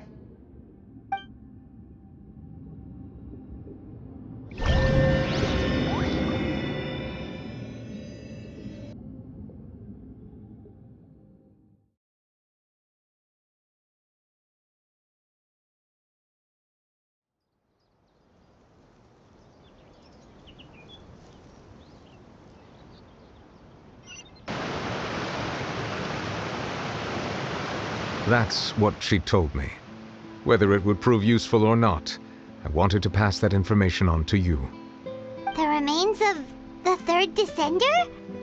So that's what the Gnosis actually are. Paimon just thought they looked like chess pieces. How could they be a person's remains? All the same, assuming that there was no misunderstanding or special metaphor at play, that is what she meant to say. And she said that it would bring misfortune and that you should check it, which is why you gave it to the Fatui. If she speaks the truth, then I would simply be putting Fontaine at unnecessary risk by keeping it here.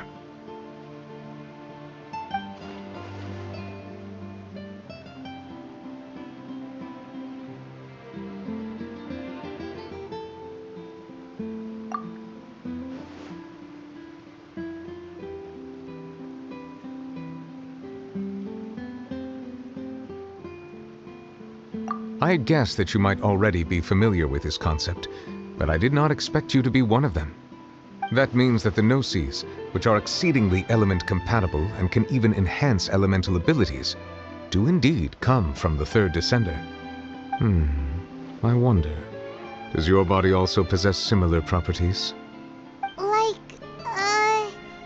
Like being able to use elemental powers without a vision. That does sort of count as special compatibility, right? No, let's not think about this stuff right now. It just feels creepy. Comparing the Traveler to the dead third descender and all. That's what you say, but this topic still feels like bad luck. Once Child recovers, let's get some more answers out of him. Or go look for his master and get the answers that way. I too believe it unwise to make too many blind guesses when information is lacking. The same is true of being at court. All right. Whatever the case, it seems like the crisis here in Fontaine's over for now. Yes. All of Focalor's efforts were for this moment as well.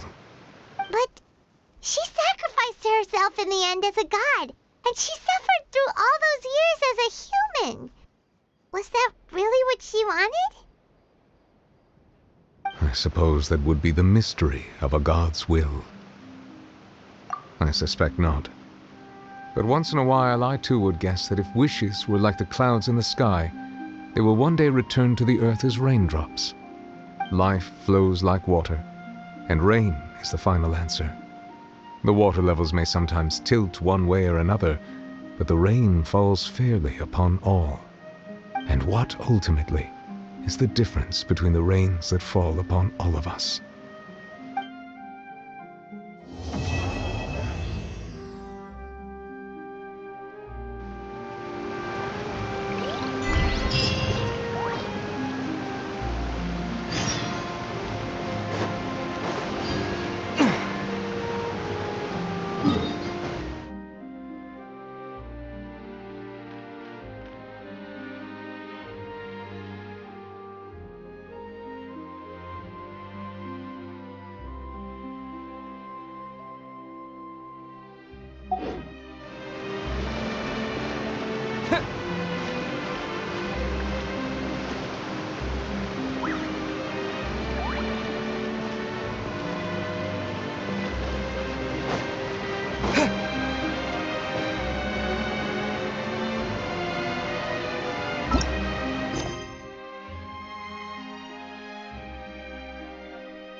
Perfect.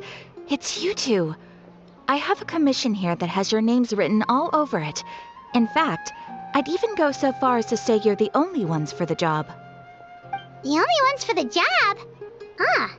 If our help is really that important, it's probably some Archon class commission, right?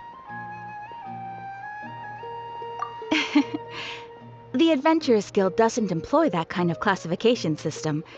In fact, this commission is also probably not nearly as intimidating as what you're expecting. All it asks us to do is to find a missing person. Huh? Then why did you say we were the only ones for the job? I came across this commission while reviewing our backlog not too long ago. It seems simple, but our records indicate that over a dozen successive efforts to complete it have all ended in failure, despite attempts by several accomplished and renowned adventurers. With the reputation of the Adventurers Guild and the performance of the Sumeru branch at stake, it's in our best interest to assign this commission to the adventurer with the highest completion rate over the past few years. Well, that's us for sure.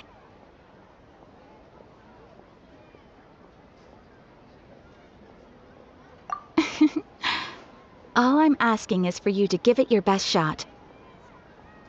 If it proves to be beyond your capabilities as well, I'll talk to the commissioner about canceling the commission.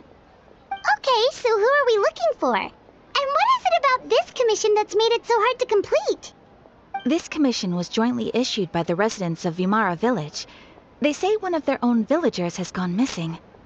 But the problem is, they don't know the missing person's name. They can only provide information about his general appearance. They're all from the same village, but they don't even know his name? If so many adventurers have failed to complete this commission, maybe this missing villager doesn't exist at all. Could it be some sort of a prank or something? Unlikely. Several villagers came by to issue the commission, and judging by their appearance and tone of voice, they seemed incredibly sincere. It certainly didn't seem like a joke to them. Besides, putting up a commission requires a processing fee. There aren't many upsides to a prank that costs Mora to carry out.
The only ones for the job? Huh. All it asks us to do is to find a missing person. Huh? I came across this commission. It seemed simple, with the reputation of the Well, that's us for sure. If it proves to be beyond your Okay, so who are... This commission was jointly but the problem is... they're all from the same village, but they don't even know his name? Unlikely. Besides, putting up a commission requires a process in any case. Alright then, let's go! Paimon's starting to...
We made it to Vamara Village!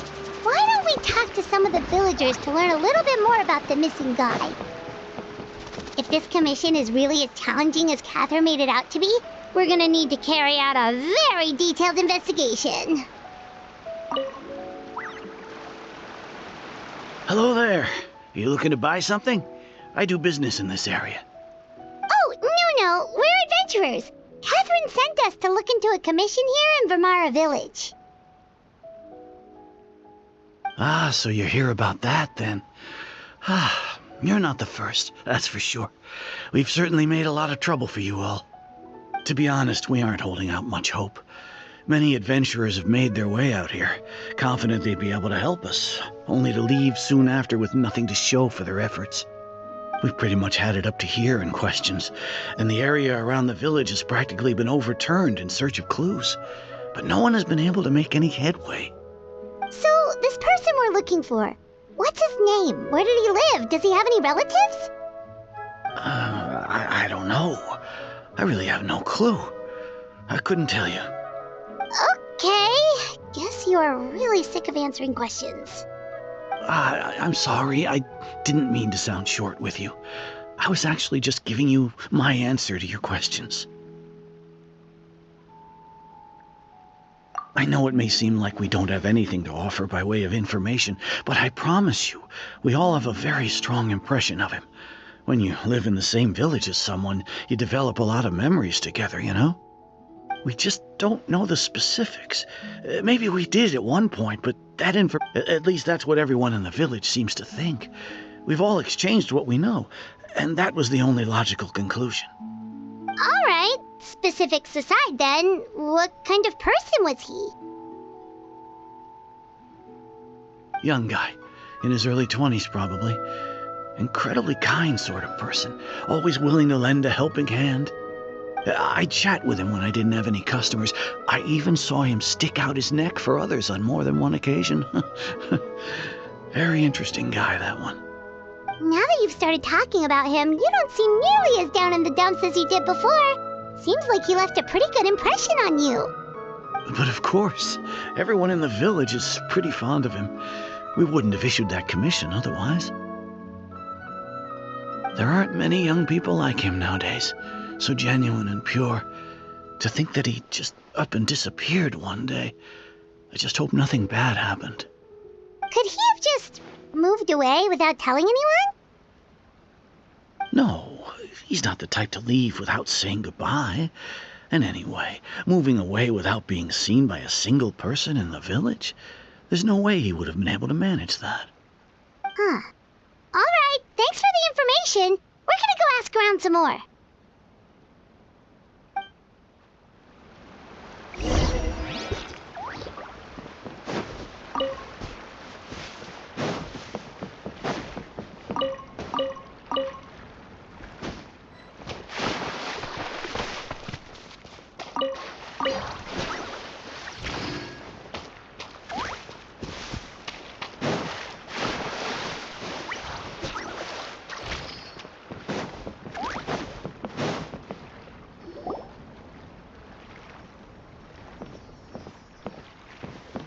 It's that guests I hear. Hi, Grandpa Amadea. We're here to help you look for the guy that's gone missing. Ah, so that's what brings you to these parts. Coming all this way for our sake. That's so very kind of you. With your help, I trust that young man's case is in good hands. Could you tell us a bit about him?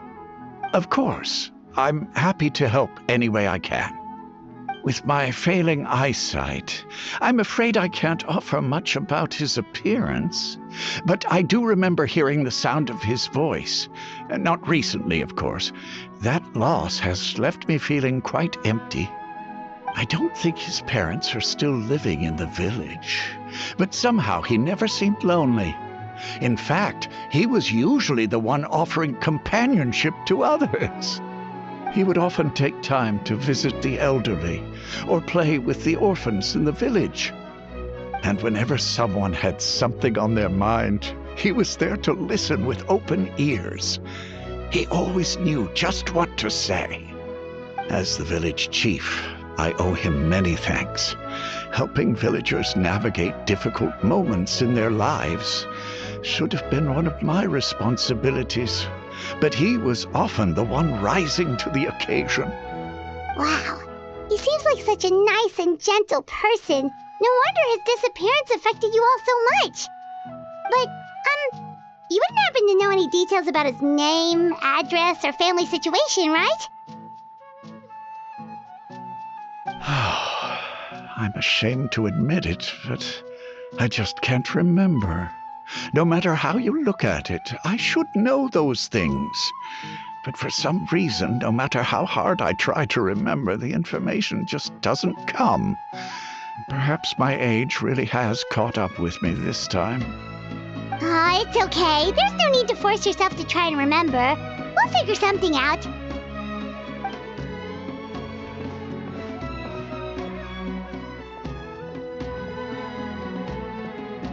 Well, Traveler, what do you think?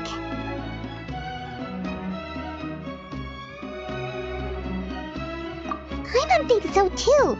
Like, the name thing. It's so weird that no one remembers his name. And nobody has been able to tell us anything about his family or where he lived. It's like this guy's been erased from reality or something. Wait, so you're saying it's not that he's been erased, necessarily, but more like he never existed to begin with? Okay, Paimon's gonna need some time to process that one. Someone who...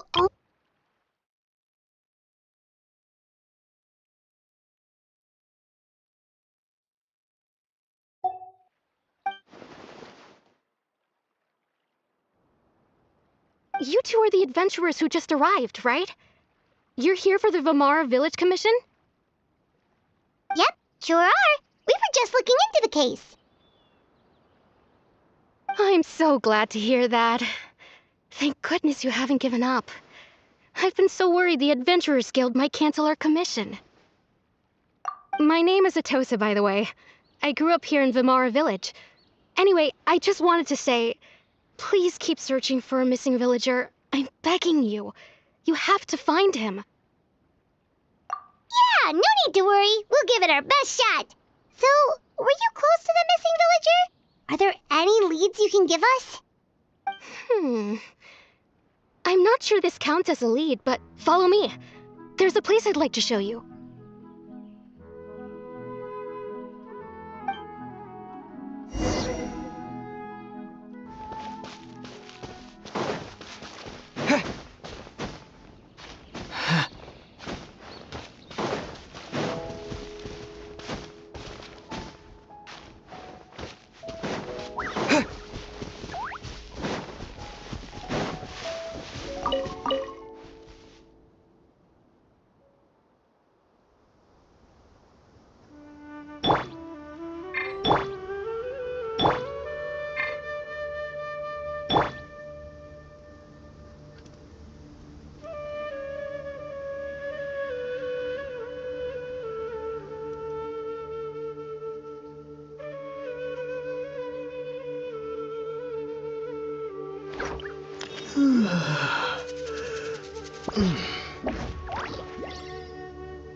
Is this the place?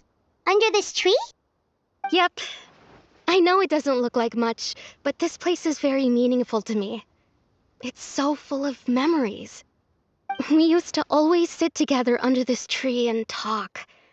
Sometimes we would look up at the clouds in the sky or stop to feel the wind against our skin.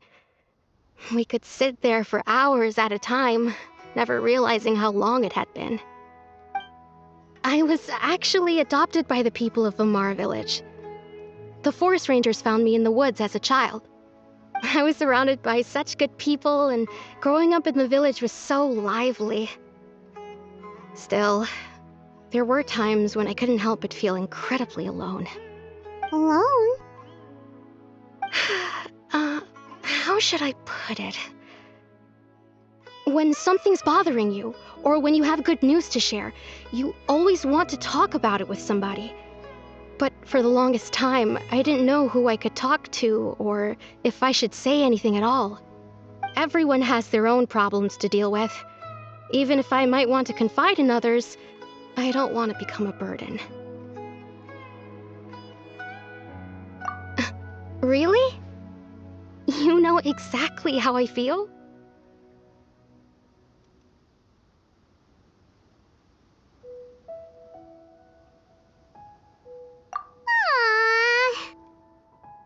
Wow, that sounds really nice. You're quite lucky. When it comes to our missing villager, well, I guess you could say that to me. He felt like both a family member I could rely on and a friend who could really understand me. No matter what came my way, I knew I could always talk to him. He was so thoughtful and pure, and patient too. Whenever I talked to him, he would always seem so interested, as if the things I was describing were just as important to him as they were to me. Ever since he disappeared, there's been so much I wanted to tell him. No, none of those things matters now. I just really want to see him again. Wow, you two must have been really close. Did he ever tell you anything about himself? He mostly just talked about interesting things he saw around the village. He'd share a lot of his own wild ideas as well. Oh, right! I did ask him about his parents once. But all he said was, they're not here anymore. I didn't know whether that meant they had left the village or passed away, and I didn't want to pry. Still not much to go off of. Look at me. Talking your ear off and still nothing to show for it. I'm sorry I wasn't more help. The last time I talked this much in one go was when we were still together. Come to think of it, every time we talked, it always seemed to be around dusk, just like right now. Time always passed by really slowly. Even when it felt like we'd been talking for hours, the sun would still be at the same position in the sky. Well, time always seems to pass slower when you're relaxed, right? What's wrong, Traveler?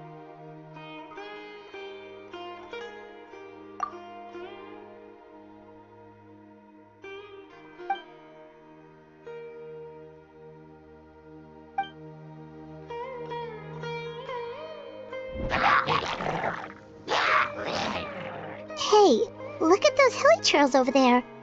Doesn't it seem like they're acting a little strange?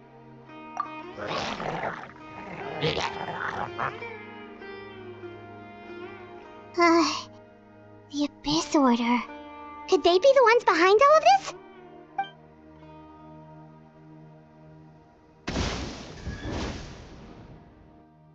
Uh-oh, we've been spotted! Quick, get ready to fight!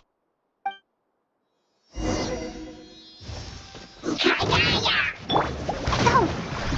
Go, Barbara, go! Yeah!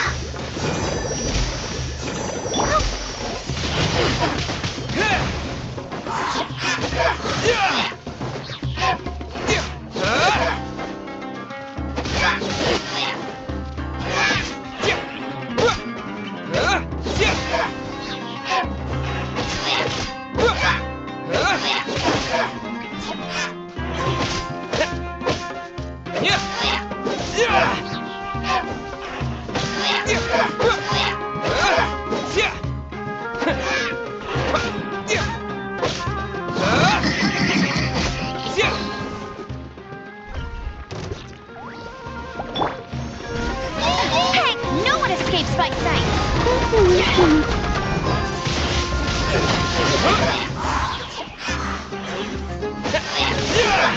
With the wind!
much. I wasn't expecting monsters to show up. If you hadn't been here, I'm not sure what I would have done. It was no trouble.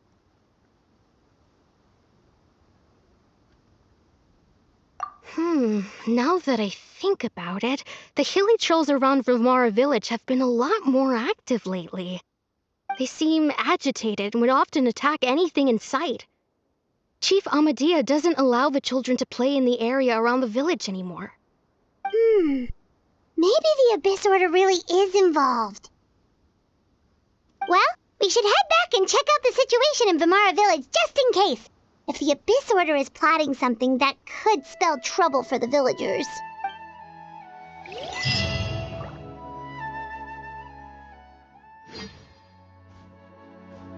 Wait a second. That person... It's Dainsleif!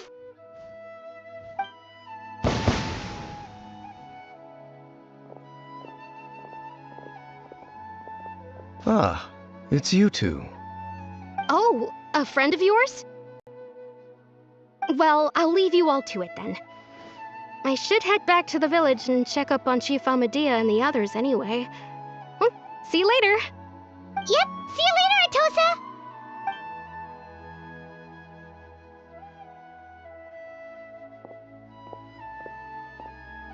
Why do you always have to pop up out of nowhere like that?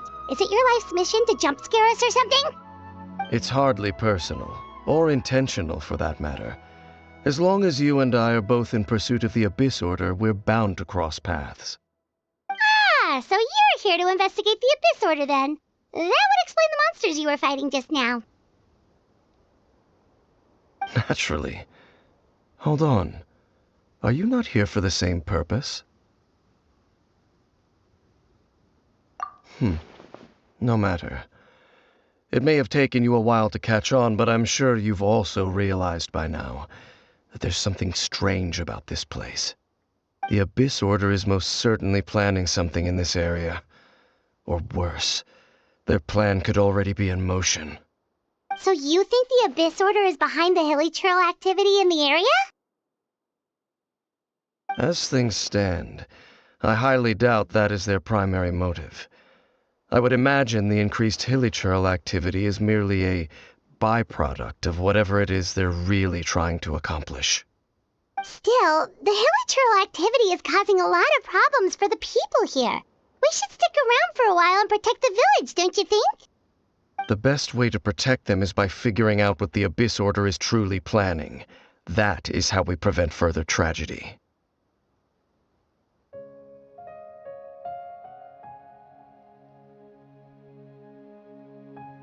And you shall have them. I never intended to hide anything from you. Don't worry. There should be ample time to talk.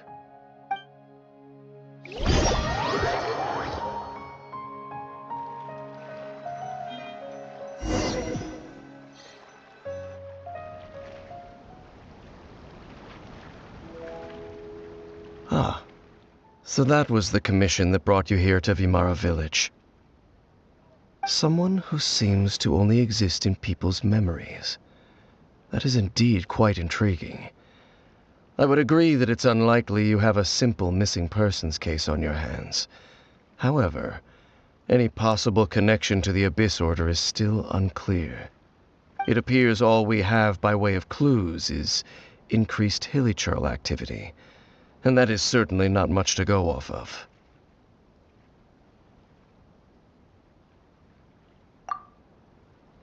Right! That mysterious voice he heard in his sister's memory. The one who called himself a sinner. Who is he?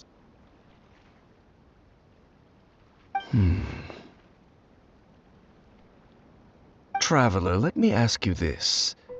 Do you believe your sibling to have betrayed you?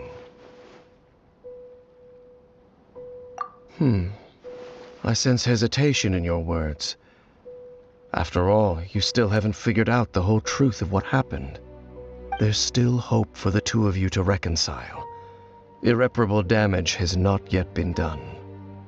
The sinner you wish to know about, his situation is different.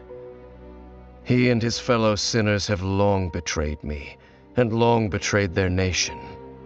His name is Vedrfolnir, the Visionary. I'm loath to admit it, but he is also my kin, my older brother. Your brother?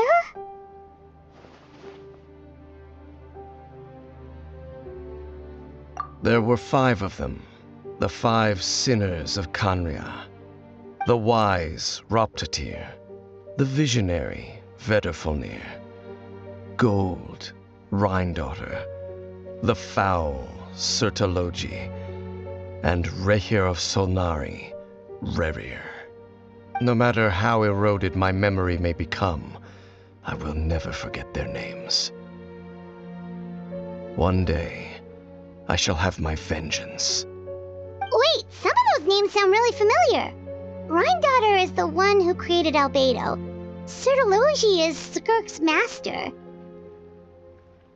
the one we just learned about, Dane's brother, Vedrfolnir. If he was the voice of the sinner, then the one who inspired Clothar to create the Abyss Order was him.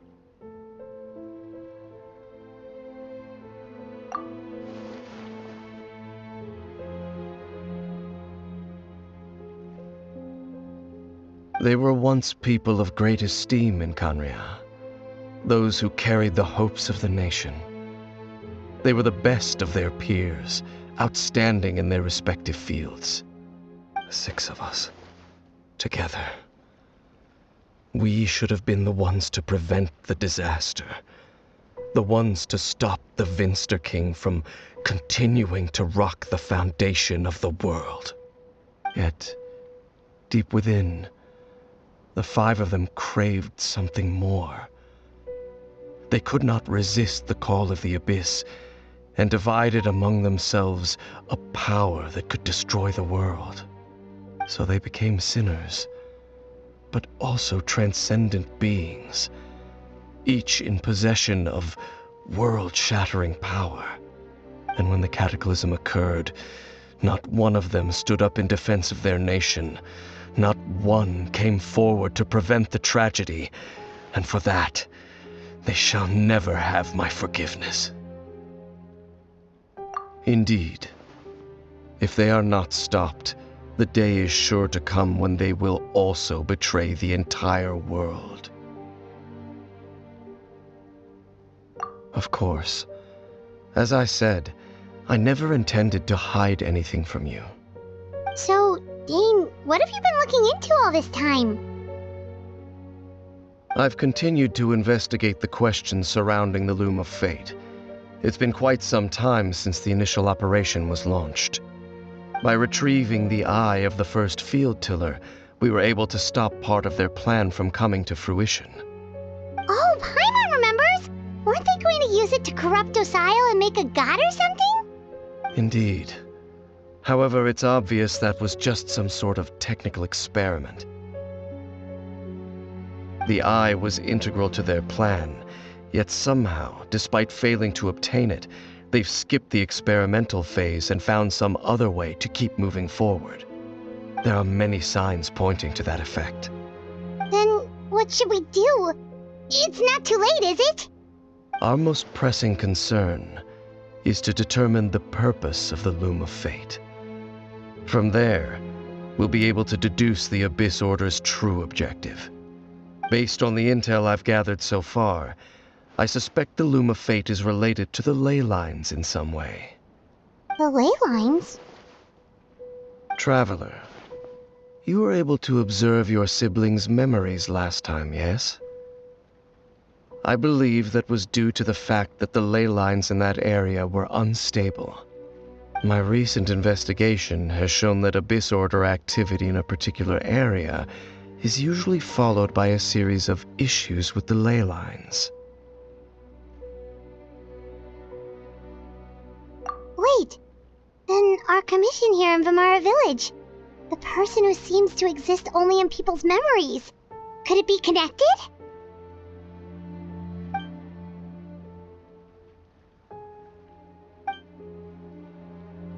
It's certainly possible. I'll join your investigation tomorrow.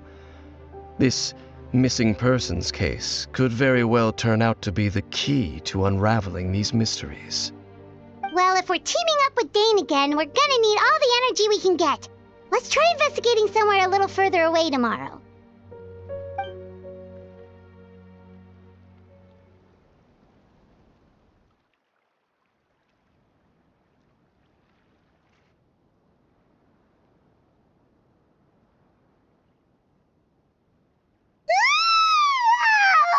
So tired. Paimon used way too much brain juice yesterday. It's all Dane's fault saying all that complicated stuff. Well, let's go find Dane. We've got a lot to do today.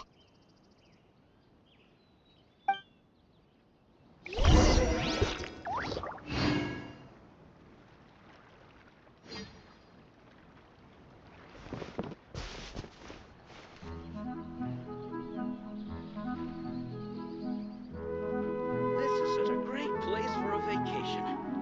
Let me just take a few more days off.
This is such a great place for a vacation.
This is such a great place for a vacation. Let me just take a few days off.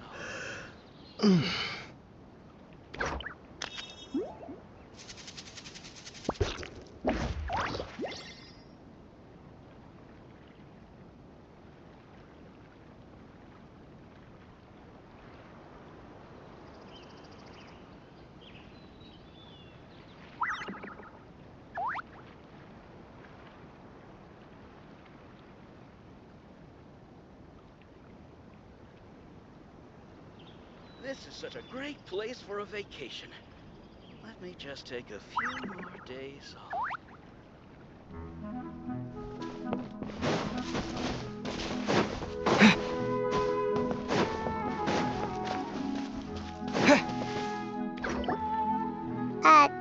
Dane? Hello, Dane? Why are you just zoning out over here?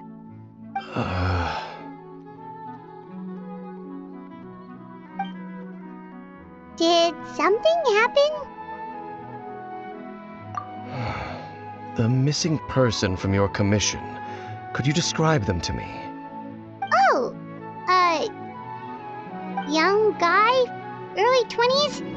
Seriously, Dane, what's going on? There appear to be certain memories in my mind that weren't there before. Memories of him. Maybe we just talked too much about him yesterday and you had a weird dream or something? No, it wasn't a dream. They're memories.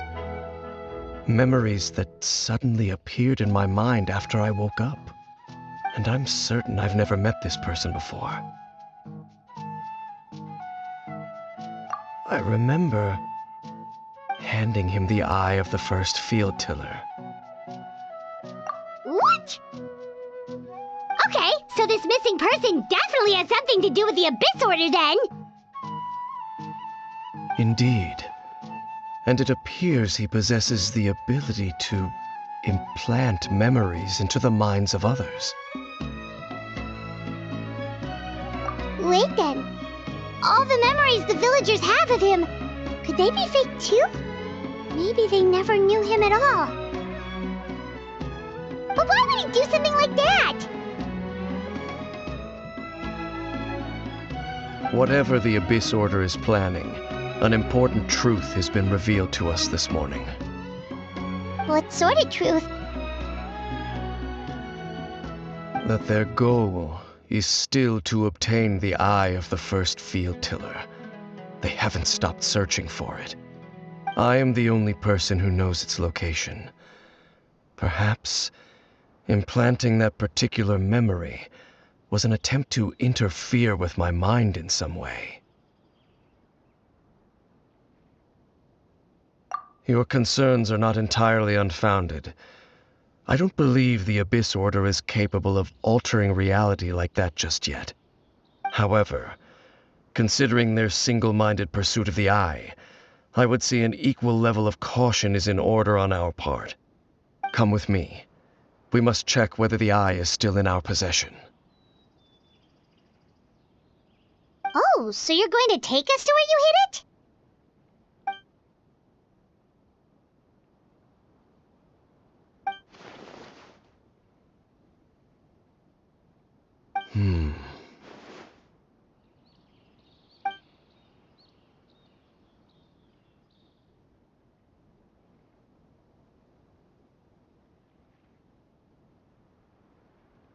Of course.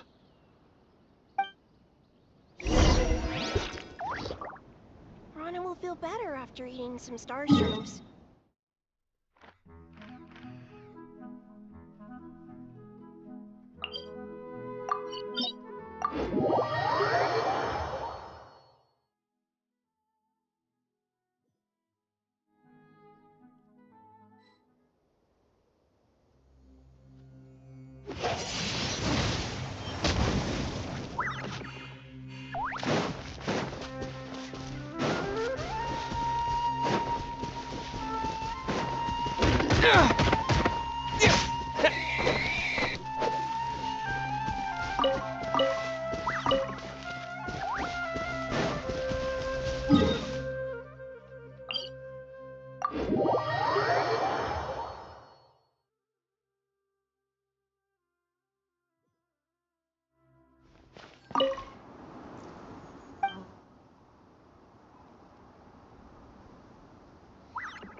Bet you can't keep up with me!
That's cheating!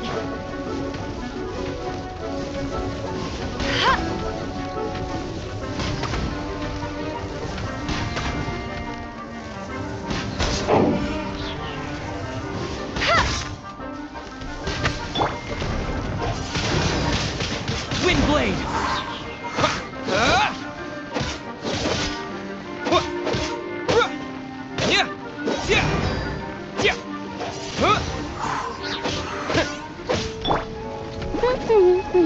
I'll race you there!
I'll race you there!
Windblade!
I'll race you there!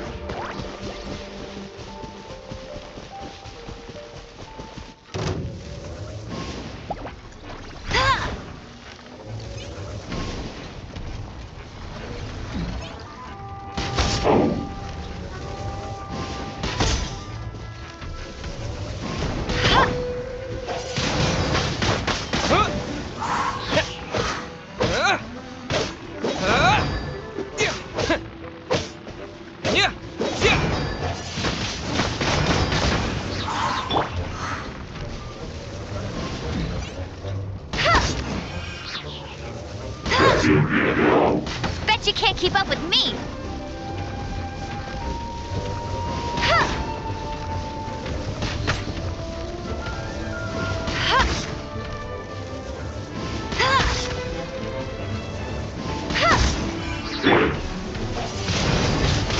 Windblade!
An assassin from our homeland, or a fool who trespasses upon the waters of Chingsa.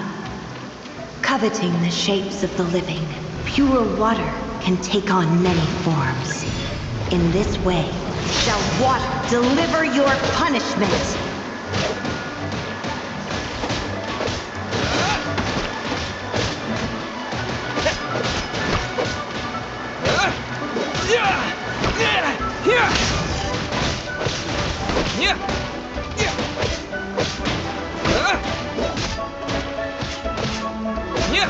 The power of water is its ability to take any shape.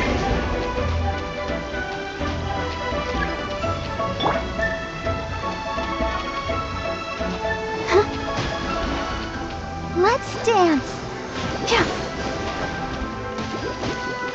Take this!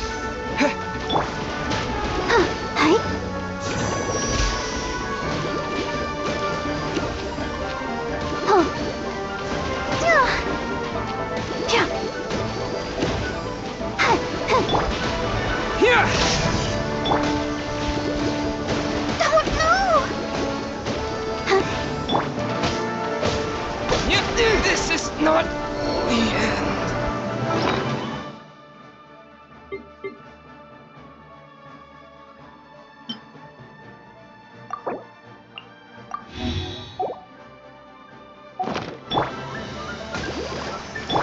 Freeze!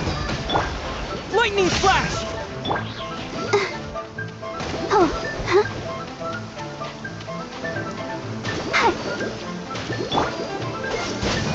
Here!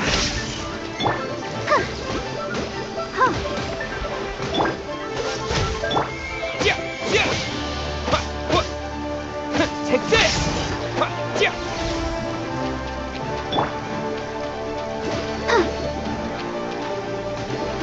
Go, Barbara, go!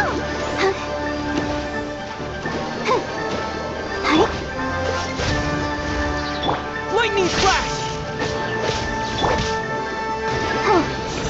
Submerge. Why has everyone stopped singing?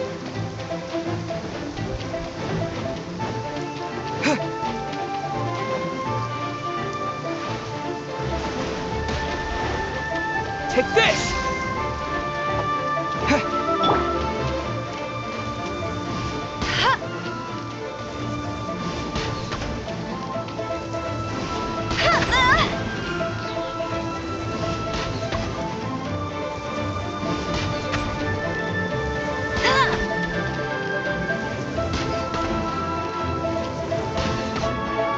Without solid ground, terrestrial...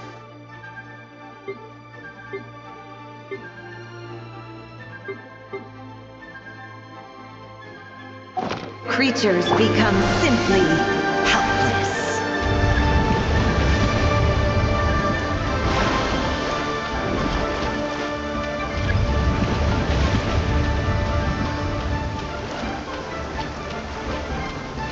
The power of water is its ability to take any shape. Dodge this! Lightning flash! Don't push your luck.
Must keep training.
I got you, boss.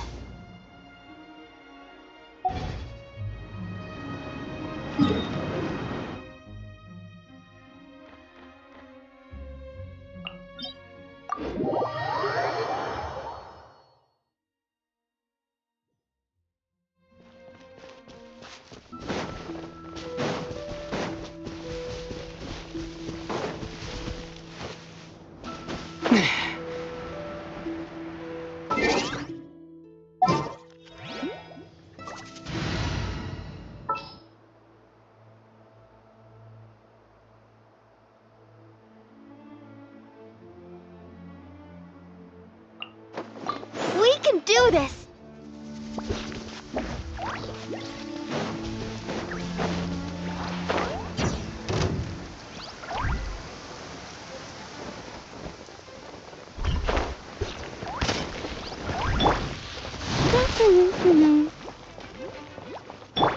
Let's get it on! They got me good. That's cheating!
Windblade!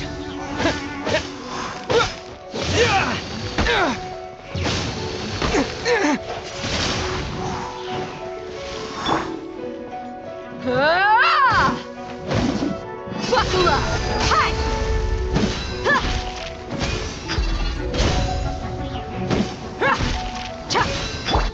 Go, go, Flip!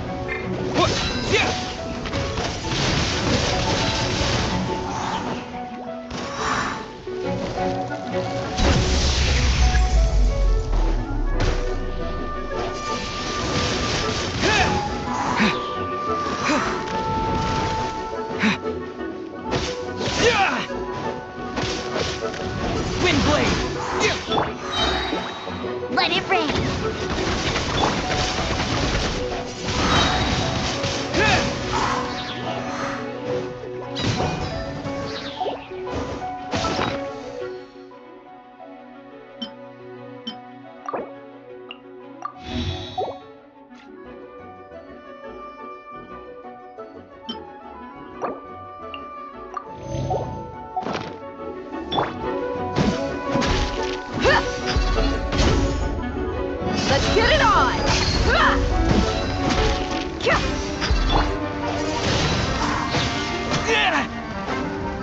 Disappear!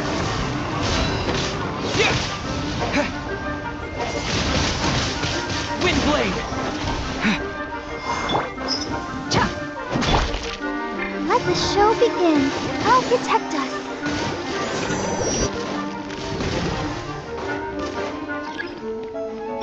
Get him!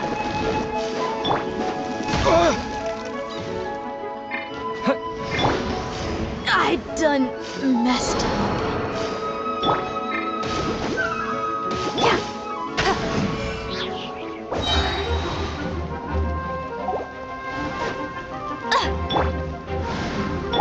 No escape!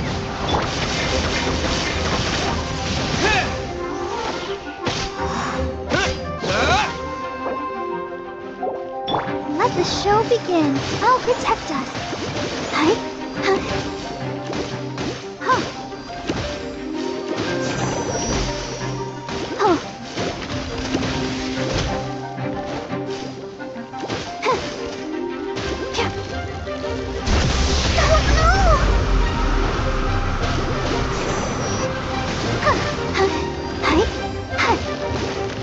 Go, Barbara, go!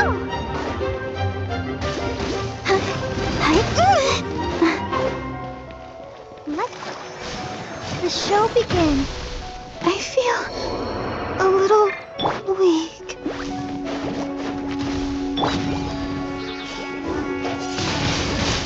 Windblade!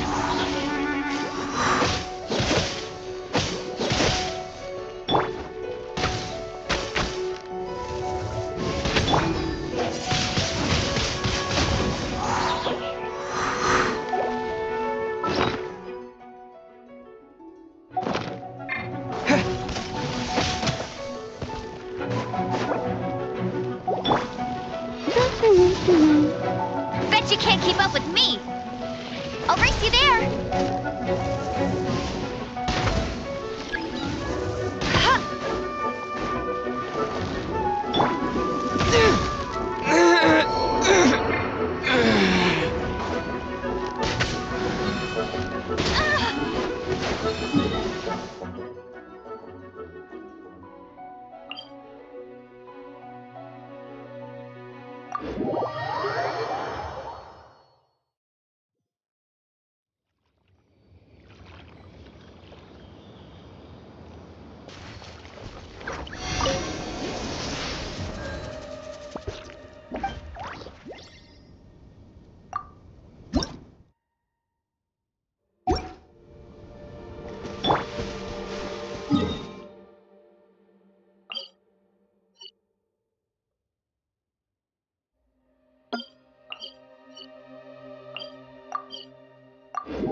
This will be interesting.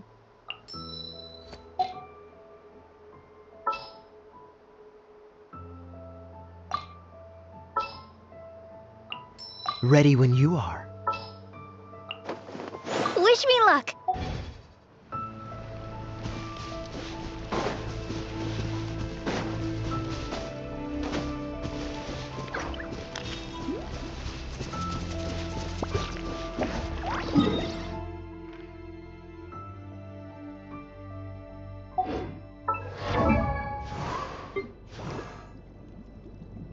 I wonder when I'll be as tall as my...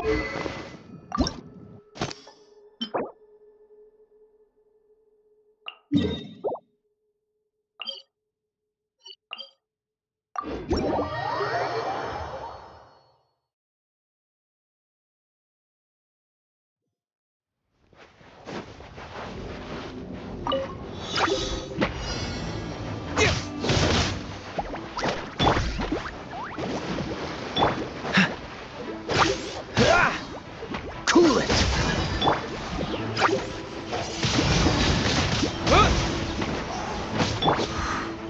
No one escapes my sight!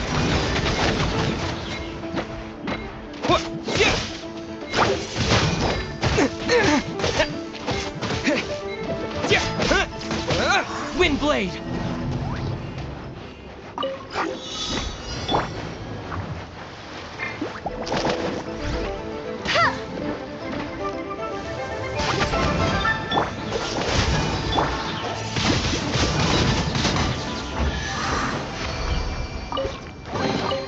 Is this an answer from this world?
Terra Smash!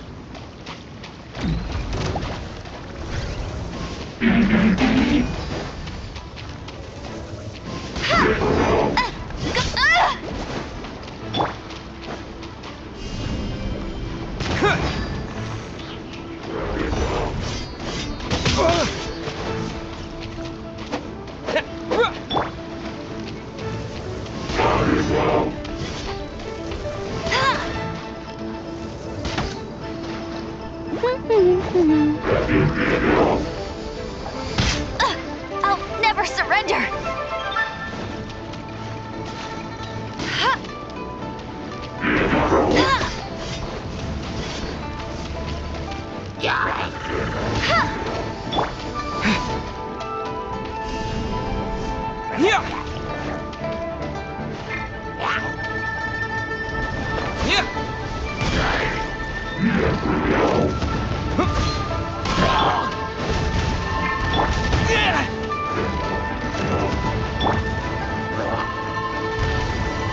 Tired!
An assassin from our homeland, or a fool who trespasses upon the waters of Chainsa. Coveting the shapes of the living, pure water can take on many forms. In this way, shall water deliver your punishment. The power of water is its ability to take any shape.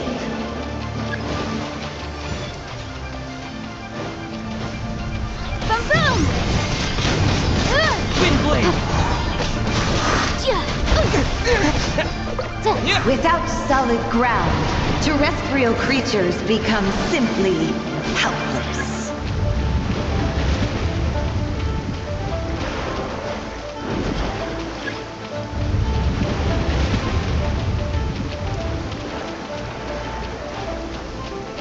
The power of water is its ability to take any shape.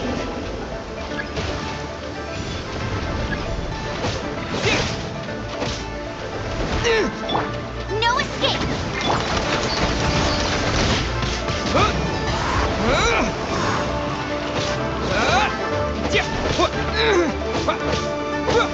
The law has loopholes. Punishment! Let it rain! You can't run!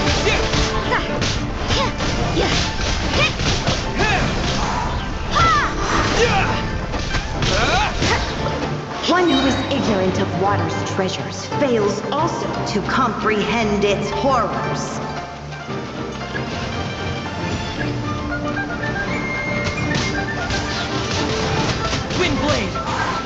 here!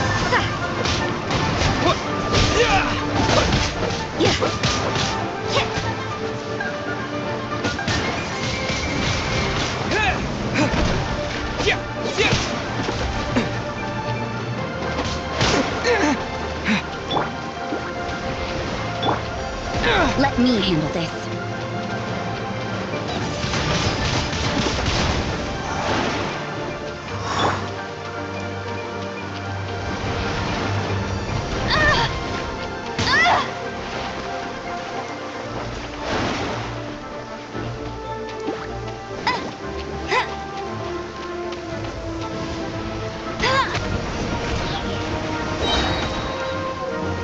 No one escapes my sight!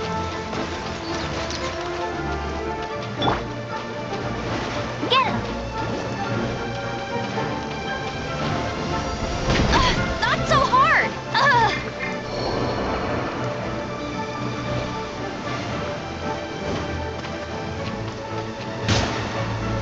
Maybe I wasn't meant for this world.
So you hid it way out here?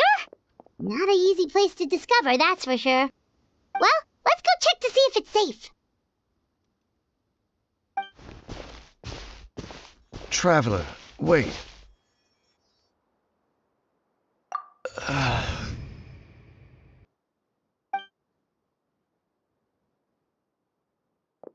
We've no time to lose. Let's head inside.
begin.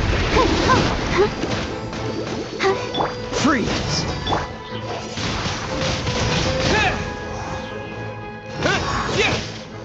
It appears the mechanisms here have changed over time.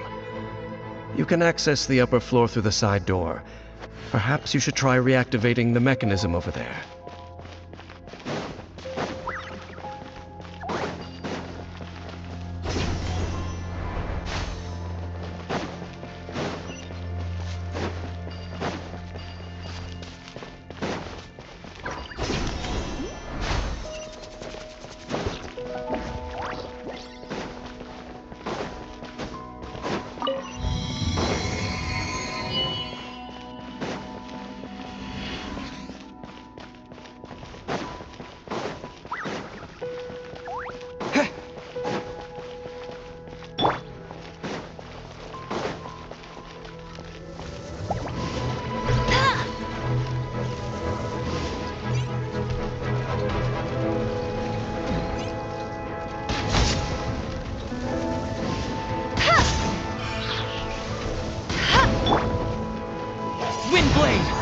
I'll protect us. Dodge this!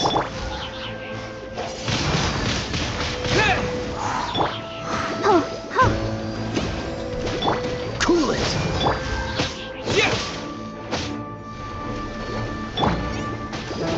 Freeze!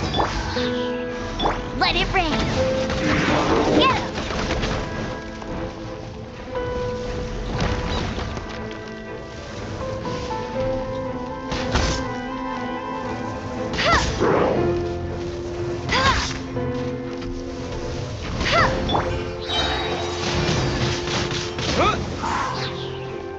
Disappear!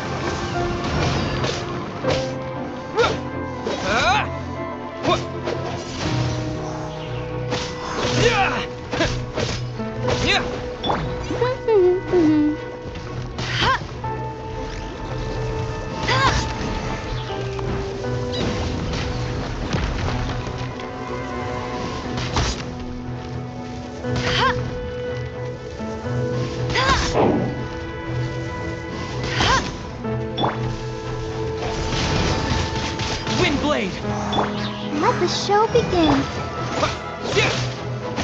Dodge this!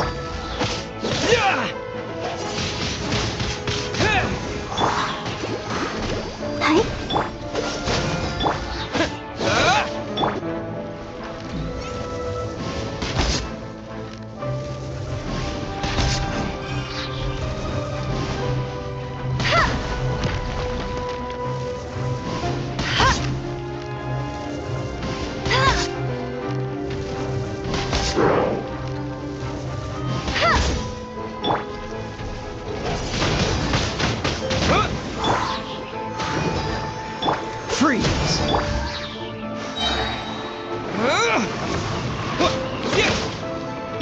I'll protect us. Cool it! No one escapes my sight. Get him.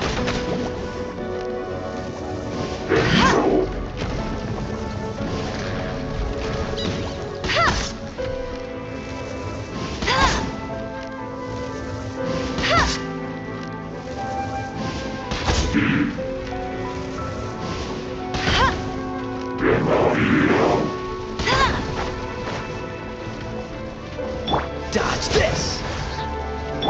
Let the show begin.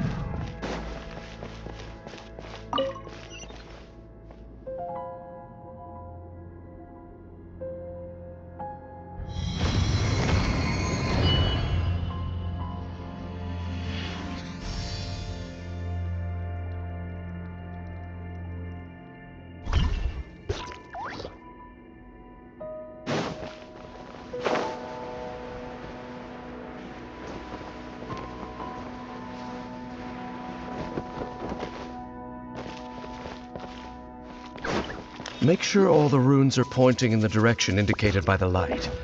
That should unlock the mechanism.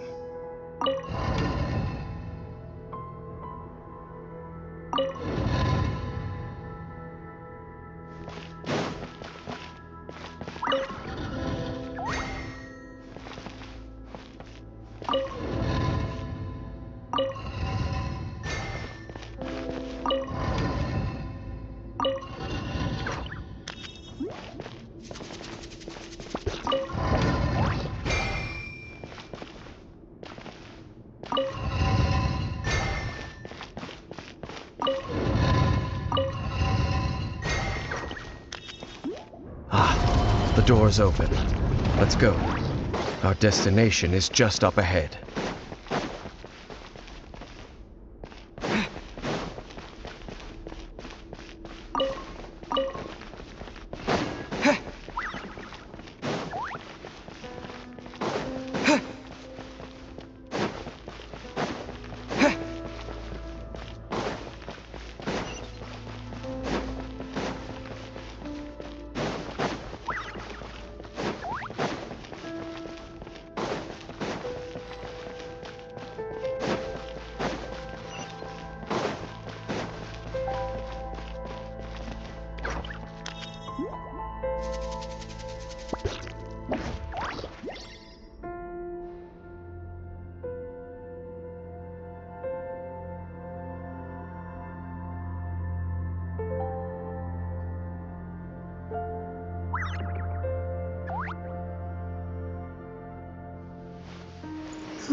Looks like we can't go any further.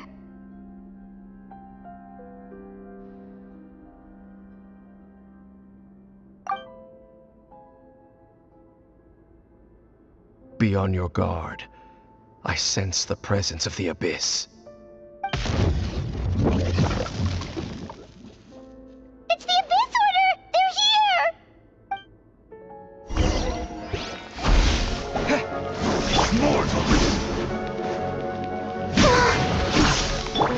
Go, Ferret Buddy! Let's dance.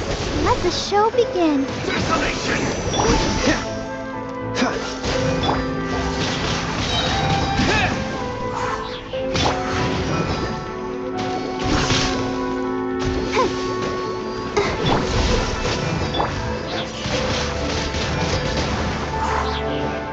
No escape!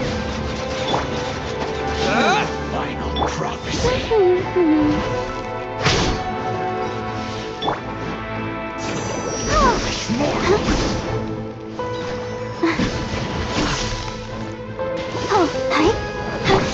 Freeze!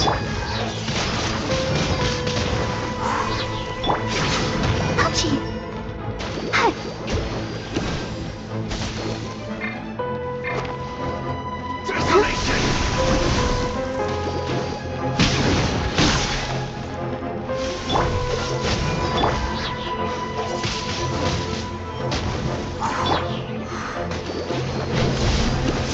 I'll protect us. Cool it!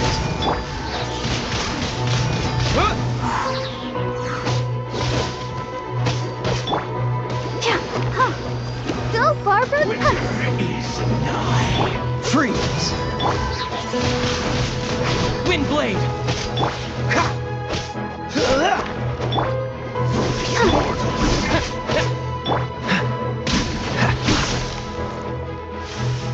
will be frozen in time.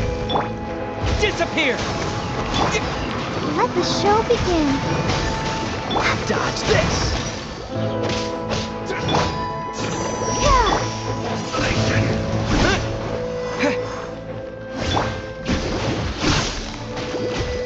Cool it!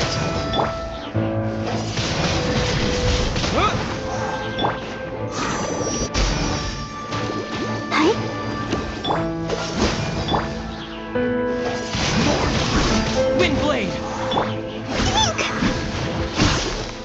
Let's dance. I'll protect us.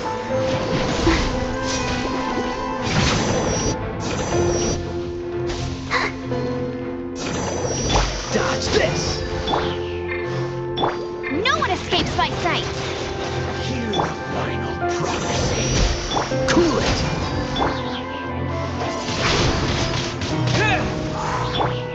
Desolation!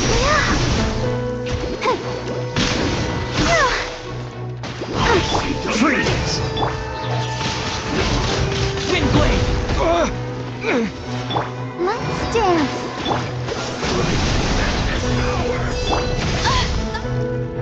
It's so hard! Go cross Spirit Punch!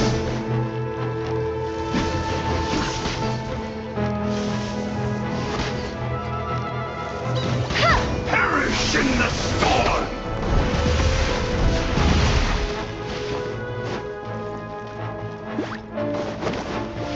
Let the frost bite! Desolation! I'll break you there!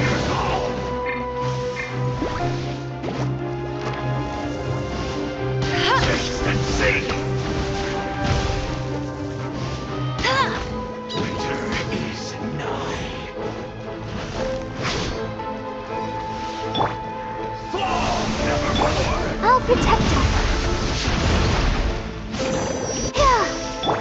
Foolish mortals!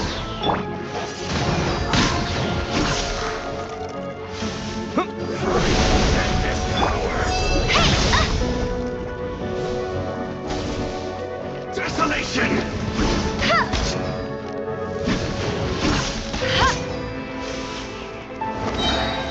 Hear the final prophecy. Pierce the bones! Bet you can't let it rain! With the wind!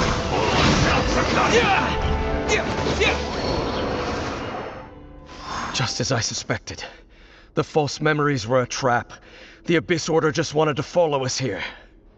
Now that they're in the vicinity, we should have a chance to see... Dane? What's wrong? Can you feel that? There's been a disturbance in the ley lines. It must be the work of the Abyss.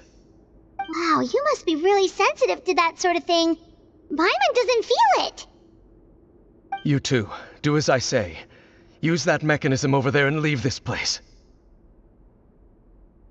The Abyss Order is putting something in motion. If you return to Vimara Village, I suspect you might finally have the opportunity to locate the missing villager. Just think of it as a way to divide and conquer.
I knew going along with your trap would be the only way to meet with you face to face.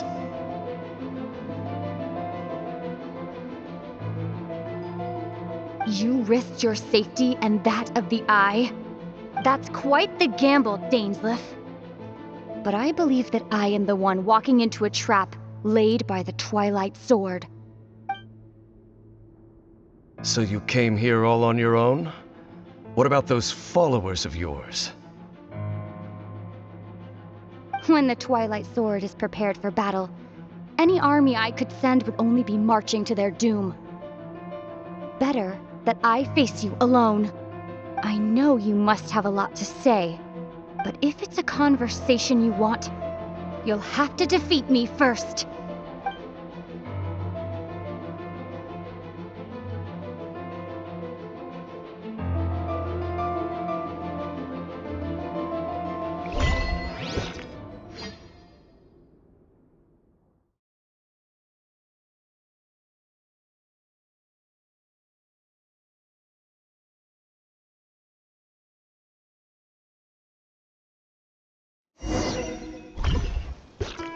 The Abyss Order's on the move! The ley lines are all out of whack! We better hurry back to Vimara Village and see what's going on!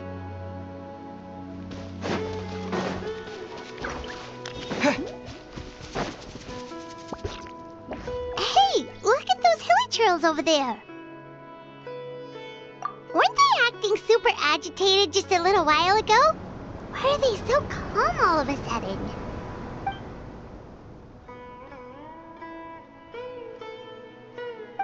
In the New World, they bade farewell to the shrouded sun. At last, they no longer needed to dwell on their suffering, or try to differentiate between various thoughts of blasphemy. Such was the price they paid, and thus their souls became cleansed and pure. Did you hear that? What was that sound just now? It sounded so gentle. Could that voice be comforting the hilly trails in some way? Oh, this is weird. Let's check if this is happening anywhere else.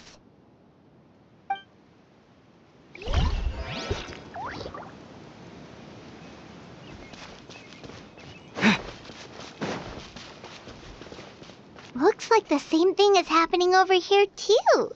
The hilly trails are calm.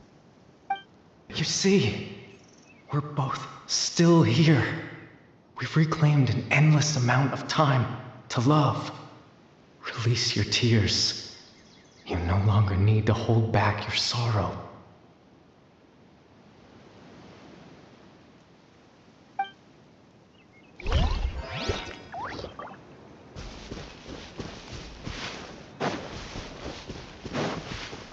Over there.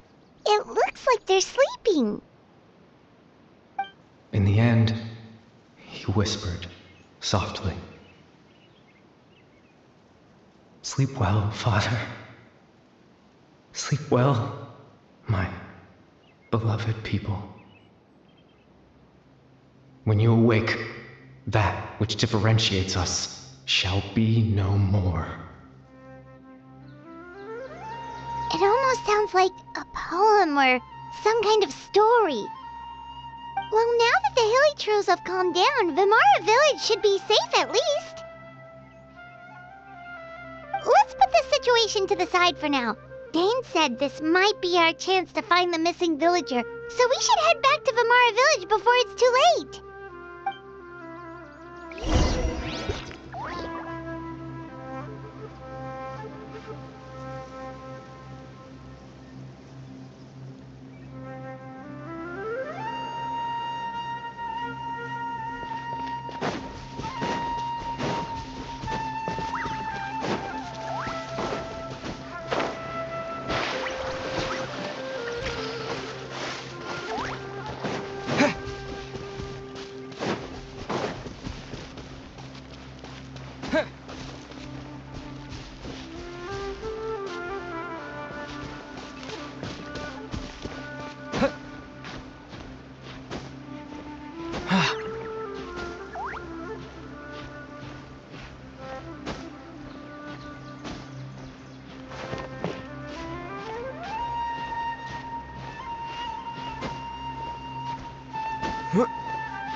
Grandpa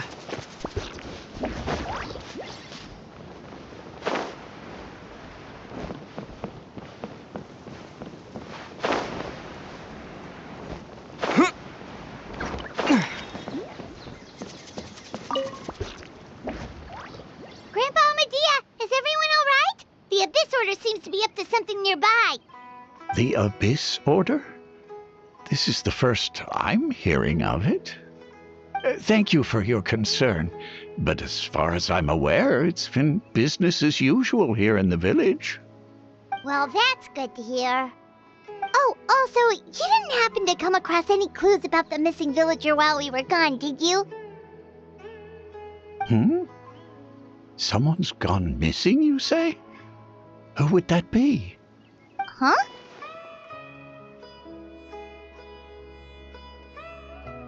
Well, you know, the young guy from Vamara Village. The one you've been looking for all this time. You posted a commission with the Sumeru Adventurers Guild. That's kind of the whole reason we're here, actually. Your missing persons commission. Ah, I do apologize, you two. I hope I'm not worrying you too much. I'm sure it's just my age making me forgetful again. At least right now, I can't seem to recall whatever it is you're referring to. Perhaps you should try asking someone else. But how is that? All right. Thanks for your help, Grandpa Amadea.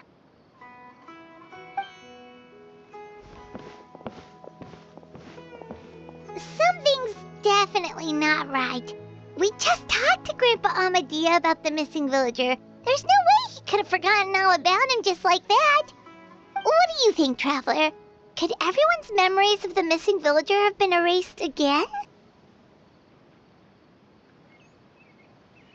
You're right. We should narrow down the possibilities first. Let's go ask someone else then.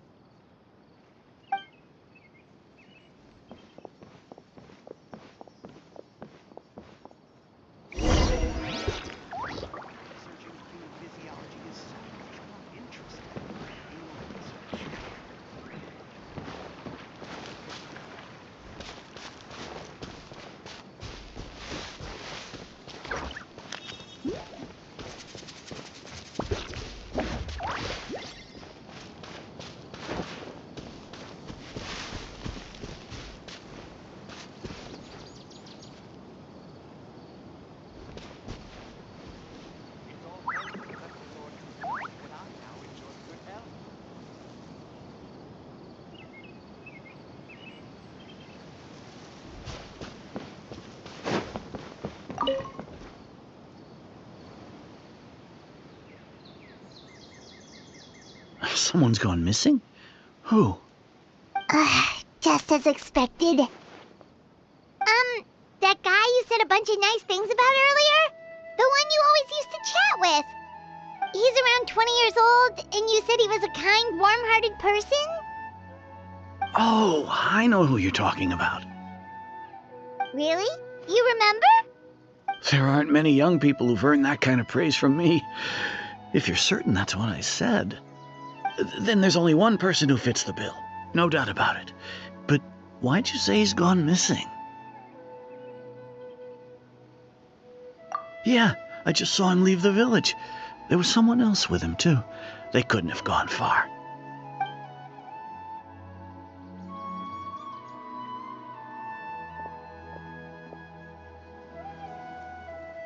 Strange.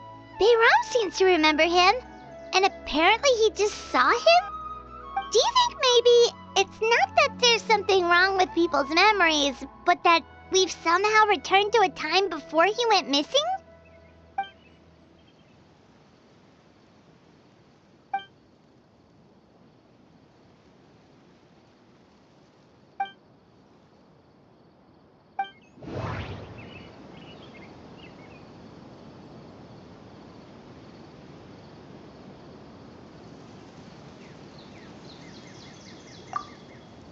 If this person only exists in people's memories, maybe we're in someone's memory right now. If we really did travel back to a time before he disappeared, That could explain why the villagers said he hadn't gone missing.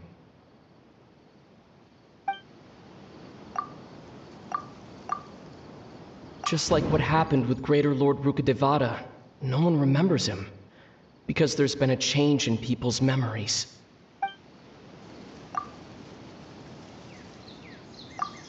Right! Paimon totally forgot about the ley line disturbances. We're in someone else's memory. Just like how you entered your sibling's memory last time. That would also explain why we seem to be at a time before he went missing. It's a memory after all. Right. If he's someone who only exists in people's memories, then we're finally on the same turf. But didn't Bayron just say that he saw him leave the village with someone? Where should we go look for him? Who knows how long this ley line disturbance is gonna last? We might not have that much time and we don't even know whose memory this is. Good idea! That'll help us narrow things down. We pretty much figured out that the missing villager has the ability to... Right! That! Could we try to figure out more about him using what we know of his ability? Like, does it maybe leave a trace that would somehow give him away?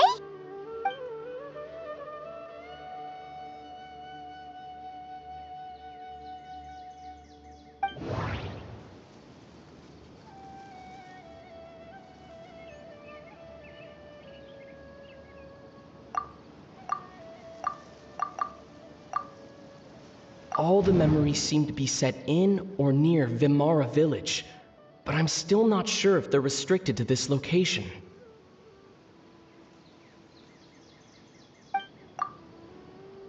If time was allowed to pass within the false memories, there's a higher chance they might conflict with someone's original recollection. That would make it much harder to avoid suspicion.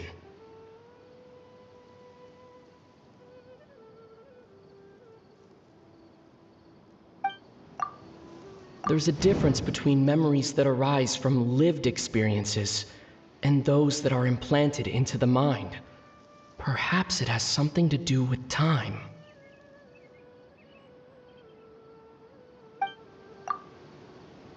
No. Based on what we know so far, there isn't any evidence to support that conclusion.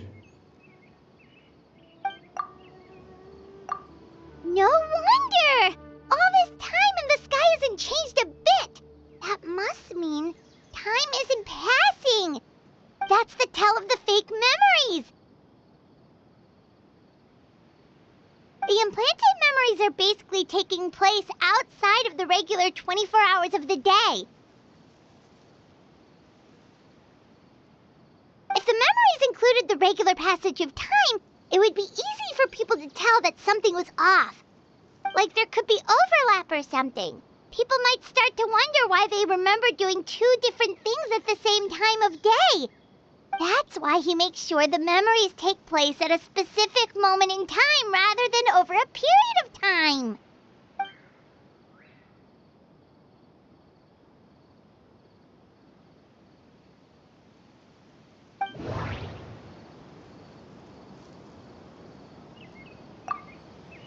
The color of the sky coincides with the moment in time she described.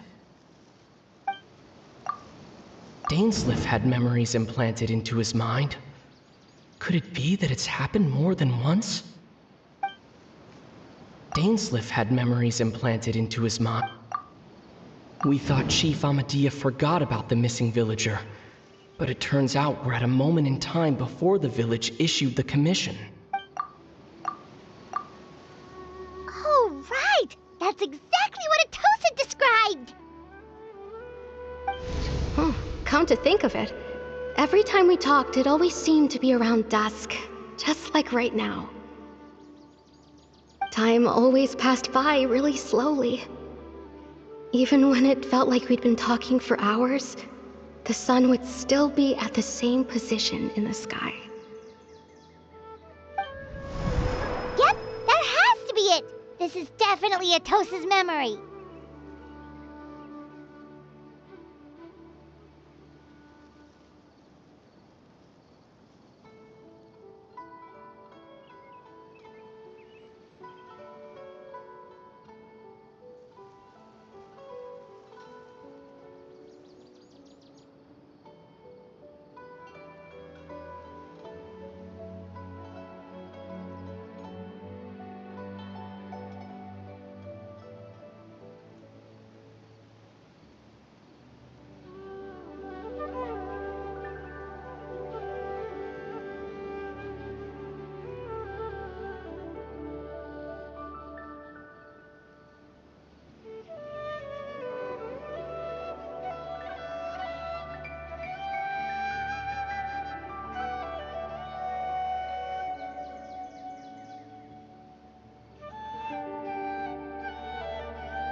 Here, Gobi.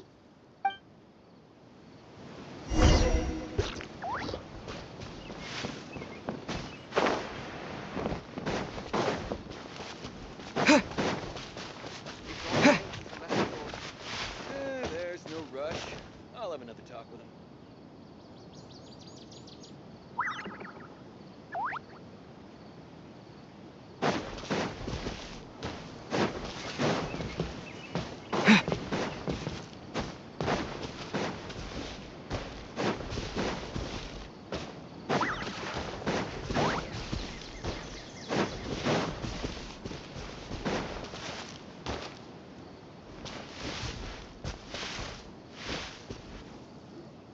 So, you see, Granny Jahiet was a mercenary when she was younger. She just talks like that out of habit. She's not trying to scare the children on purpose. Oh, there I go again. Always talking about my own things. Do you maybe have anything you want to share? It's okay if you don't. You could also just talk about what you think of me? Oh, I think you're an incredibly strong and thoughtful young woman. You'll meet many amazing people and live a very happy life. You won't miss someone like me. Huh? Are those your friends over there?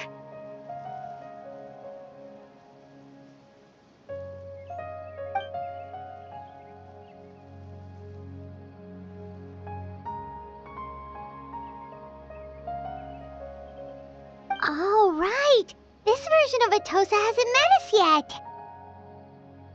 Friends? I guess you could say that. It must have taken them a lot of effort to find me. So, I should see what they need. I'm sorry, Atosa. We'll have to continue this conversation another time. Another time, huh? Yeah, okay. I'll head back to the village then. Talk to you some other time.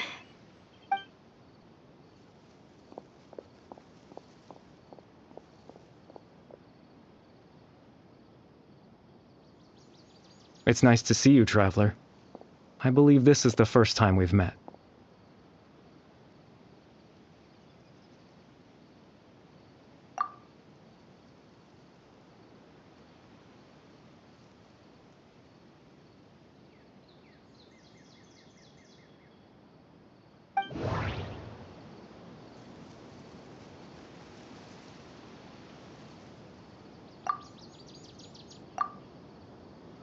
The founder of the Abyss Order. The man who broke the curse of immortality.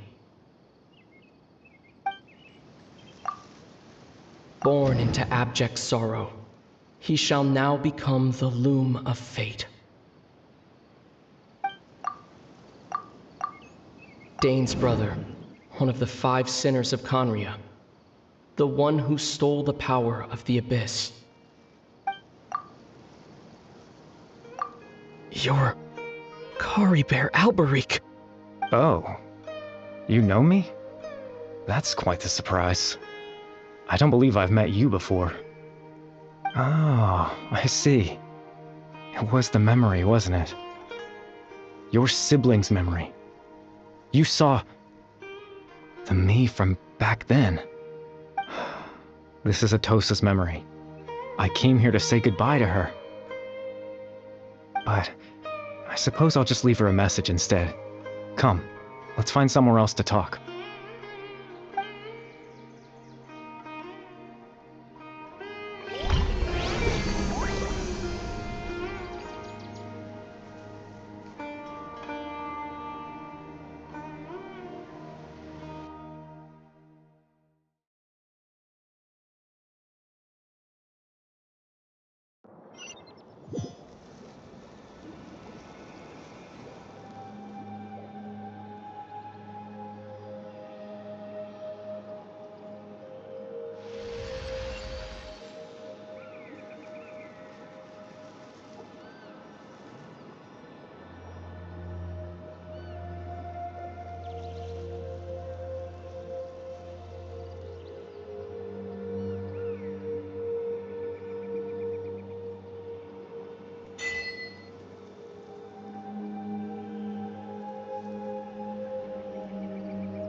I suppose you could call it the realm of my consciousness. I'm someone who no longer exists in the real world, after all, as you well know. It's nothing. I still have enough strength to play the part of a good host. I've always hoped that I'd get the chance to talk to you like this, and now, the time has finally arrived.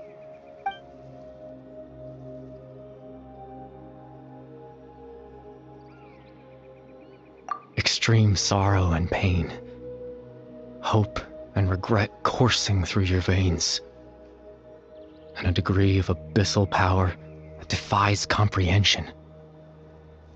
Father told me that once I possessed all those elements, I would become the loom of fate, but despite his intentions for me, I never truly became the loom of fate. I was merely used as a means for its construction. In truth, I died the moment I set everything in motion. The person you see before you now is nothing but a remnant of consciousness left over within the loom of fate. As for your question, the loom of fate is a device capable of weaving ley lines. In its primitive form, it can only be used to create and implant memories. But, as more of it is completed, its power becomes stronger and stronger, until finally, it has the power to weave real ley lines of its own. Once fully completed, the moment it gains the power to weave ley lines, it loses the lower level ability to influence memories. But it also becomes a tool that can change the entire world. Yes, I have the ability to control the loom in its semi-completed form. I suppose you can think of it as a form of compensation. After all, its existence cost me my life.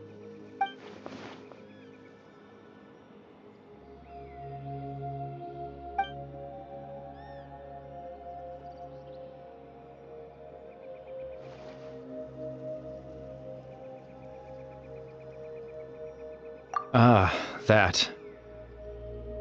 I was wrong to implant those memories. I'm sorry I caused so much trouble.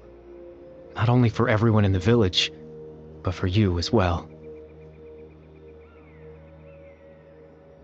I just wanted them to feel like I once existed in this world. As if I had a chance at life.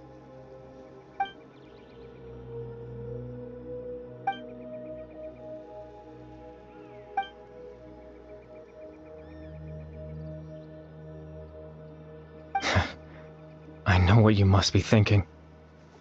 Why would I do something so meaningless? But I just couldn't accept it. I had to know what it would be like if I had my own life. What kind of person I would be. What other people would think of me. Chief Ahmadiyya, Baram, Granny Jahiyat, Atosa.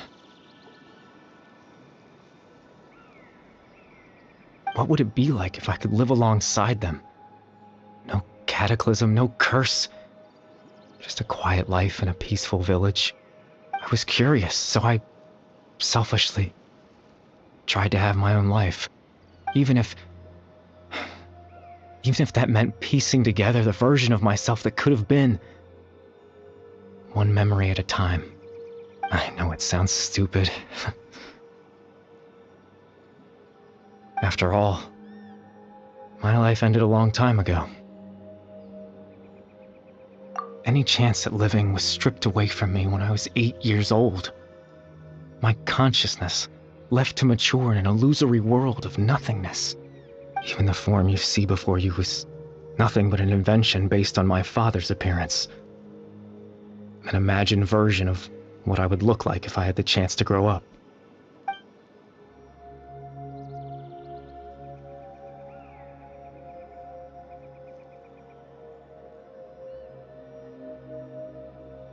I know. But there's nothing I can do to make them find me. If I could exist in the real world, I would return without a second thought and surprise them with the suddenness of it all. But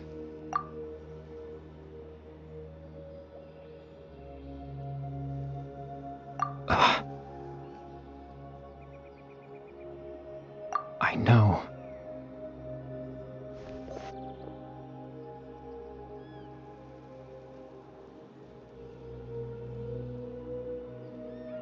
Captain Dainsleif.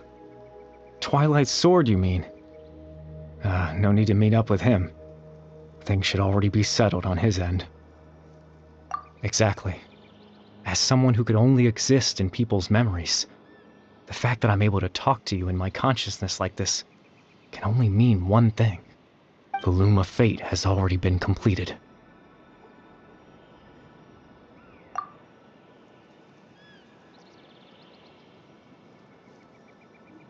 No need to worry about Captain Dainsleif. He's absolutely fine. The only reason he lost the eye was because I happened to guess exactly what he was planning. Captain Dainsleif has had the eye inside his body this whole time, hasn't he? His plan was to lure the Abyss Order to a false location, capitalizing on their pursuit of the eye in order to have the chance to confront the princess. He would then hand the eye to you and tell you to take it away from that location. That way, Captain Dainsleif could accomplish his own goal and ensure the safety of the eye all at once. A very thorough plan. That's right, because in his mind, he had given it to you already.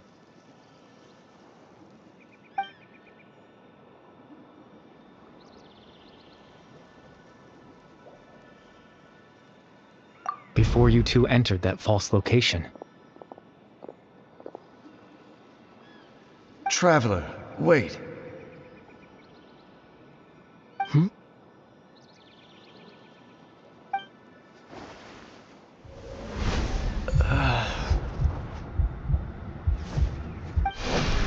We've no time to lose. Let's head inside.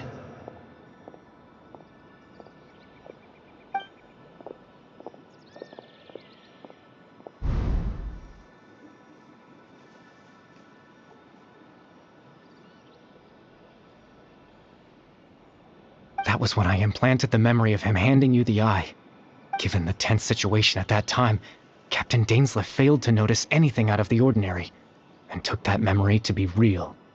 I'm sorry, Traveler, but I needed the Loom of Fate to be completed. And to do that, we had to retrieve the eye.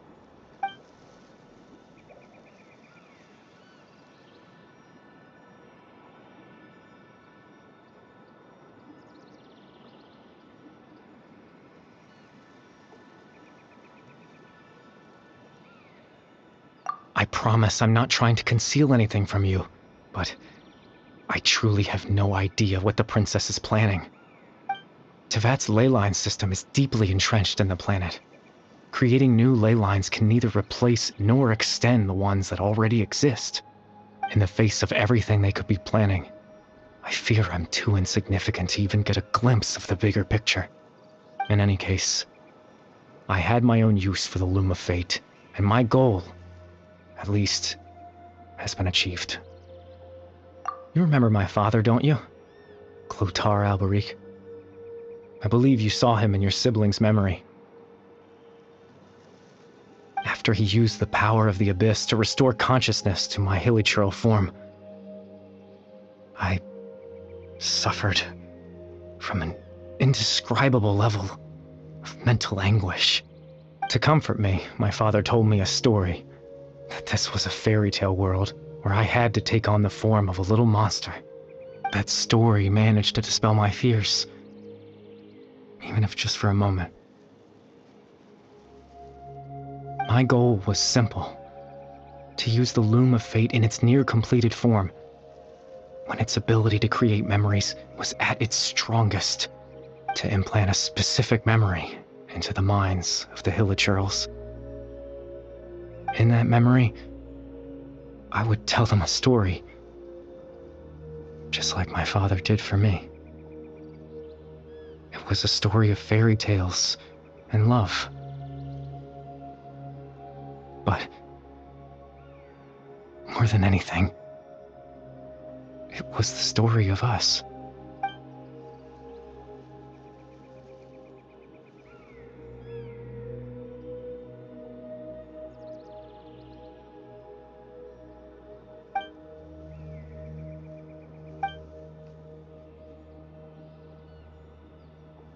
I can't change the world.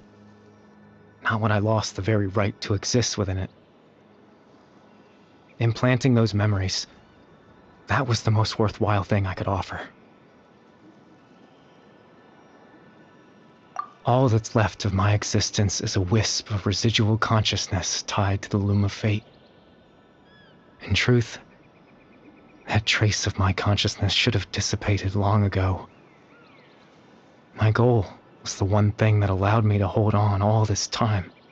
But now, the bedtime story is finished. And it's finally time to rest.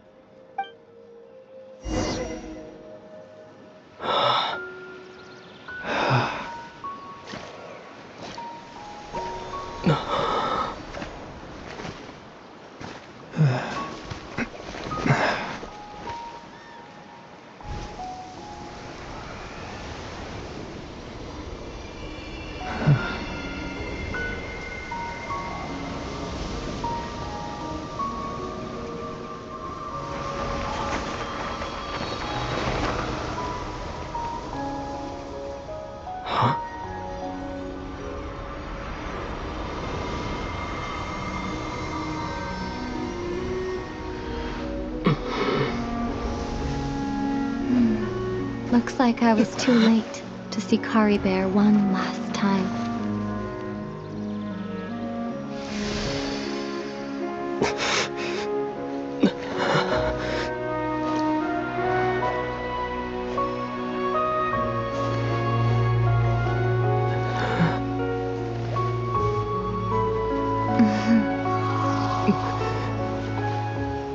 Kari Bear's consciousness is gone, and this space will soon disappear along with it. Neither of us belongs here. That's why we're not tangible. Were that not the case, I'd love to hug you too.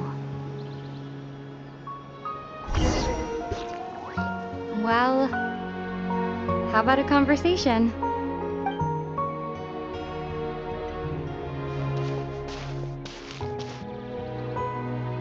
The chance to just stop and talk like this is certainly not easy to come by. Wouldn't you agree? That battle earlier was tough. The one against Dane, I mean. I didn't expect that after everything, he would still hesitate to raise his sword against me. Were it not for that, perhaps I'd still be no match for the Twilight Sword. Even after 500 years. The loom of fate, huh? I still haven't found a way to utilize it to its full potential. But there's still time before the heavenly principles awaken. Yes, for 500 years now, ever since the cataclysm in Conria, there's been no sign of activity. Not long ago, you witnessed the Hydro Archon destroy her divine throne. Yes?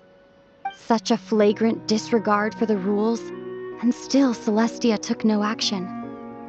I suppose that's proof enough of the Heavenly Principles situation. However, the Heavenly Principles will awaken. We just don't know when that will be, or what might trigger it.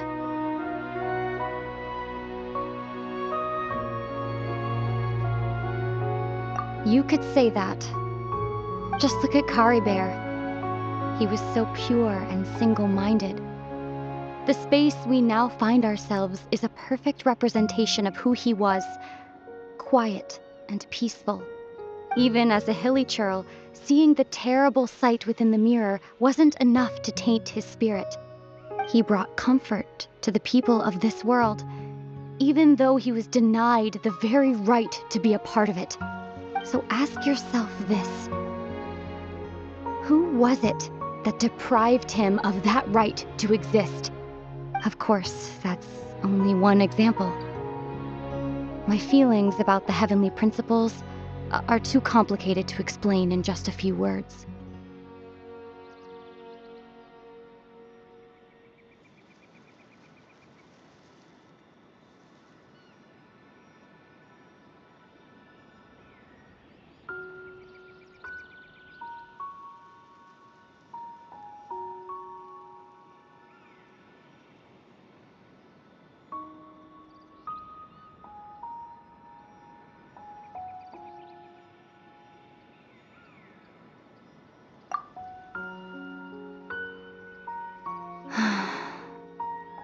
Ether?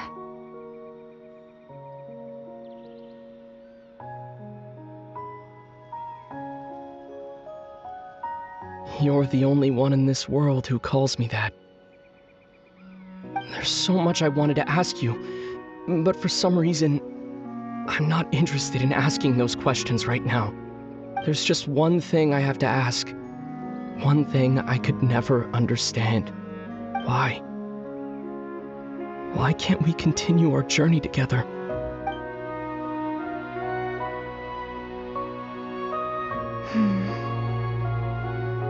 At the end of my journey, I arrived at a place known as the Sea of Flowers at the end. Do you remember? A long time ago, when we traveled between worlds together, you told me you wanted to find a place in the universe where that one flower was in full bloom. To have a place like that suddenly appear before me, well, would you think of that as a coincidence? You mean... I miss you too, Ether. But as this war continues to rage, and as I continue to seek that final answer, I don't even know how to face myself sometimes, let alone my own brother. What's going on? This space has lost its tether. I doubt it'll be able to exist much longer. In fact, aside from our inability to physically interact with each other, there's something else you should know about this space. With Kari Bear gone, we won't be able to remember anything that happened here. Everything in space will be wiped from existence, including all memory of our reunion. You're only telling me this now?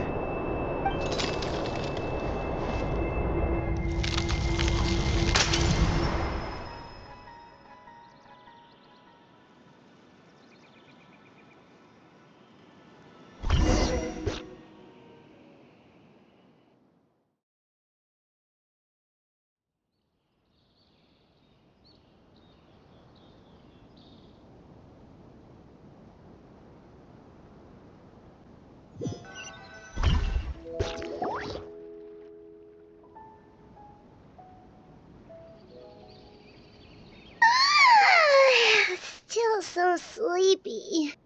Paimon's head feels all fuzzy. Oh, Paimon woke up a little earlier than you, so Paimon will fill you in. The villagers said that they saw us sleeping near the village yesterday.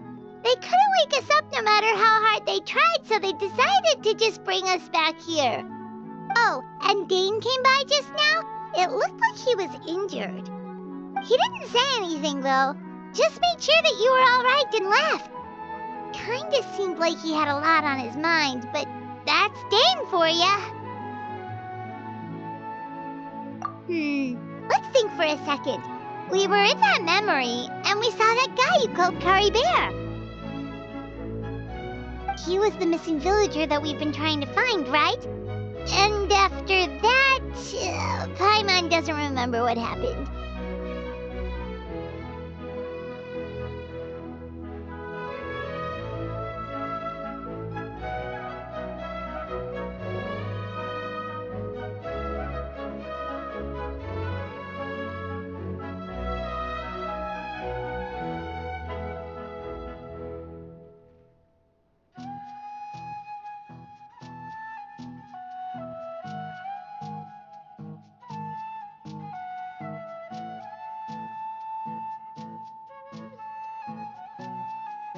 Wait, really? What a score!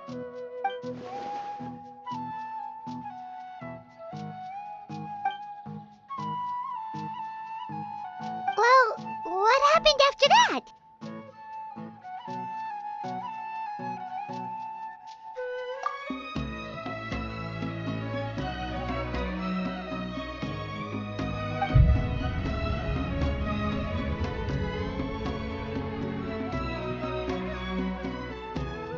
Ah, there you are. Sleep well? Bayram, you sure seem happy. Did something good happen? Something good? Huh. Wasn't anything good or bad, I'd say. It's just that, well, the village organized another search party yesterday. It didn't feel right to leave all the searching to the adventurers. So there we were, searching away, when suddenly this one guy said it all came back to him. According to him, one day around dusk he was passing by this one tree outside the village, and he saw our missing villager.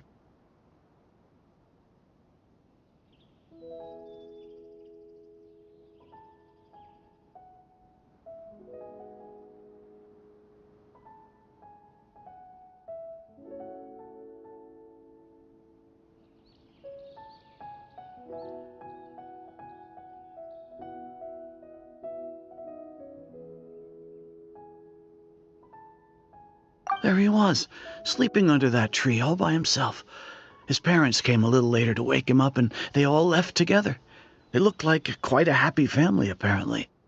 And after that, well, we all started to feel like that really is what happened. Kind of strange that we forgot all about it for so long.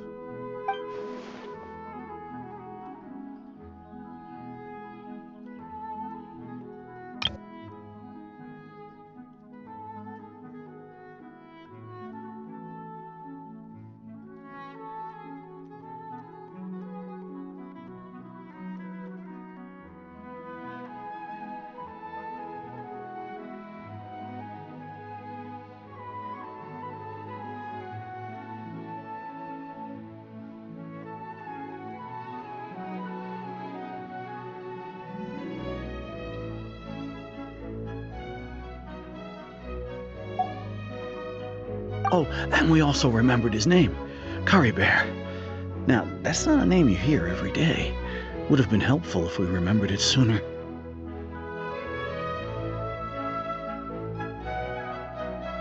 Well, I hope he's happy wherever he is, and we're all relieved now that we know what happened. Seems like everyone thinks Curry Bear left the village. That's probably for the best. At least they have some sort of explanation now.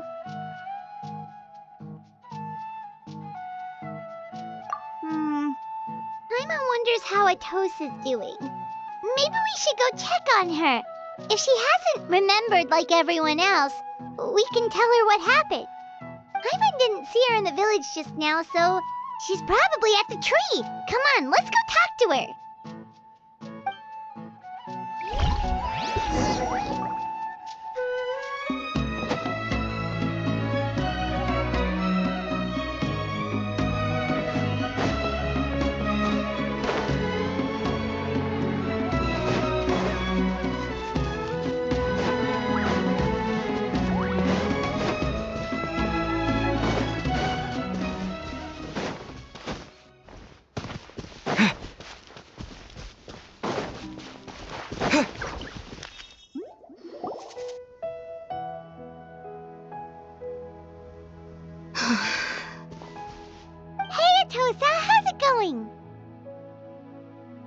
Oh, it's you two. I was just about to go looking for you. I wanted to thank you.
was part of the search party, so I remember what happened to Kari Bear now.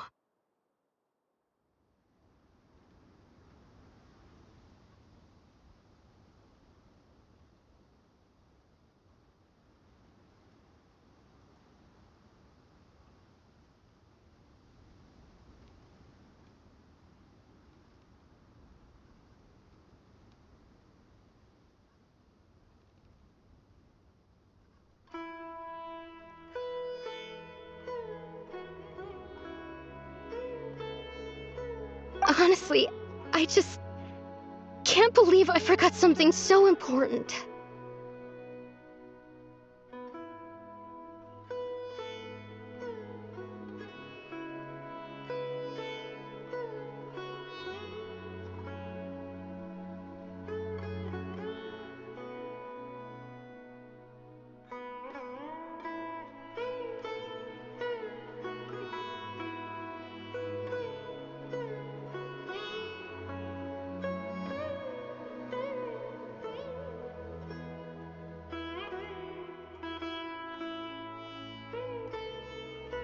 He always seemed to appear out of nowhere, and now he left just as quickly.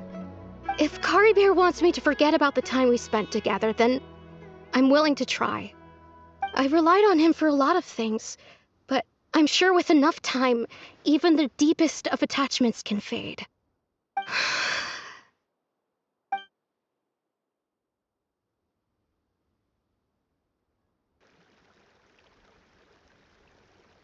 Okay, I'll admit, I'm just putting on a brave face. I was dumped, wasn't I?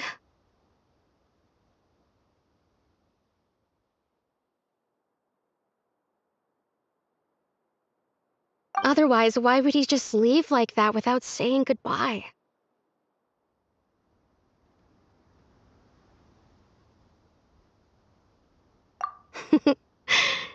You don't need to comfort me. I'll be okay. It's just like Kari Bear said. It's the things we overcome that make life more precious. And you know, if he has a heart, maybe he'll come back and see me one day. Anyway, thanks for all your hard work, you two. I promised I'd help Granny Jahiet with something, so I should head back. Goodbye. Well, that should be it, right? Everyone's lives can go back to normal now. Oh, right! Weren't you about to tell Paimon what happened after your conversation with Kari Bear?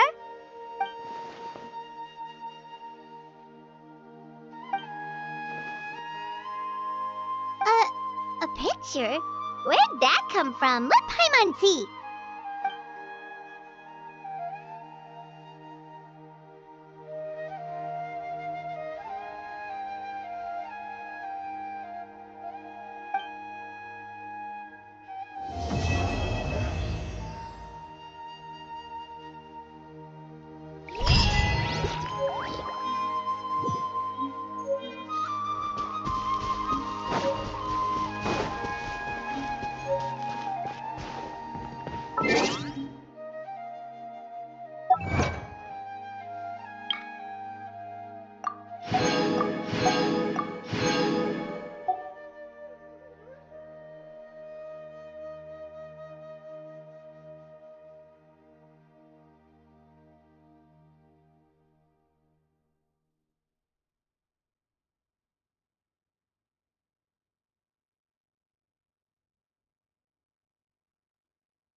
Windblade!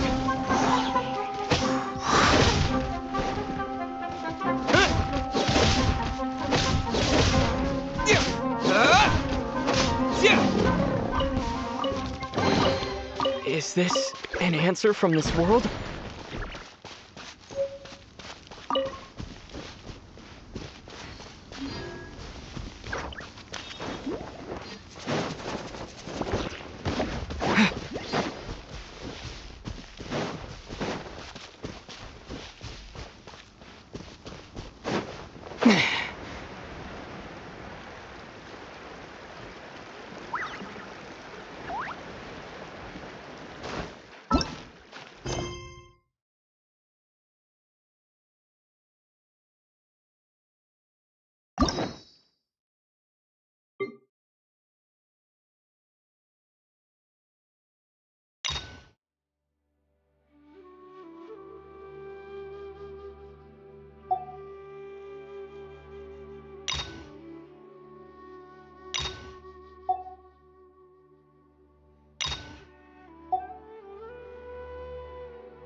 Is this an answer from this world?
No one escapes my sight! Disappear!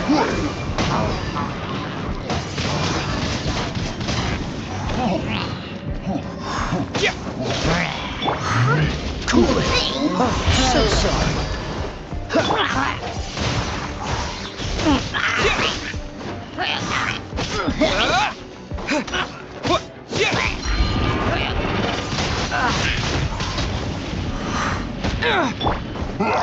Freeze! Let the show begin. Cool it! No escape!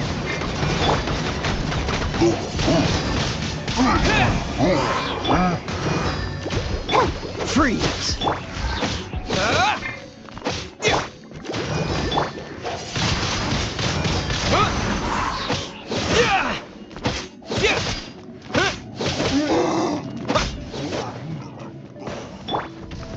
Go, Spirit Buddy!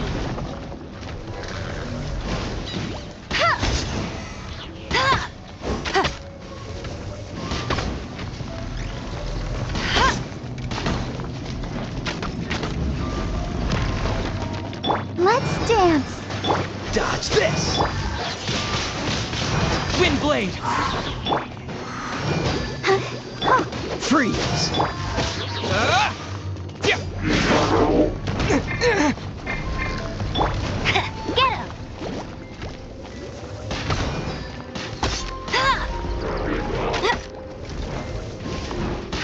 Bet you can't keep up with...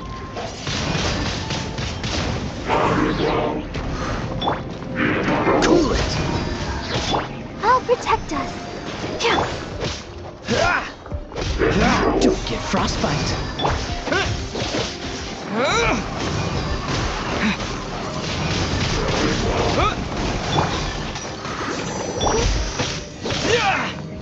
No one escapes my sight!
I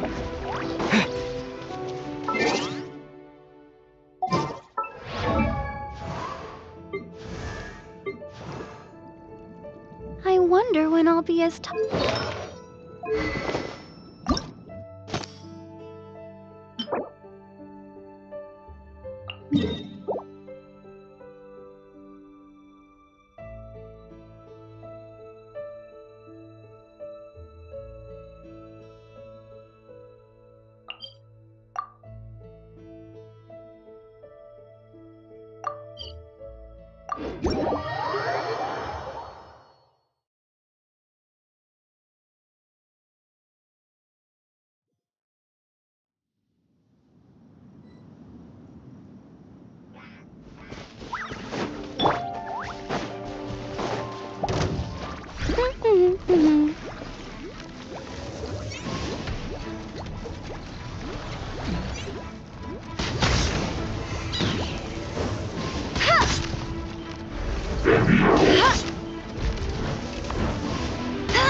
That's cheating!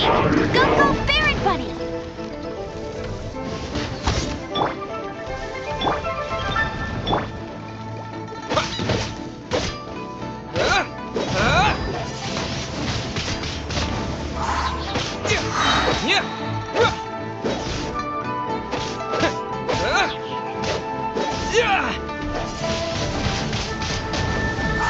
Let it rain!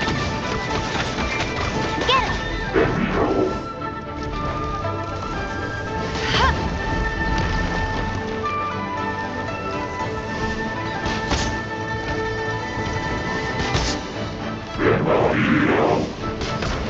I'll race you there!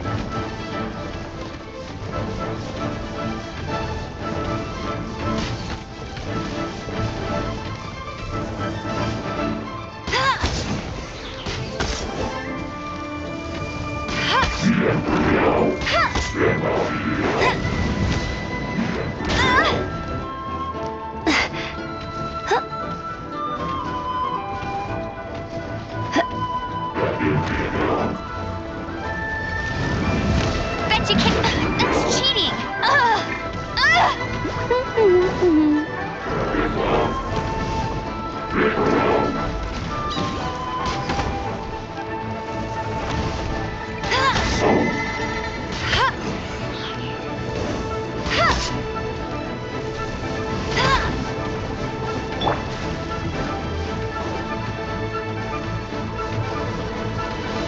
With the wind! Hey, go, Baron Bunny! No escape!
Let it rain!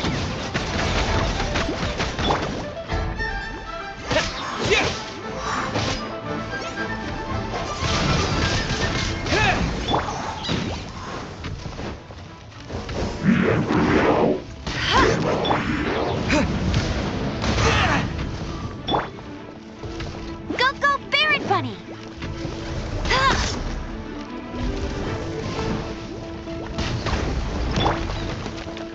Windblade! Let the show begin. Freeze!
Windblade! Disappear! No one escapes my sight! Cool it! Oh, so sorry.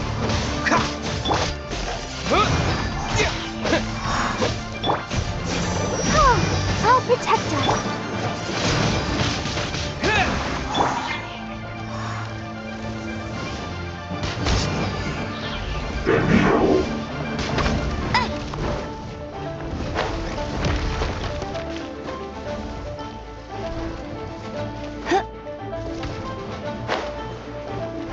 Go, Bip! Not so hard! That's cheating!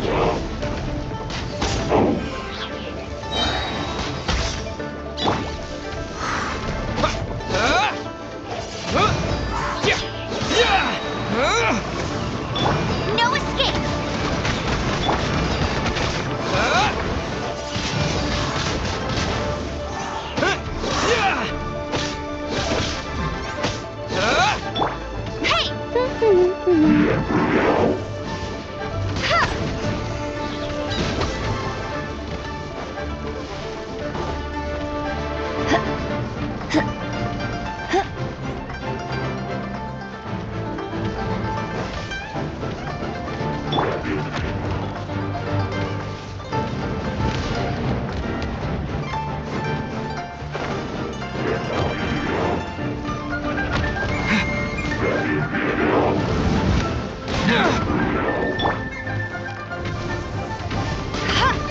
Go, Berry Bunny!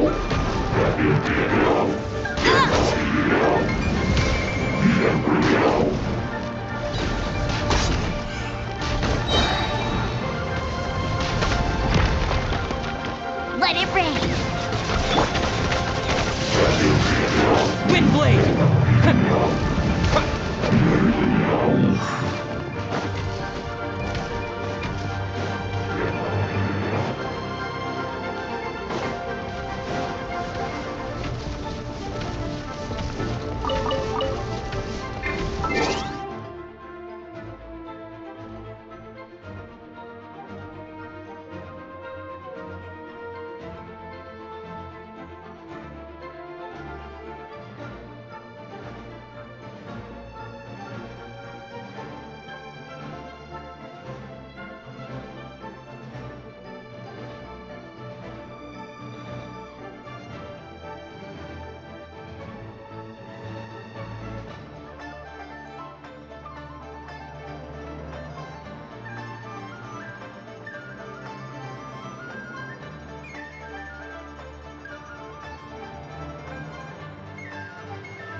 Get him!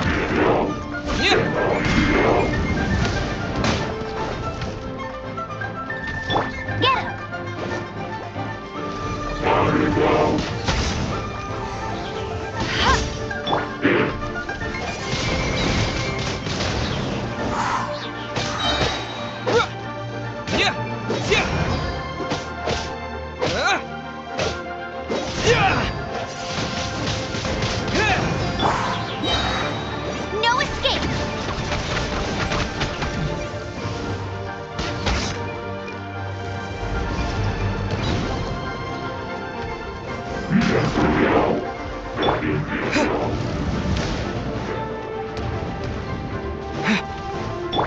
Go, go, Barret Bunny!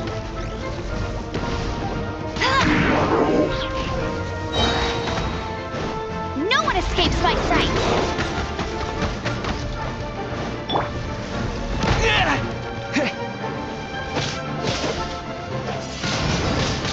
Windblade!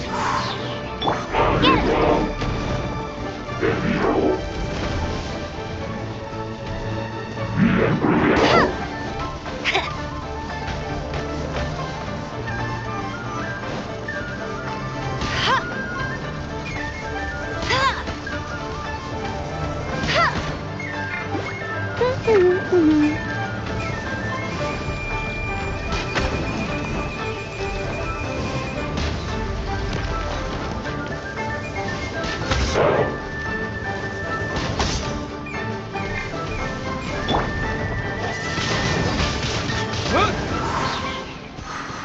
With the wind!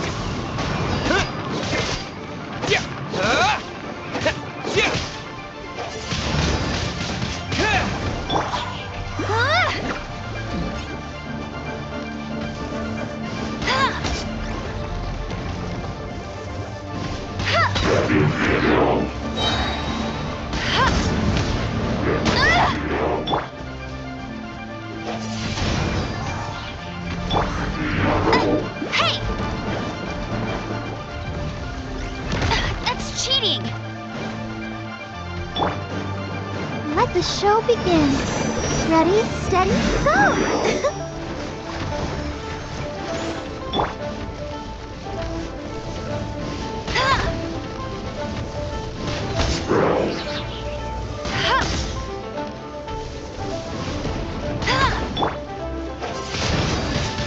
Windblade! No escape!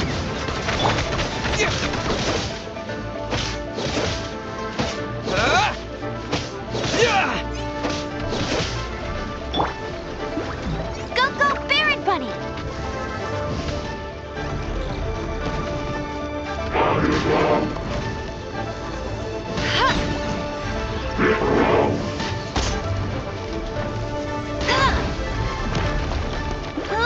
Get him!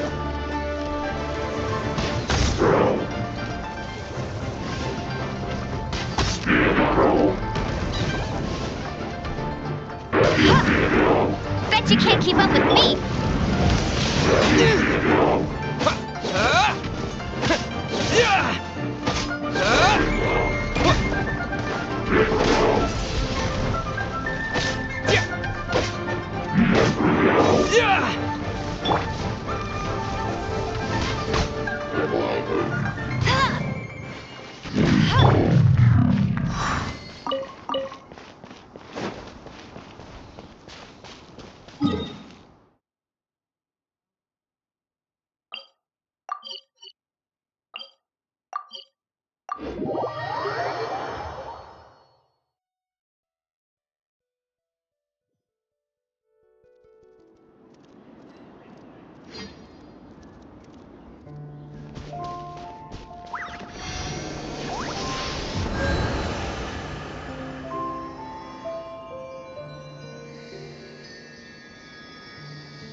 Dodge this!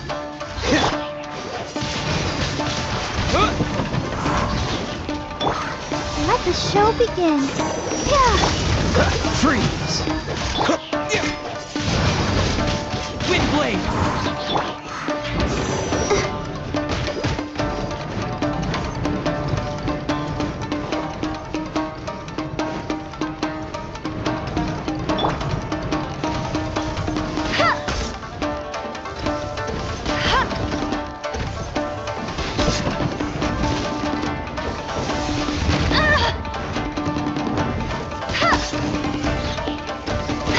I'll race you there! No escape!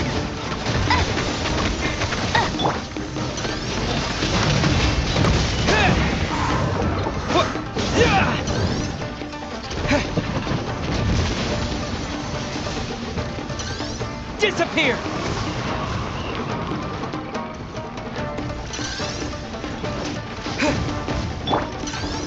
I'll race you there!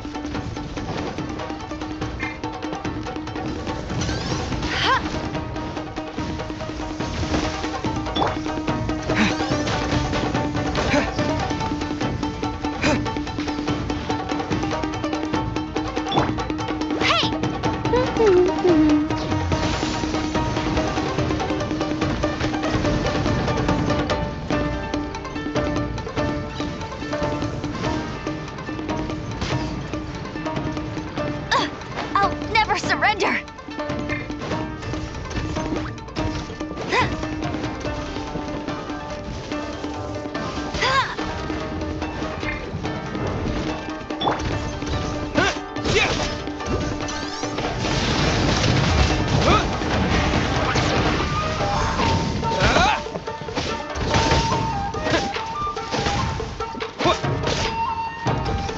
Wind blade!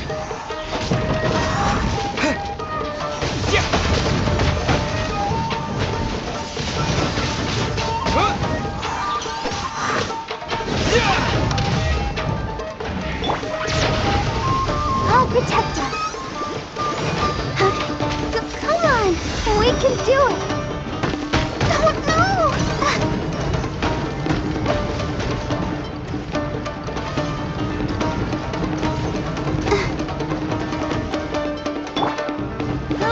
Go, Ferret Buddy!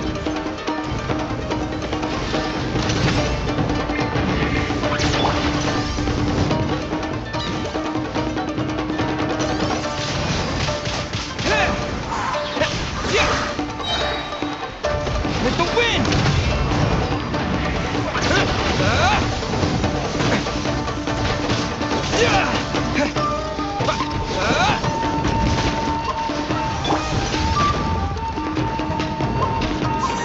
Let the show begin.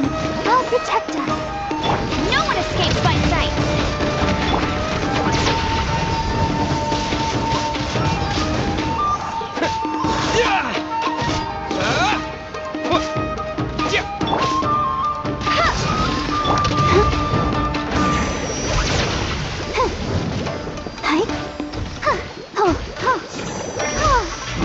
Dodge this!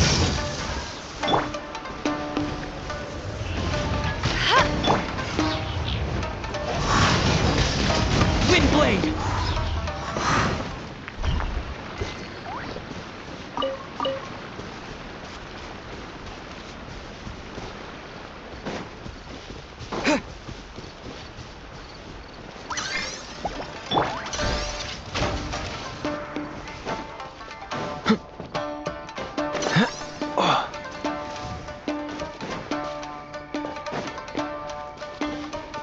What's the hurry?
Let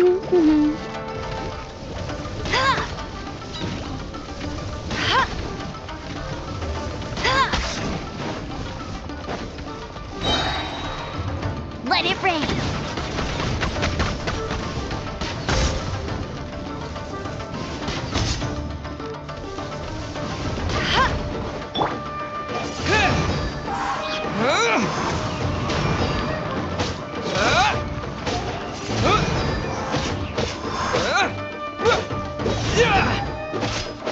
Windblade! Go, Baron Bunny!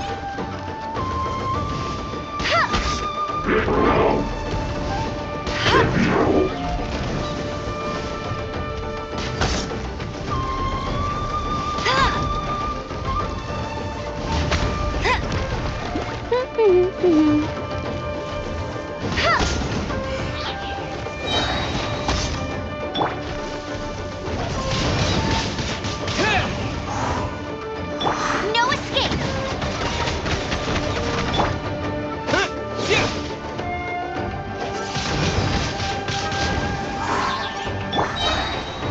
Go, Baron Bunny!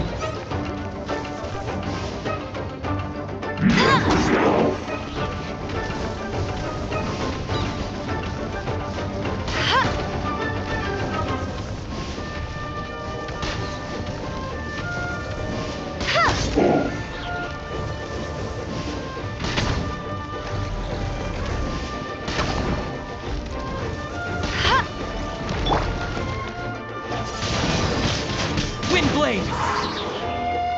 With the wind!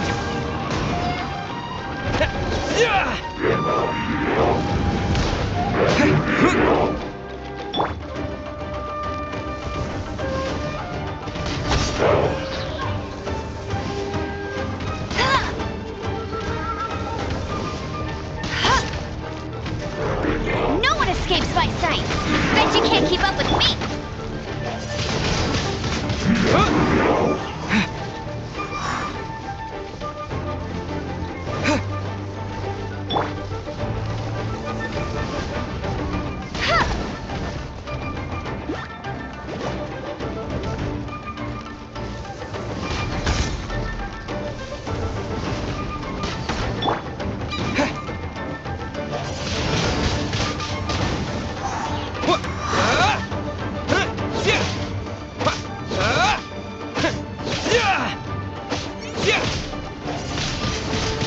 Windblade! Let the show begin. I'll protect us.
Da da da da.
Blink!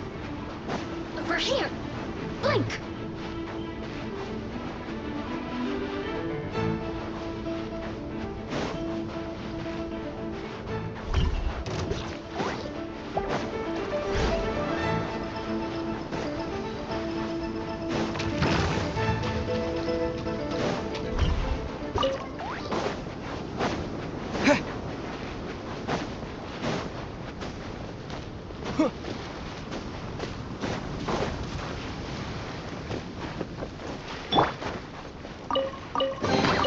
Opening a chest is like unwrapping a gift. Freeze! Ah! Get him!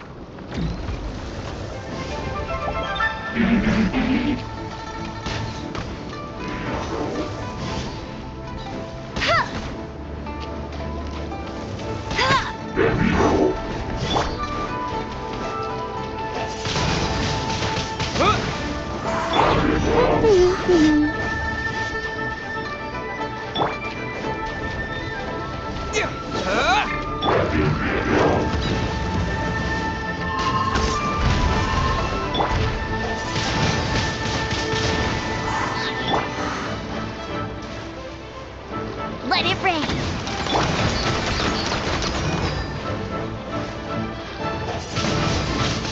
Windblade! Get him!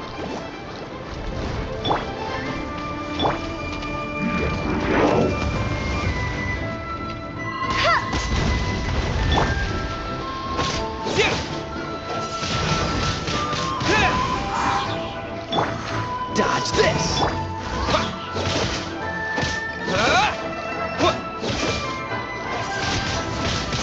Windblade!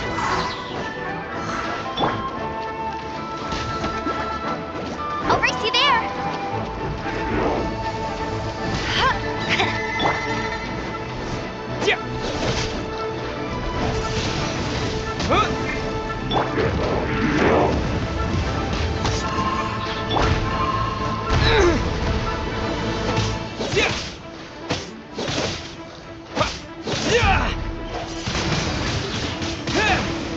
No escape! Let's dance. Freeze! Windblade!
That's cheating!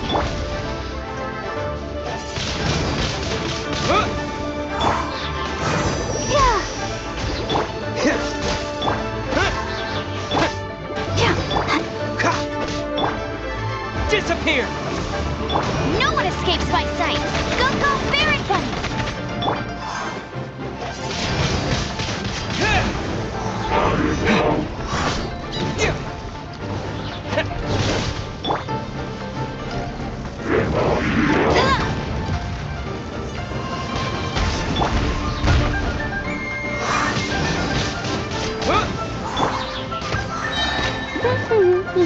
Let it rain!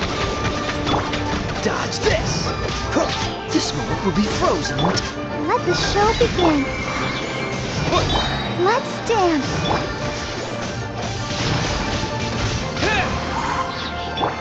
Go, go, Barret Bunny!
Frozen.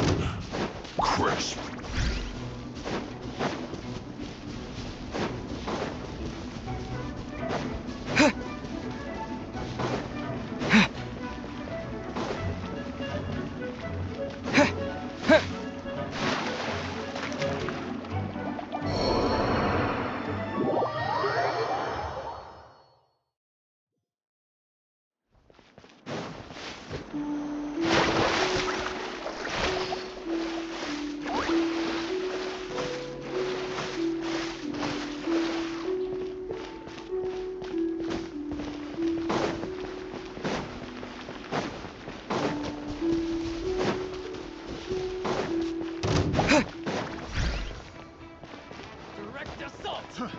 Try! Not so hard! Windblade! That was a little hard. Try! The hunter becomes the hunted.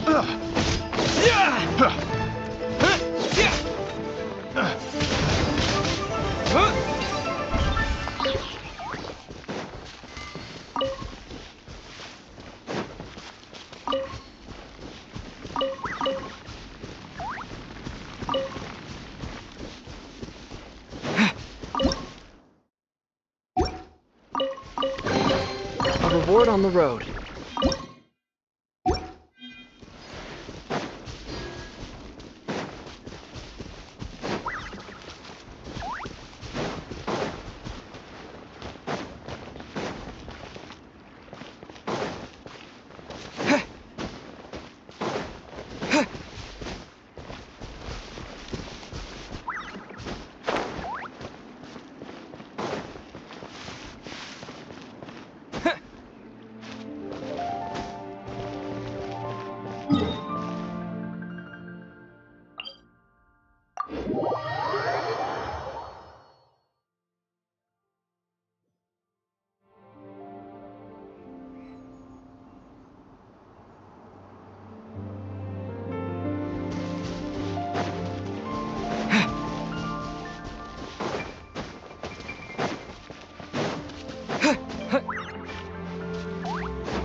Another test subject. That tingle? No one escapes my sight!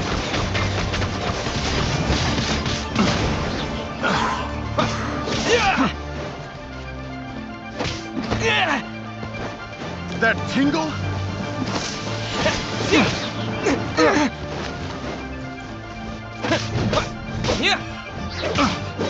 Jab and cross. Picked the wrong test subject.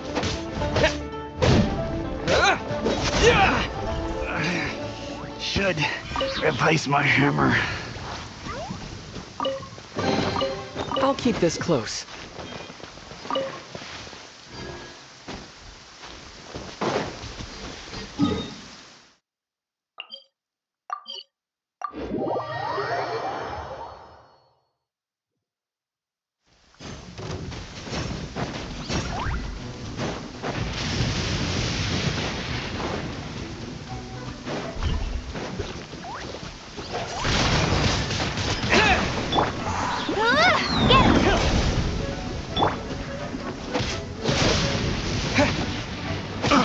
Try! With the wind!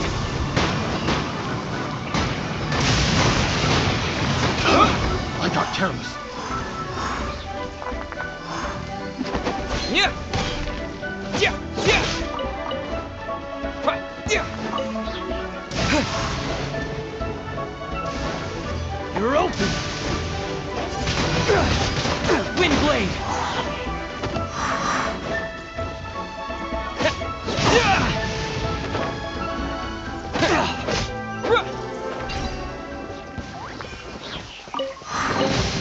A reward on the road.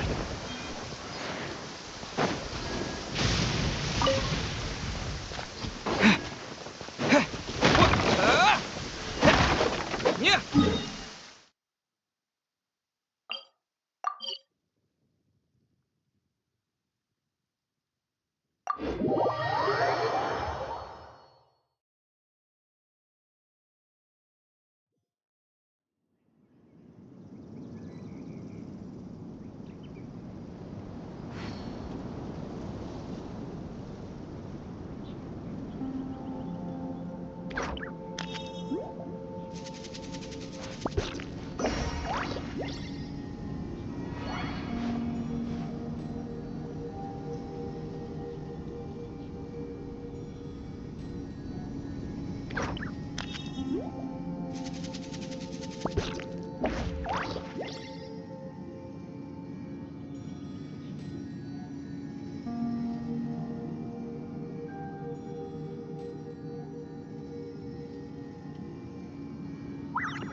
Come again.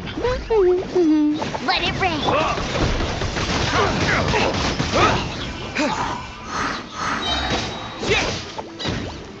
Disappear!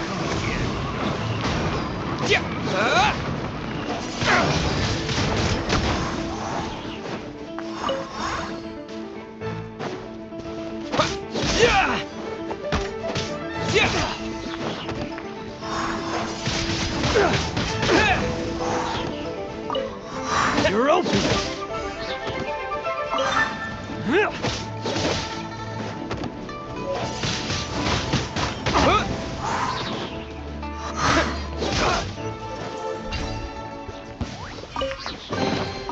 Is this an answer from this world?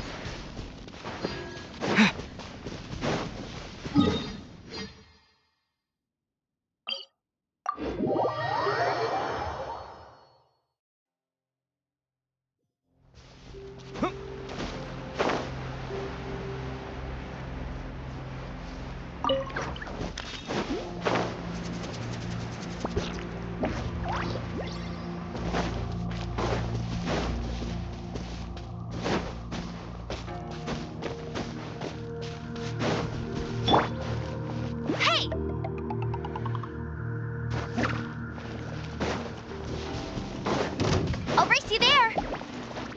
No one escapes my sight. With the wind!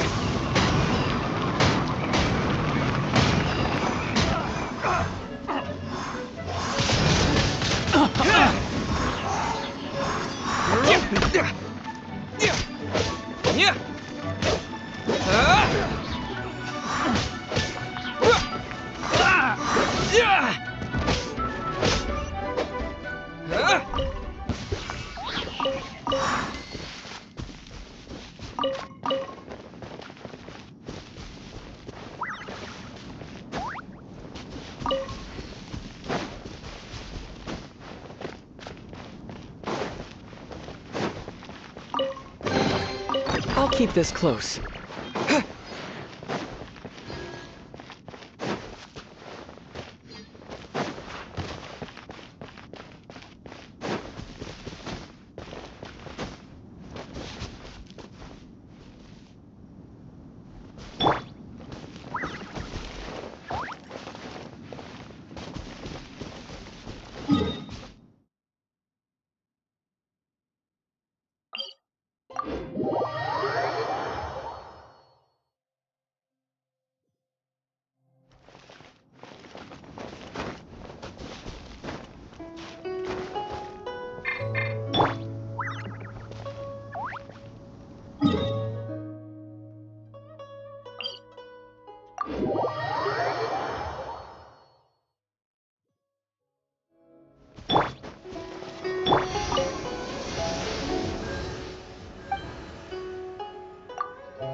I'll keep this close.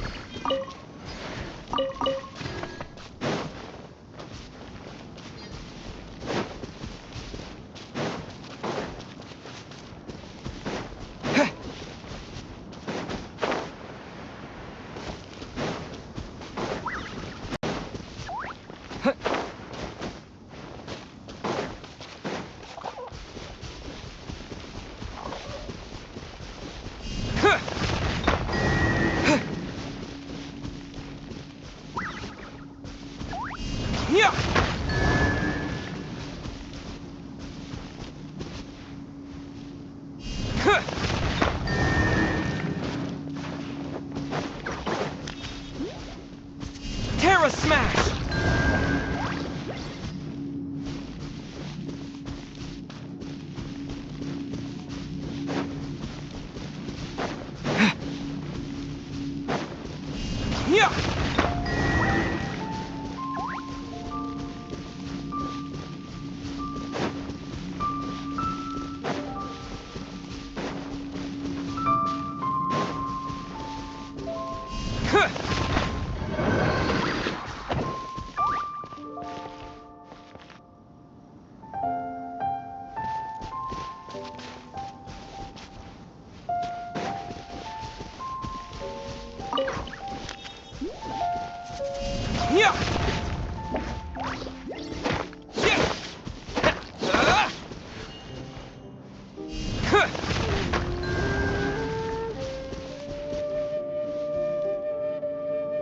Terra Smash!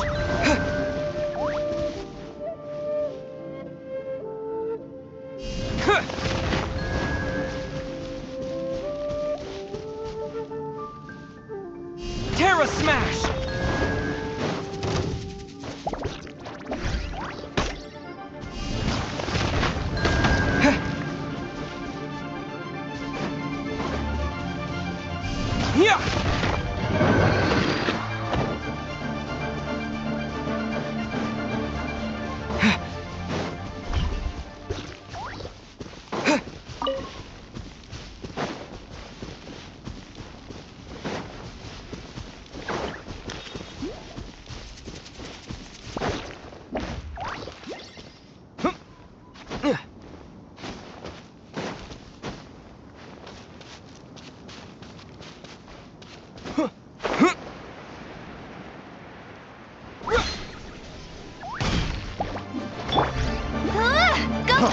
Freeze!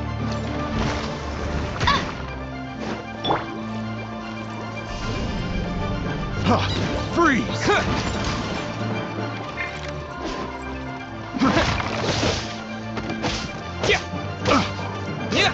What's the hurry?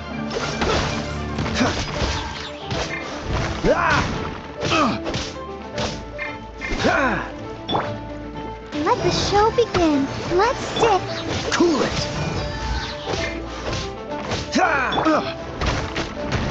No escape! Freeze!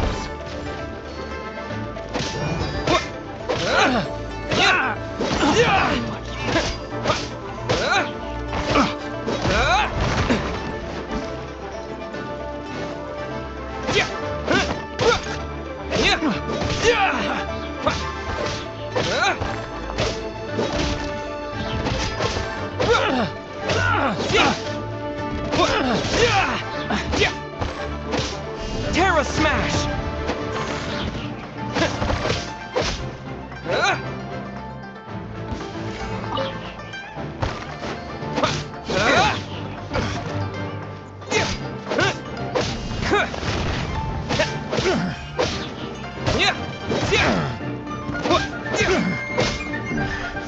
The hunter becomes the hunted. A reward on the road.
Another test subject.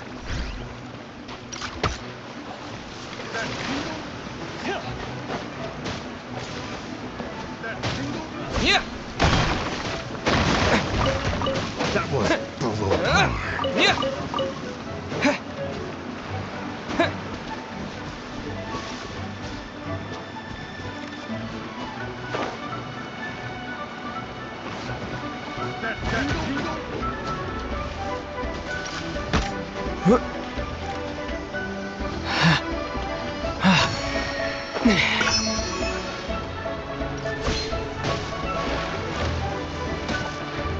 That tingle?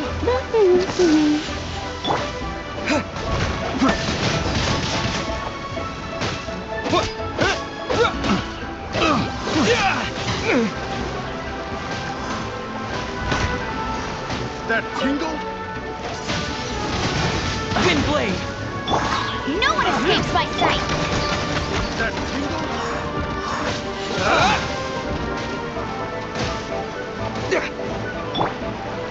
That tingle? La la la la la.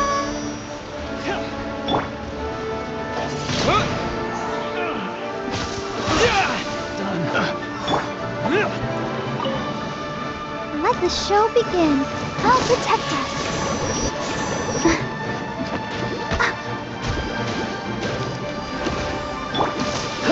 Freeze! I got carried.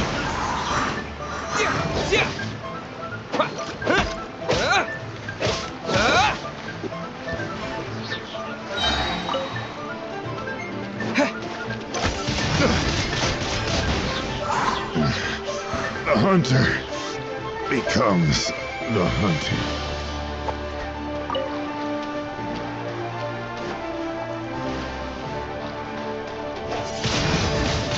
Windblade!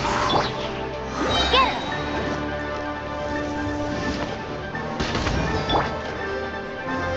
him!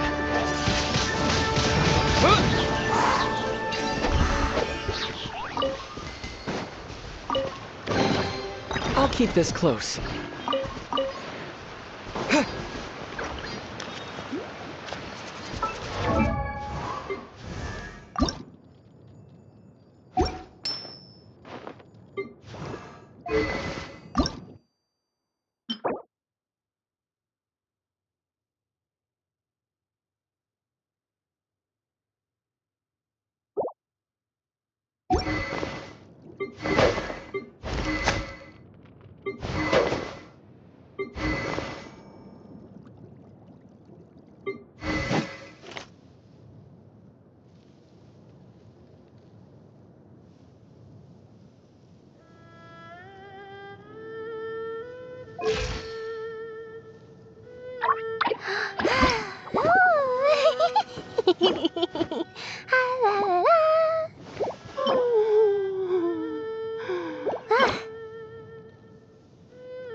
Pay your dues. No escape!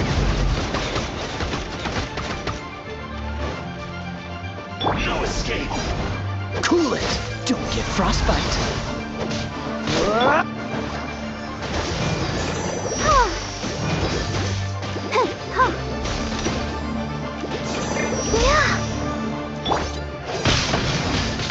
Windblade! Disappear!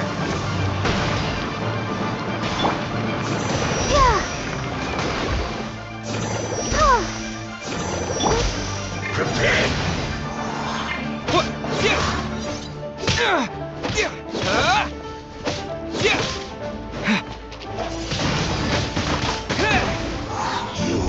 You can't run from death. Is this an answer from this world?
Let it rain.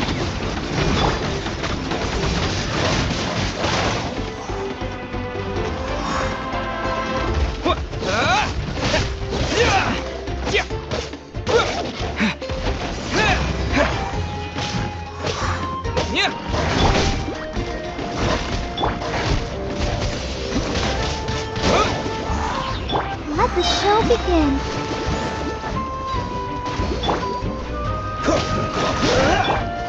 Windblade! Dodge this!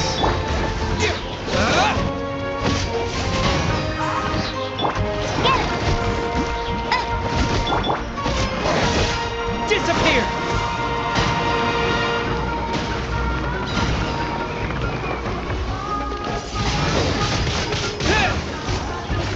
No one escapes my scent.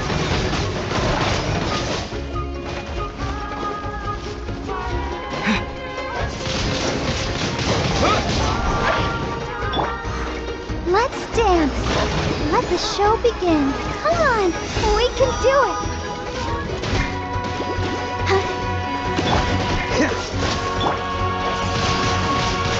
Windblade!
What?